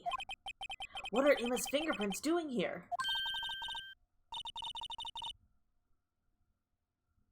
Hey, have you found a match? Whose fingerprints were they? Huh? Oh, it seems the prints are too old. They aren't clear enough to get a match. Oh, that's too bad. I thought they'd be Dark's prints. Psst, hey, you, over here. What's going on here? What are that kid's prints doing inside the chief's safe? Don't ask me. Let's just keep this information from Emma for now. Now, why? Here, maybe you should hold on to this. I'm so confused. Well, was I any help? Of course. Thanks to your ID card, we were able to get some hard evidence. Now that's not very kind, is it? In other words, if it wasn't for his ID card, he would have been useless. Isn't that right, you in the coat? Uh-oh! Chief Gant! You are now locked in a room with a murderer. We didn't think you'd be back so soon. Fortunately, I'm a man who believes in signs. As I was walking to my meeting, I happened to look out a window and saw a stray dog run right into a pole. Just then I thought of a certain detective. Do you mean me, sir? Now then, I'm afraid I'm gonna have to ask y'all to leave. Yes, sir, sorry. He sees the open safe. Oh, you in the coat? Me, sir? Drop off your ID on the way out. You won't be needing it anymore. No! Well, sir! Oh, The pause. now get out. Yes, sir! We'll be on our way too, then. Wait, you, the one without the spiky hair. Don't go yet. Me, sir? Don't. This ends with Emma getting murdered. You do not leave her alone with a murderer. I'd like a word with you. The word is death. But, sir, I'm not... You with the spiky hair, you're free to go. Mr. Wright? Do not leave her to get murdered. Phoenix. Phoenix, oh god, she's gonna end up missing. We're gonna go looking for her. Phoenix. We're gonna go looking for her, and we're not be able to find her. And then Lana's gonna be like, "What the fuck did you do with my sister?" Or be like, "Well, we left her with Gant, who We left her with Gant after we had broken into his after office. we broke into his safe and found out he's a murder suspect. So I left your younger sister with him. Phoenix, you're a bad feminist ally. Oh Jesus Christ! Look, pal, I've told you once, I've told you 1,000 times. The chief's office is off limits. But no, you just had to go sneaking in there like that, don't you? I thought you said you didn't care anymore if you were fired. Yeah, but if I knew it'd be like this, I never would have said it. Now that I've seen the evidence Chief Gant was hiding in his office, I think I'm finally starting to get the picture. But why she kept eerily silent about it all this time? Anyway, you listening to me? I'm gonna go try to smooth things over with the Chief again. Later, pal. Yes, please go be a witness to what's hopefully not murder. After that, I heard from Emma. She said the police wanted to ask her some questions. So she'll be busy for the rest of the day. No, they're keeping Emma from us. Yes, but at least she's not with Gant. At least she's not being murdered. I see. So the chief asked Emma to come in for questioning. It's no use thinking about it. Tomorrow's the final day in court. I'm committed to doing everything I can to defend you, which is why I'm here. But I've already told you all I can. What you've told me over these past couple of days is absolutely nothing. Not a single useful thing. Get her ass. Really? I believe I did mention something quite important. Something I told you right at the beginning. I said that I was the one who stabbed Detective Goodman. You know, I think I finally figured it out. I know who it is that's been lurking behind your words. Mia did a good job mentoring you. I'm rather jealous. It seems Edgeworth was right. Ooh. Edgeworth? He talks about me? No, I was saying like how Lana was like, Mia taught you well. yeah, that too, also. Lesbians and gays. Once you're convinced you know something, no one can persuade you otherwise. Thick-headed is the term he used, I believe. Now's my chance to get her to tell me the rest of the story. I I have to admit, I was more than a little perplexed at first. You insisted you did it, yet there was no incriminating evidence. That's when it hit me. It's not that you're unwilling to tell the truth. It's that you're incapable of doing so because of a certain individual. What an intriguing notion. A certain individual, you say? So you think I'm protecting this person? Protecting? No. I think afraid of is more like it. If I'm not mistaken, the person in question may have persuaded you to silence. For argument's sake, Mr. Wright, whom may ask this person you're speaking of? The one I am supposedly so frightened of. What is this person's name? Beacons. Beacons. It's Gumshoe. Well, Miss Sky? Mr. Wright, you are addressing the Chief Prosecutor. Do not forget your place. I take it she's still not ready to spill the beans. My apologies. Could you please tell me a bit more about what you think you know? We were partners until 2 years ago. I respect him as a detective. Assuming he is respectable, then tell me something. Why would he try and hide his crimes? His crimes? Both you and Edgeworth will be brought before a board inquiry for what you did. Specifically, hiding and forging evidence. Of course, these are serious offenses. Why is it, though, that Chief Gant's name was never mentioned? Chief Gant? Edgeworth didn't know the truth behind the forgery. The only party who could have possibly tampered with the evidence was... me. I had access because I was second in command of that investigation. Yes, you, but also one other, Damon Gant. If you intend to accuse Chief Gant, you'll need more than just words. Show me proof that Chief Gant falsified evidence in that case. Well, it's not falsified, that's just... Oh yeah. Yeah. That wouldn't be falsified, though. That'd Yeah, be sure. hiding evidence. It's same difference. I just found this in a safe in the Chief's office. This jar piece, and this piece of cloth. Do you know what these are? The piece of evidence from the SL9 incident. The person concealing evidence was none other than Chief Gant himself. Concealing evidence counts as falsifying evidence, I believe. Because you're falsifying what is available.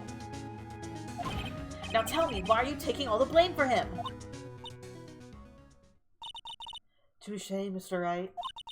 It's as you surmised. I cannot disobey the Chief's orders. Why am I yawning? Even if it means being found guilty for murder. Why not? Come now, Mr. Wright. You can't possibly expect me to be able to tell you that. 3 days ago, I had no choice but to cooperate. In the murder of Detective Goodman. Or perhaps I should say, follow orders. Yes, that's more accurate than cooperate. Although I can't tell you the details, I can say that I was given an order that day. I need you to dispose of Bruce Goodman's body. You'll find it inside the trunk of Miles Edgeworth's car.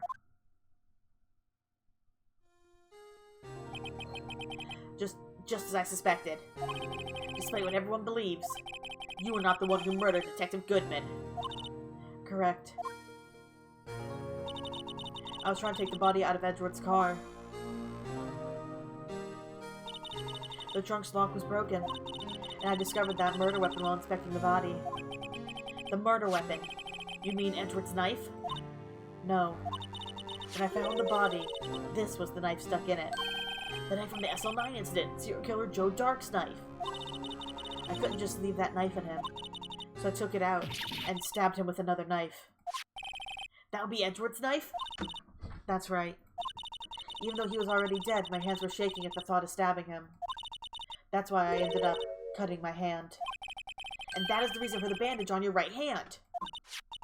Yes, it seems that I got blood on the victim's shoes as well. And then... she saw me just as I plunged the knife in. Miss Starr, huh?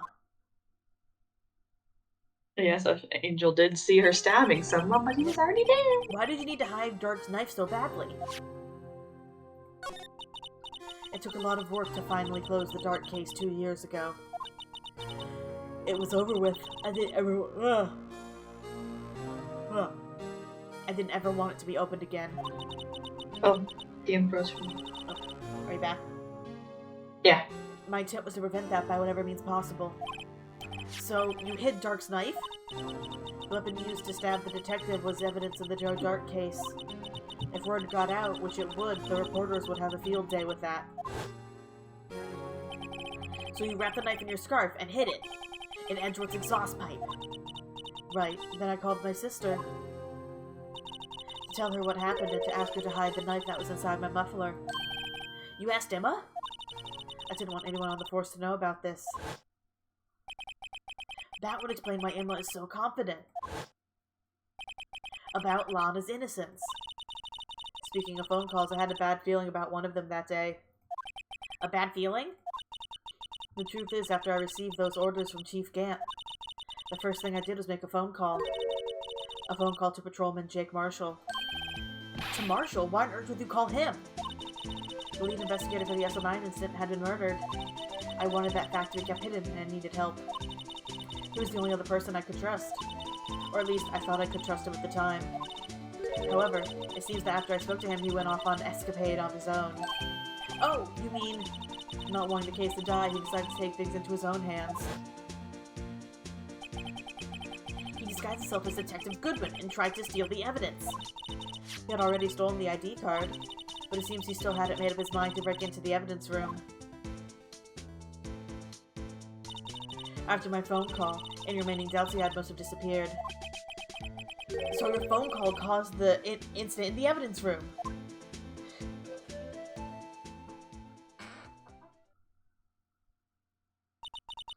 I'm afraid that's all I can tell you. That's plenty. But Lana, you've earned my respect, Mr. Wright, both as a defense attorney and an investigator.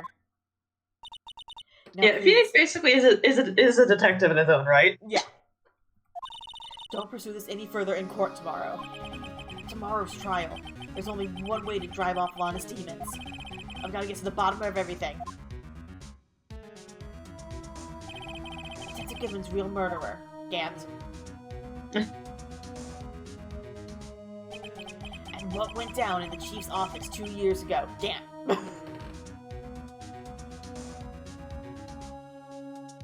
you think we have time to do the trial?